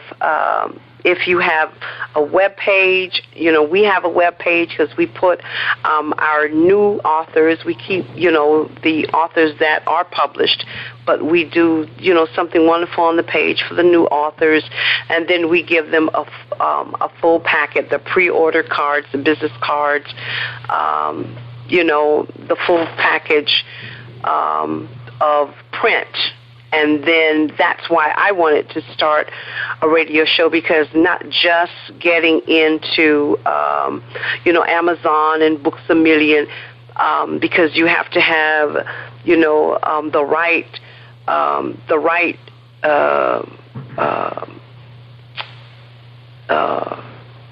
the word escapes me right now. The right package. I can't even say the word. Anyway, you have to have the right thing to get into their stores, because and then they don't give you a lot of shelf life. So mom and pop, stores are, even though they're almost becoming obsolete, but approaching them and telling people to use their mouths and to have it in print, it makes the author feel validated, and then it gets the word out.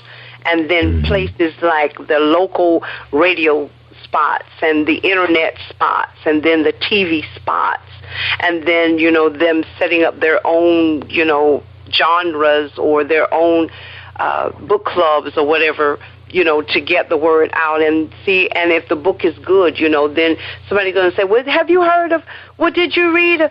And then it just keeps spreading, each one reach one. So, marketing is very important. I mean, even if I wouldn't suggest that you use stick men, but, have a nice graphic artist and, to, put your stuff together, make it look good and professional, because a brand is not just the book. It is not just the name. It is not just the face. It's inclusive of the title and everything about you and about what you are selling. That's right. Now, I'm on your website, kingdombuilderspublications.com, feature new authors, and I'm looking at your authors. They have excellent photographs, look professionally done, don't look like any selfies. And you have... No, we don't do selfie, sugar, let me tell you. No selfies, even though they say selfies are good these days, the cameras that we have there. Selfies are probably good if you want to, pass them along on the Facebook. But when we're doing, we have an in-house photographer, and I tell everyone, once they get, because we have a guideline, and one of the guidelines is you have to have a photo shoot, because I have to have fresh frames for the way you look now. And then I want to advertise that, and we'll do jovial pictures, serious pictures, professional pictures, pictures that could simulate you at another time. And, just make it work. That's right. And they look good on here, too. You got the book covers displayed very nicely. and it looks really, really good. Oh, don't fool me now. Don't fool me now. Go ahead now. Don't fool me now. Excellent looking website. A plus. Thank you. Yeah, I think people will be impressed. And this kind of thing make people want to try you out too when they see it. See something professionally done. It looks like when you click on that add to cart, the book is going to be delivered. You're going to get the book. You're going to get a softback book to your house, and you're not going to be calling them up in the answer machines, getting the phone. You're going to get your book. How important is the customer for you, your business? The customer is like God. When someone gives me a call and they say, I've heard about you, because I asked them, well, how did you hear about me? Just the idea that they would pick up the phone and just dial me is phenomenal. So I don't know if you had any experience with your mother and your grandmother, whenever company comes, they just go all out. Whether they knew they were coming, they would have a lot on the stove, or they didn't know they were coming. A lot would be on the stove, and they kept their houses clean. And, you just felt special when you go to their homes. And, and the way they treated, pastors, he was like royalty. I never forgot that, the way that made me feel, the way they made them feel. So me as a business owner, that's what I go after. I go after to make the experience pleasant. Not just to be nice and don't produce. Not to produce and don't be nice. But inclusive of everything. Because I want to be professional. I want to be, I want to be cordial. And I want them to give them an experience that they can run their mouths on. And that they will, when they come back, they will bring somebody with me. And that's really how my business began to grow. One person told another person. That person came and brought another person and brought another person. And that's how it works. So I'm grateful that anybody would consider, Louise. That's right. Now you have something on your website I haven't seen in a very long time. You actually have a badge from the Better Business Bureau, accredited business. You used to see that logo displayed on window panes of businesses. Why I decided that I wanted the BBB. I have gone into businesses that want my green money, but wouldn't take the money out of my black hand. I remember how that made me feel. Wow. Then I would go into businesses that treated me so well, and I would look and they had the BBB on there. Well, see, I am a Christian, period. Then I am a Christian business owner. So I need to stand in, because they can't see God, okay? They can see God in me, but they can't, knock on his door and go, I got a complaint for one of your... They can't do that.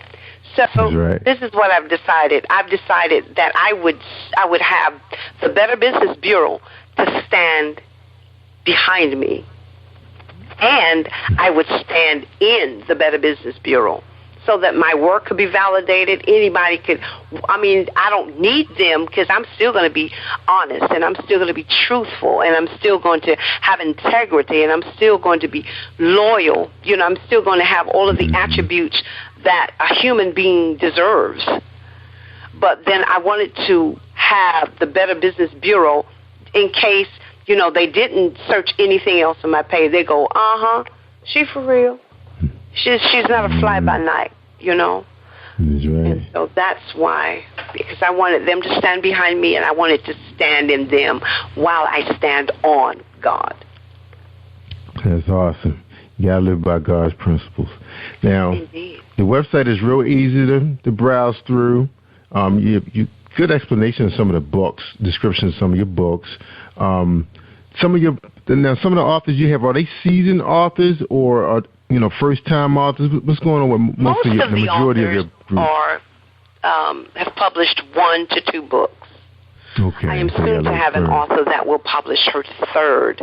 Now, all of them, have all of them have a great line, because I have some poets too.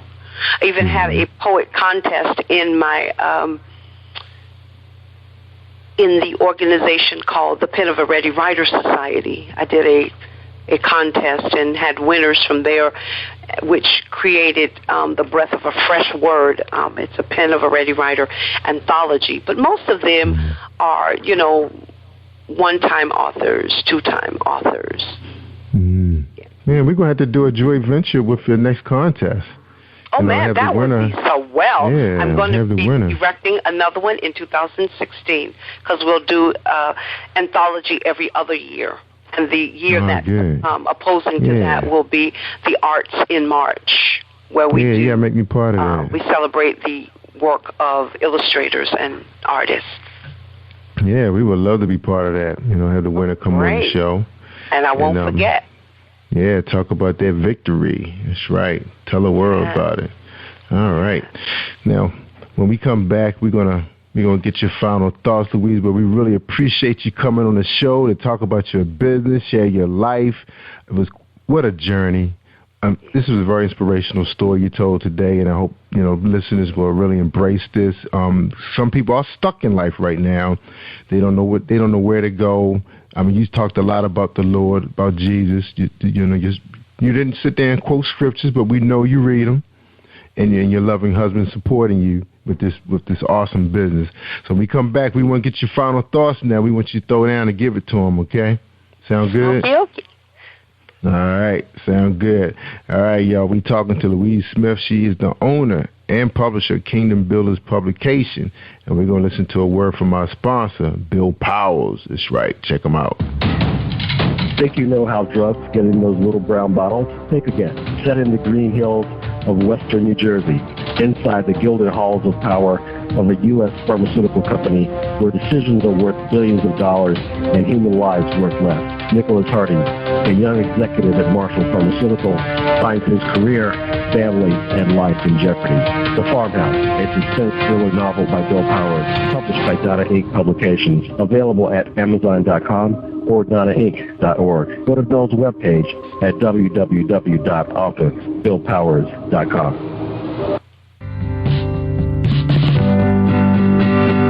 What do you give to a person who has everything? Hi, I'm Darlene Rucker-Wood, and I am the owner of Stylish and Stellar Gifts by Dar. I get this question all of the time. At Stylish and Stellar Gifts by Dar, we specialize in customizing gifts for people and pets too. Our gifts are original and one of a kind. Not only do we deliver, we ship as well. We work according to your budget and your theme. We have gifts for all things, including baby showers, sports teams, get well, bridal, birthdays, pets, just because, and that's just to name a few. So let's Stylish and Stellar Gifts by Dar take the worry out of your gift giving today and also for the holidays. Our website is www.stylishandstellar.com, and our phone number is 443-682-5664.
You are listening to Jerry Royce Live Worldwide Podcast.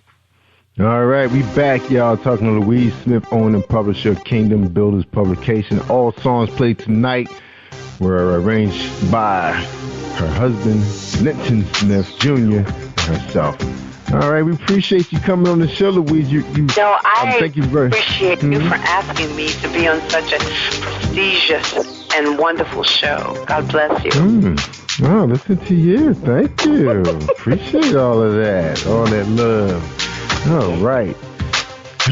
Well, so you ready to give it to him? Yeah, I want to encourage everyone to read every day. I want to also encourage you to write every day. And if you want to publish a book, publishing is not hard. All you need is a pencil, paper, computer, and just write your heart first. Don't even try to worry about grammar, organization, because those things will come later. You can approach some professional and they will help you, but check them out. Read up on them. Make sure you grab their reviews to make sure that you're getting what you hope to get. And then when you're doing that, consider your audience. Because a lot of times people, they write catharticism. But when you want to entertain your audience or inform your audience, then you don't need to write what you like. You need to write what your audience likes. So that's a tip for today. And keep doing what you're doing, and one day your name will be great. That's right. Like the great Louise Smith, Kingdom Builders Publication. Oh, Lord. Here we go. Yeah. You had a long journey, but a good journey. I know you're still traveling that path. Yes. There's nothing wrong with that. You stay on it. Stay on it. That's right. God is good. He is awesome. All right, like I told you guys, I'm feeling awesome. I am blessed. I am happy. I am Jerry Royce Live. I'm worldwide. Have a good night, everybody, and thanks for tuning in. And don't forget about Spreaker.com/Positive Power 21 for those of you who want to listen to it on your smartphones and mobile devices at work or at school. You can download that at Spreaker.com. Look for Jerry Royce Live or Positive Power 21. Or you can stay out on our website on your laptop or your PC and enjoy all our shows streaming. And all the episodes, you got the hair show, the hair morning show with Harry Cons. You got Beverly Fell Smith. She teaches you how to do positive thinking. Then we got Justice Clark coming soon. He comes in with deep conversations. He'll be coming soon. And we got Tea Time coming, y'all, from Hollywood, and she can't wait. And we got Michelle Armand coming also. Evans, I'm sorry. I keep forgetting she said her name was like Babyface. We got Michelle Evans coming, and she's going to bring a holistic approach to wellness. It's right, talk to you about how to take care of your body, the body that God gave you, so you can stay on this earth for a little while longer so you can carry out your mission. That's right, your mission for God. All right, y'all, like I said, I'm Jerry Royce Live. I'm worldwide. Thank you for tuning in to Jerry Royce Live on PositivePower21.org and Spreaker.com/PositivePower21. This is a Royce Enterprises production. And don't forget about replay on Facebook.com/Jerry Royce Live.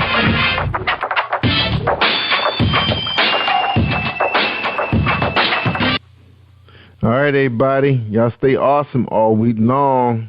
That's a You are listening to Jerry Royce Live Worldwide Podcast. Hi, if you're struggling with your relationship or you just can't seem to find the right one, author Gerald Manuel has written an enlightening new book entitled How to Identify Your Spiritual Soulmate. You may order a copy today from Amazon.com or at BarnesandNoble.com. This book is sure to answer many of the questions you may have. Thank you and God bless you. Hi, my name is Kimberly, and I'm the owner of Soul Exquisite Charleston, which is an online magazine here in Charleston, South Carolina, and I'm on Jerry Royce Live Worldwide.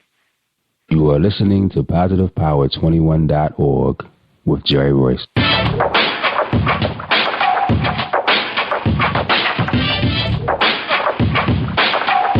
What up? It's your boy Kano Kingston. Hi, this is Angel Sessions. Hey, Hey, this is Pat. Hi, I'm Teresa Powell. Hi, Jerry. This is Ira Sandro Carter. Hi, this is Phil Powers. Hello, this is Teresa Bobby with Jerry Royce Live. Hi, I'm Philip Byrne. I'm live on the Jerry Royce Show. Hey, what it do? It's your boy Houston Saint. Peace, this is Dahlia the poet, spoken word artist. Hello, this is Ramon Marquis with Jerry Royce Live. All right, everyone. You got Robin in, and I'm keeping it live right now on Jerry Royce Live. Hey, what's going on, everybody? What's up? This is award-winning podcast with the greatest podcast on earth. Thank you for stopping by. I'm your host, Jerry Royce Live Worldwide on Internet Radio, where you get your positive on. So when it's all positive, it's all power. That's positive power. This is a worldwide podcast for growth, wealth, and success. Thank you.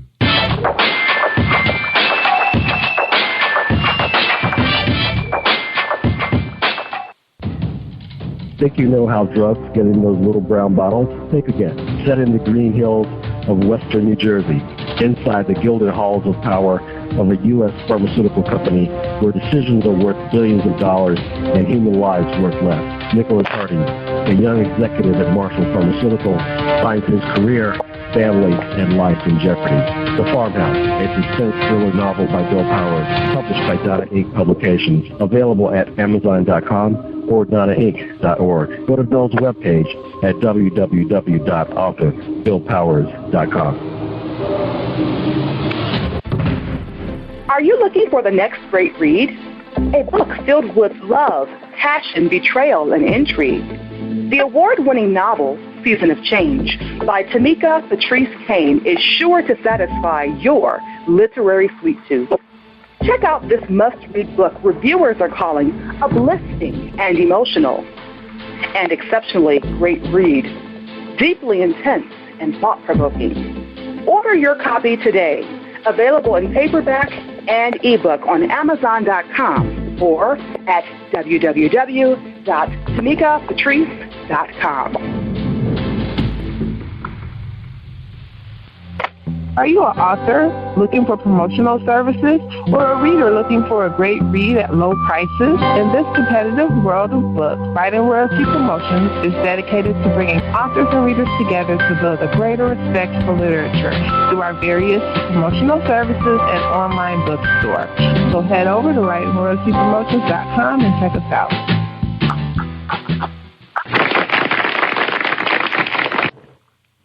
Thank you, everybody. Thank you for joining us, and welcome to PositivePower21.org. I'm feeling awesome. I am blessed. I am happy. I am Jerry Royce Live, and I'm worldwide. And you're listening to episode 349 with Kimberly Bowman, owner and editor of So Exquisite Charleston, an online magazine from Charleston, South Carolina. And before we read about her bio, you want to hear a word from one of our special sponsors. And that'll be my man, James Deshay. He has a show on Saturday on Blog Talk Radio, and we will be bringing him to Positive Power 21.org one day. Check him out, y'all. Are you looking for a great book of poetry that is romantic, heartfelt, and full of male emotion? Then get Thoughts, Love, and Reflections by James K. Deshay. That's D-E-S-H-A-Y. Go to www.jamesdeshay.com. You will enjoy Thoughts, Love, and Reflections.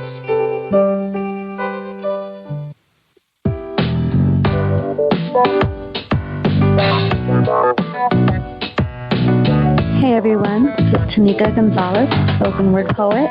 Whenever I'm online, I'm always listening to Jerry Royce Live. You can find Jerry on www.speaker.com. Positive Power 21.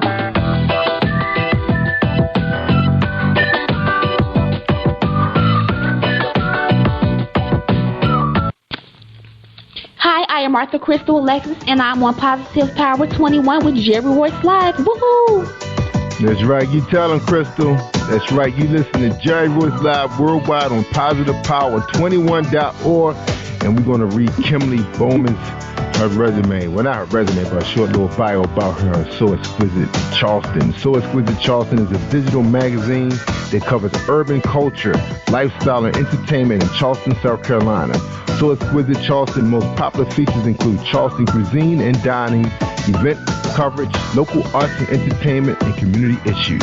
Since 2013, So Exquisite Charleston vlogs and interviews have been received over 40,000 times. That is so awesome. Ladies and gentlemen, welcome to the show, Kimberly Bowman. How you doing, Kimberly? I'm good. How are you, Jerry?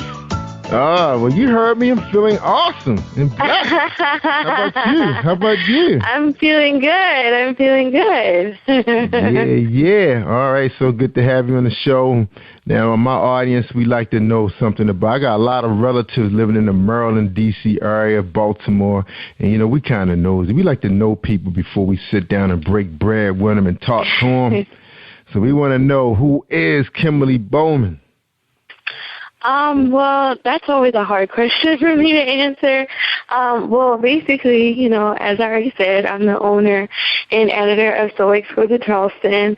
I am 22 years old. I live here in Charleston, South Carolina. I work full-time.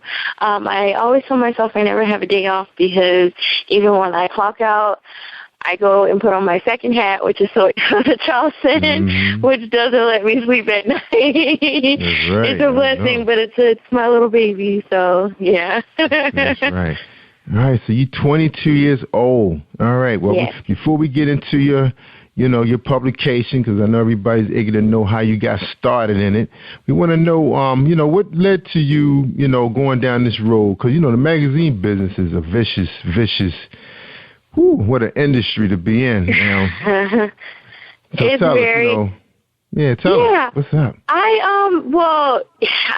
always told myself ever since I've been younger that I was going to own my own business. I wanted to be that, lady in the business suit that goes into her big fancy office building and gets to tell people what to do. That was always my dream since I've been younger. I just never really knew what I wanted to do.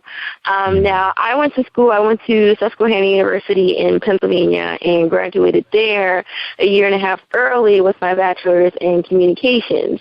When I graduated from school, just as any other student, I was very afraid. I didn't have a job. I moved back home. I was like, I can't find a job. I was like, life is over.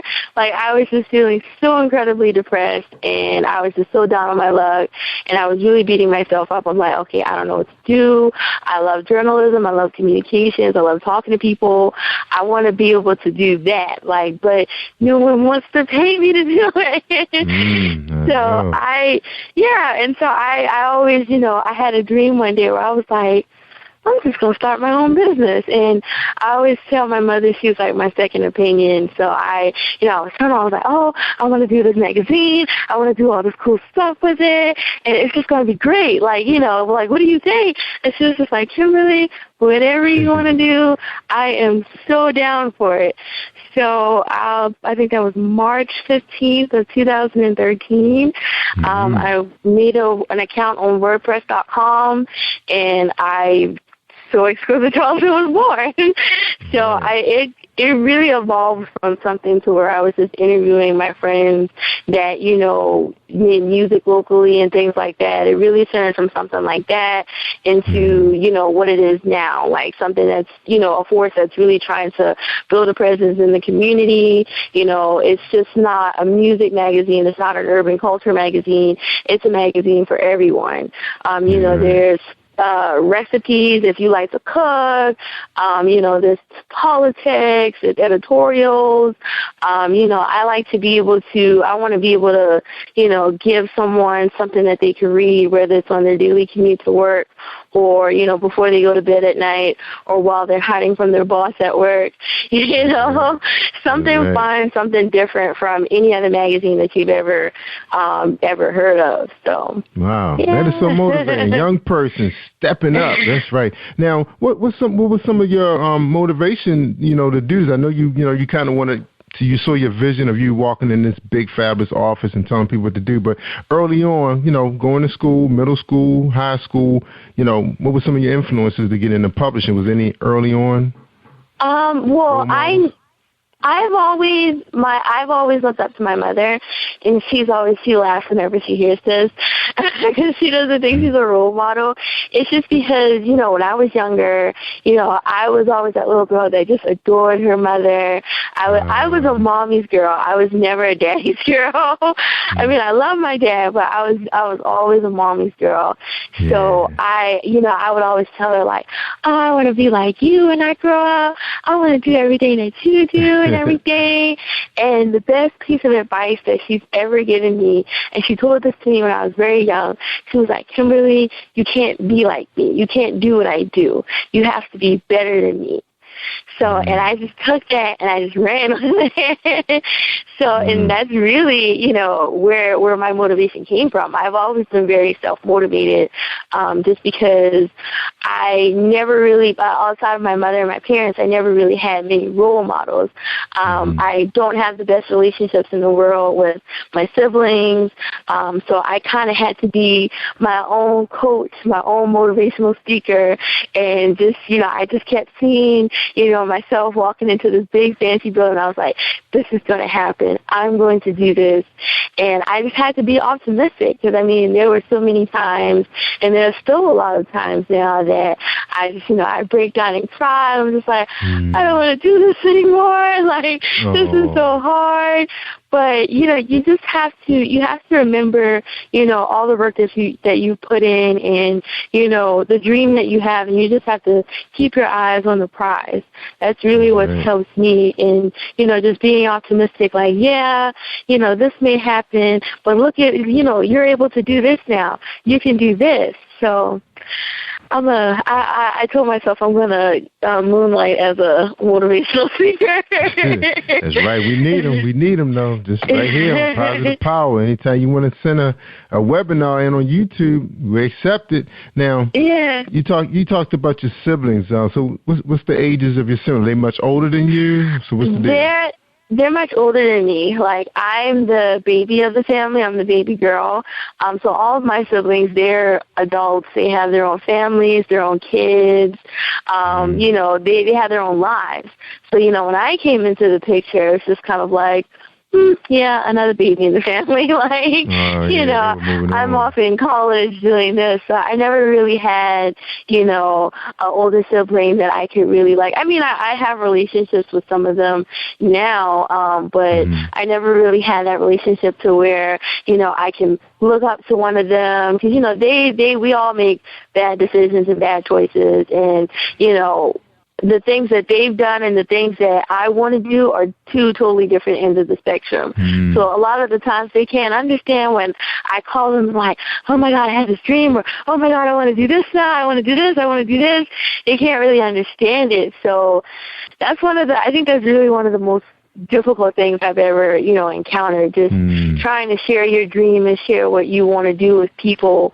And, they love you, but they just can't understand it because they can't see it for themselves. So yeah, that's right. That's interesting you bring that up because that's some of the stumbling blocks a lot of us have that are entrepreneurs. You have this dream, this vision that God placed on you, and you're so excited, you just want to tell everybody about it. But, and I think that's when seminars and webinars are so important, because sometimes you listen to some of these gurus, they're going to say, hey, what he's gave you is for you only. So it's like you got to find someone else. It's almost like you have to find a group out there somewhere that you can sit with and tell your ideas and you bounce it. It's almost like you need to put your team together. So you do have to be careful with that, because they can say, oh, you can't do that, it's too expensive. They always doubting your idea's existence. So sometimes you do have to be careful. You kind of destroy your dream. Yeah, that's definitely been a big issue for me, just because, everything that I do is so exquisite. The interviews, the event coverage, a lot of the articles, the graphics, the whole maintenance of the website, the mobile app, the print issues, all that's me. Like, that's no one else but me. I have a couple of other writers that I recruit to write, on certain topics that I'm not familiar with, but a lot of the manpower behind it, well, all of the manpower behind it is really just me. So I've always been that very guarded person. And, when you share things like that with people and they don't understand, it's discouraging. But I've learned, growing up and getting older that, just because they don't understand or just because they may want to tell you all the negative things, it doesn't mean that they don't believe in you or they want you to fail. It's just that they don't understand. They can't get it. They can't comprehend it because it's not their dream. It's your dream. So. And lucky for me, when I was in that business for a couple of years. We started out with a hard copy newspaper. It was a community publication in a real rural area, and it was exciting. The community embraced us. We kind of introduced it to the community because we wanted to include them. It was my brother, my dad, my mom supported. She invested in it. My sister didn't have anything to do with it, and we didn't have any cousins or uncles. And we had a lot of families members that was in publishing and printing, but they didn't embrace it. They just look at it like it's going to be a lot of work and nobody's going to make no money. But you'd be surprised what comes out of, baby ideas, because that was actually an idea I came up for a school project, when I was in junior college. So, community college. So, hats off. Who knows where you're going to be standing at pretty soon, running for office and all this stuff. You need these things to set up your roadmap. So that's awesome. All right. I try very hard to, map it all out. That's right. Having fun and you get a chance to. And I'm going to tell you, you're pretty young, too. You never know where you're going to go, because you're going to have to hold down a full-time job, until you're able to support yourself with this publication. But you're going to learn a lot about yourself. And you feel a project like this is major project. So and if someone else come to you and say, hey, I'd like for you to hit mine up, and I'll pay you this kind of money. It's going to be exciting because you can do it because you're doing it now. So you never know when that opportunity, come a knocking. So you're ready for it. You got the gloves on, the hats, everything, the boots. You're ready. That's awesome. Now tell us before we take our break, where did you get the name?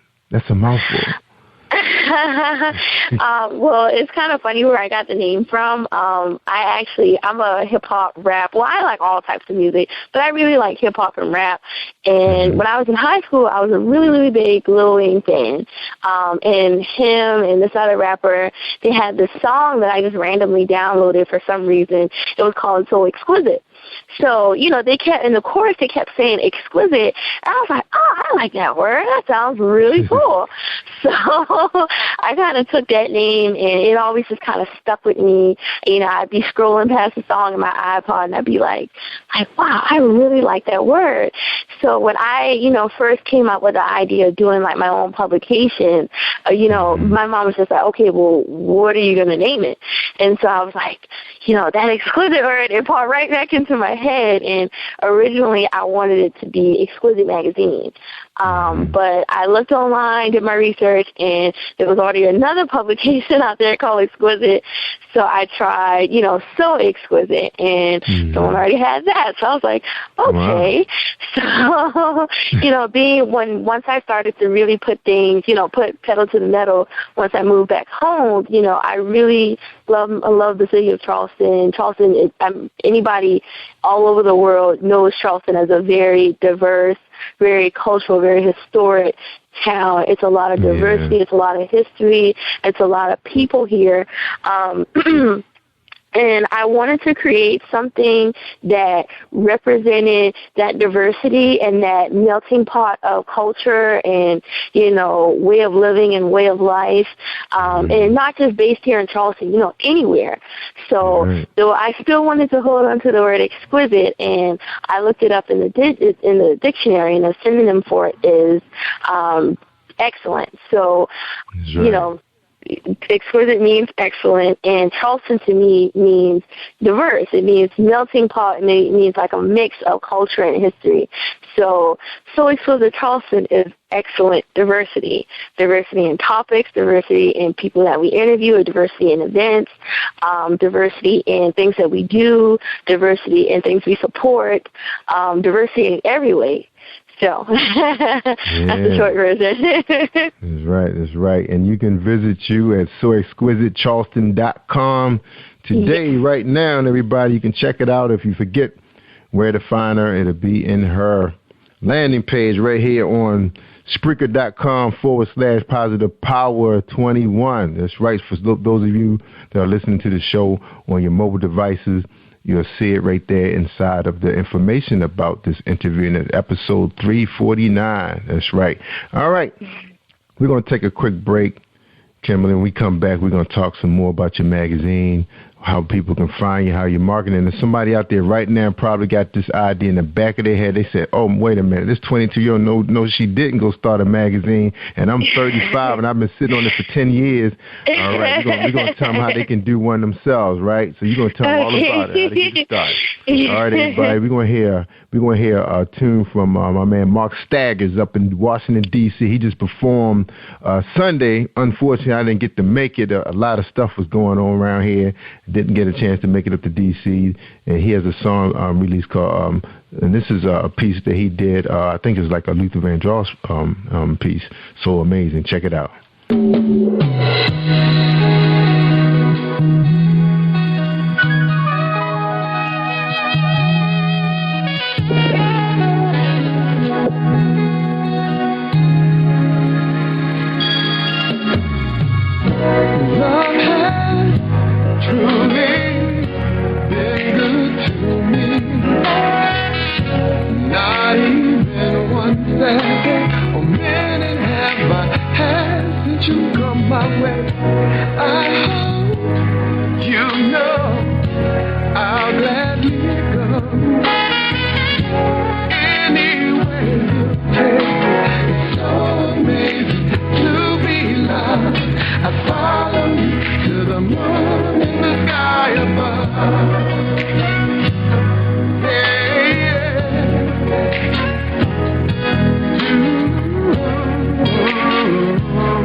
You are listening to Jerry Royce Live Worldwide Podcast. Hi, I am recording artist Marilyn Dunn from St. Louis, Missouri.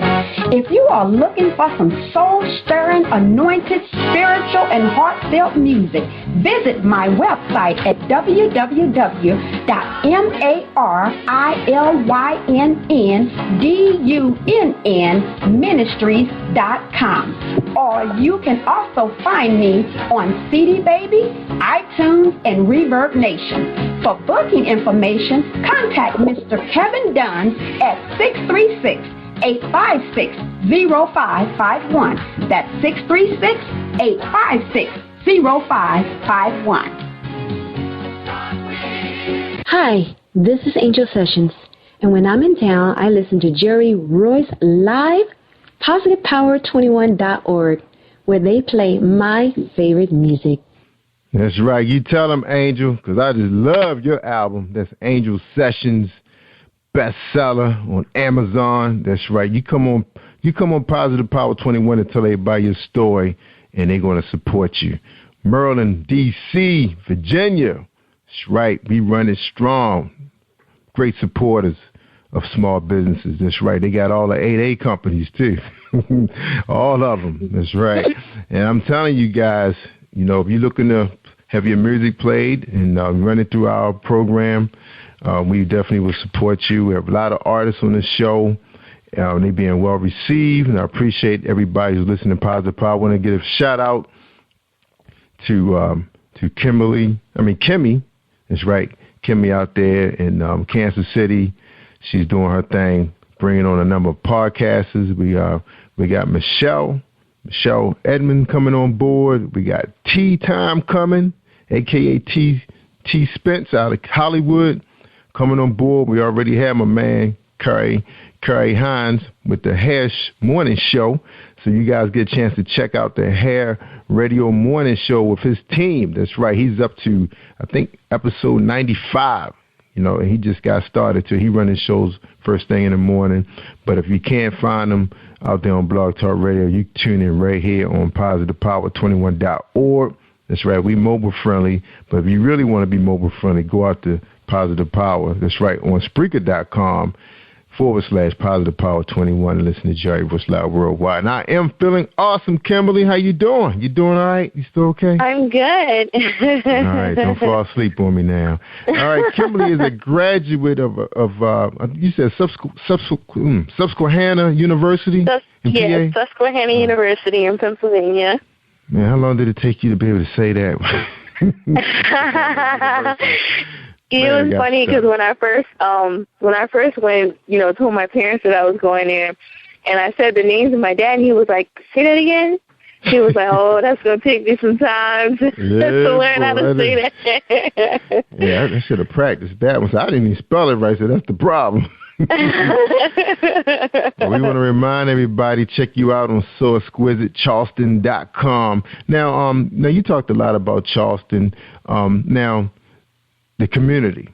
Now I know you said you wear all the hats, and your publication is exclusively online, or people can get like a little hard copy or a postcard where to find you. What's going on with that? The marketing.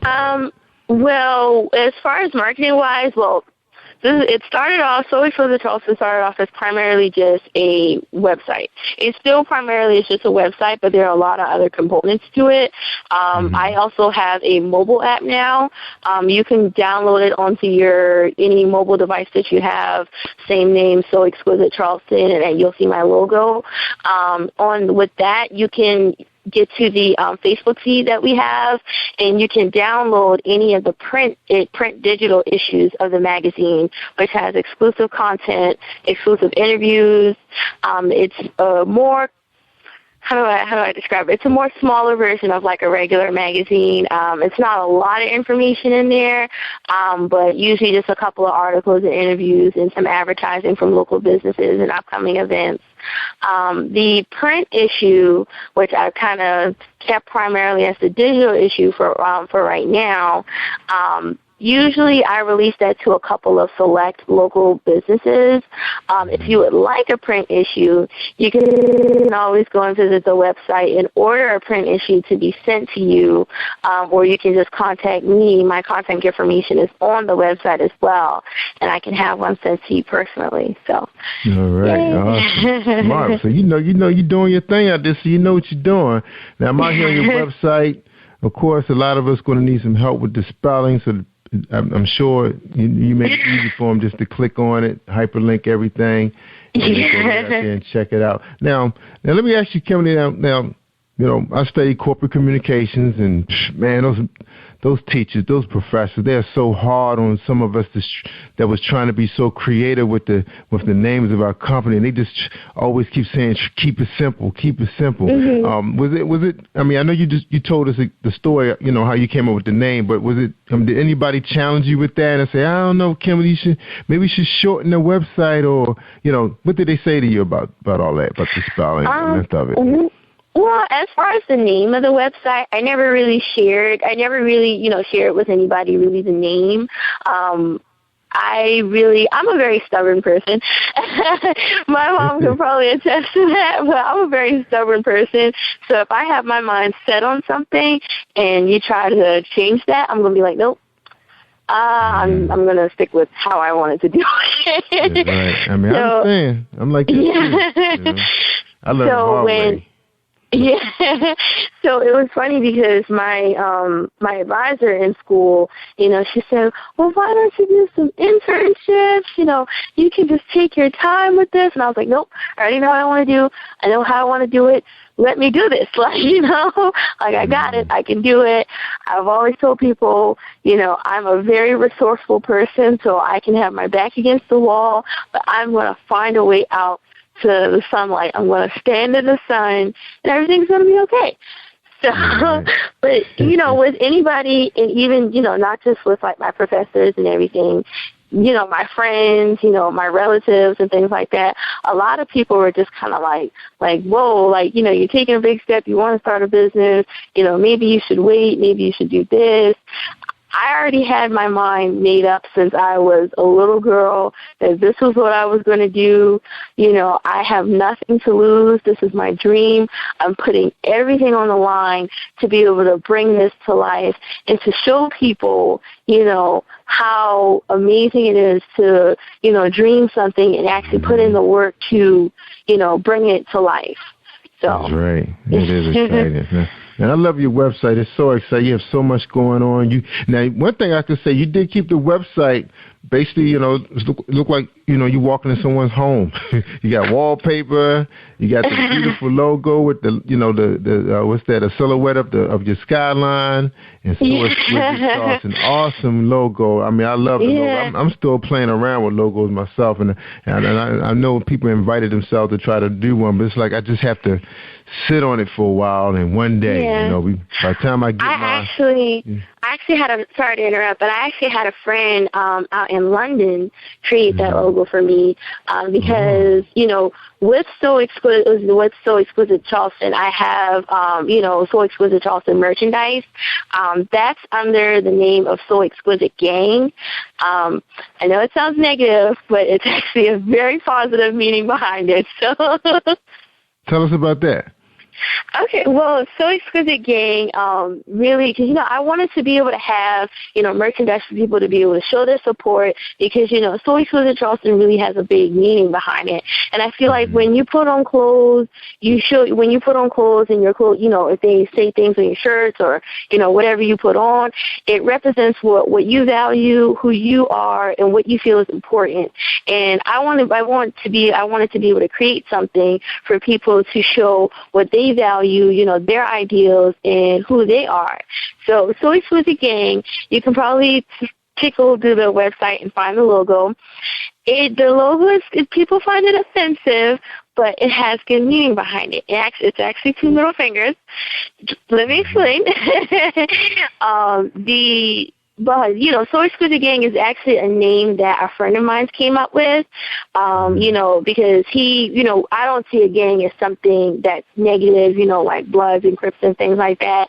A gang is like a group of people who believe in the same thing, they want the same thing, and, they join together to be able to support each other and to be able to show the world, and share with the world what they feel is important and what they like and who they are.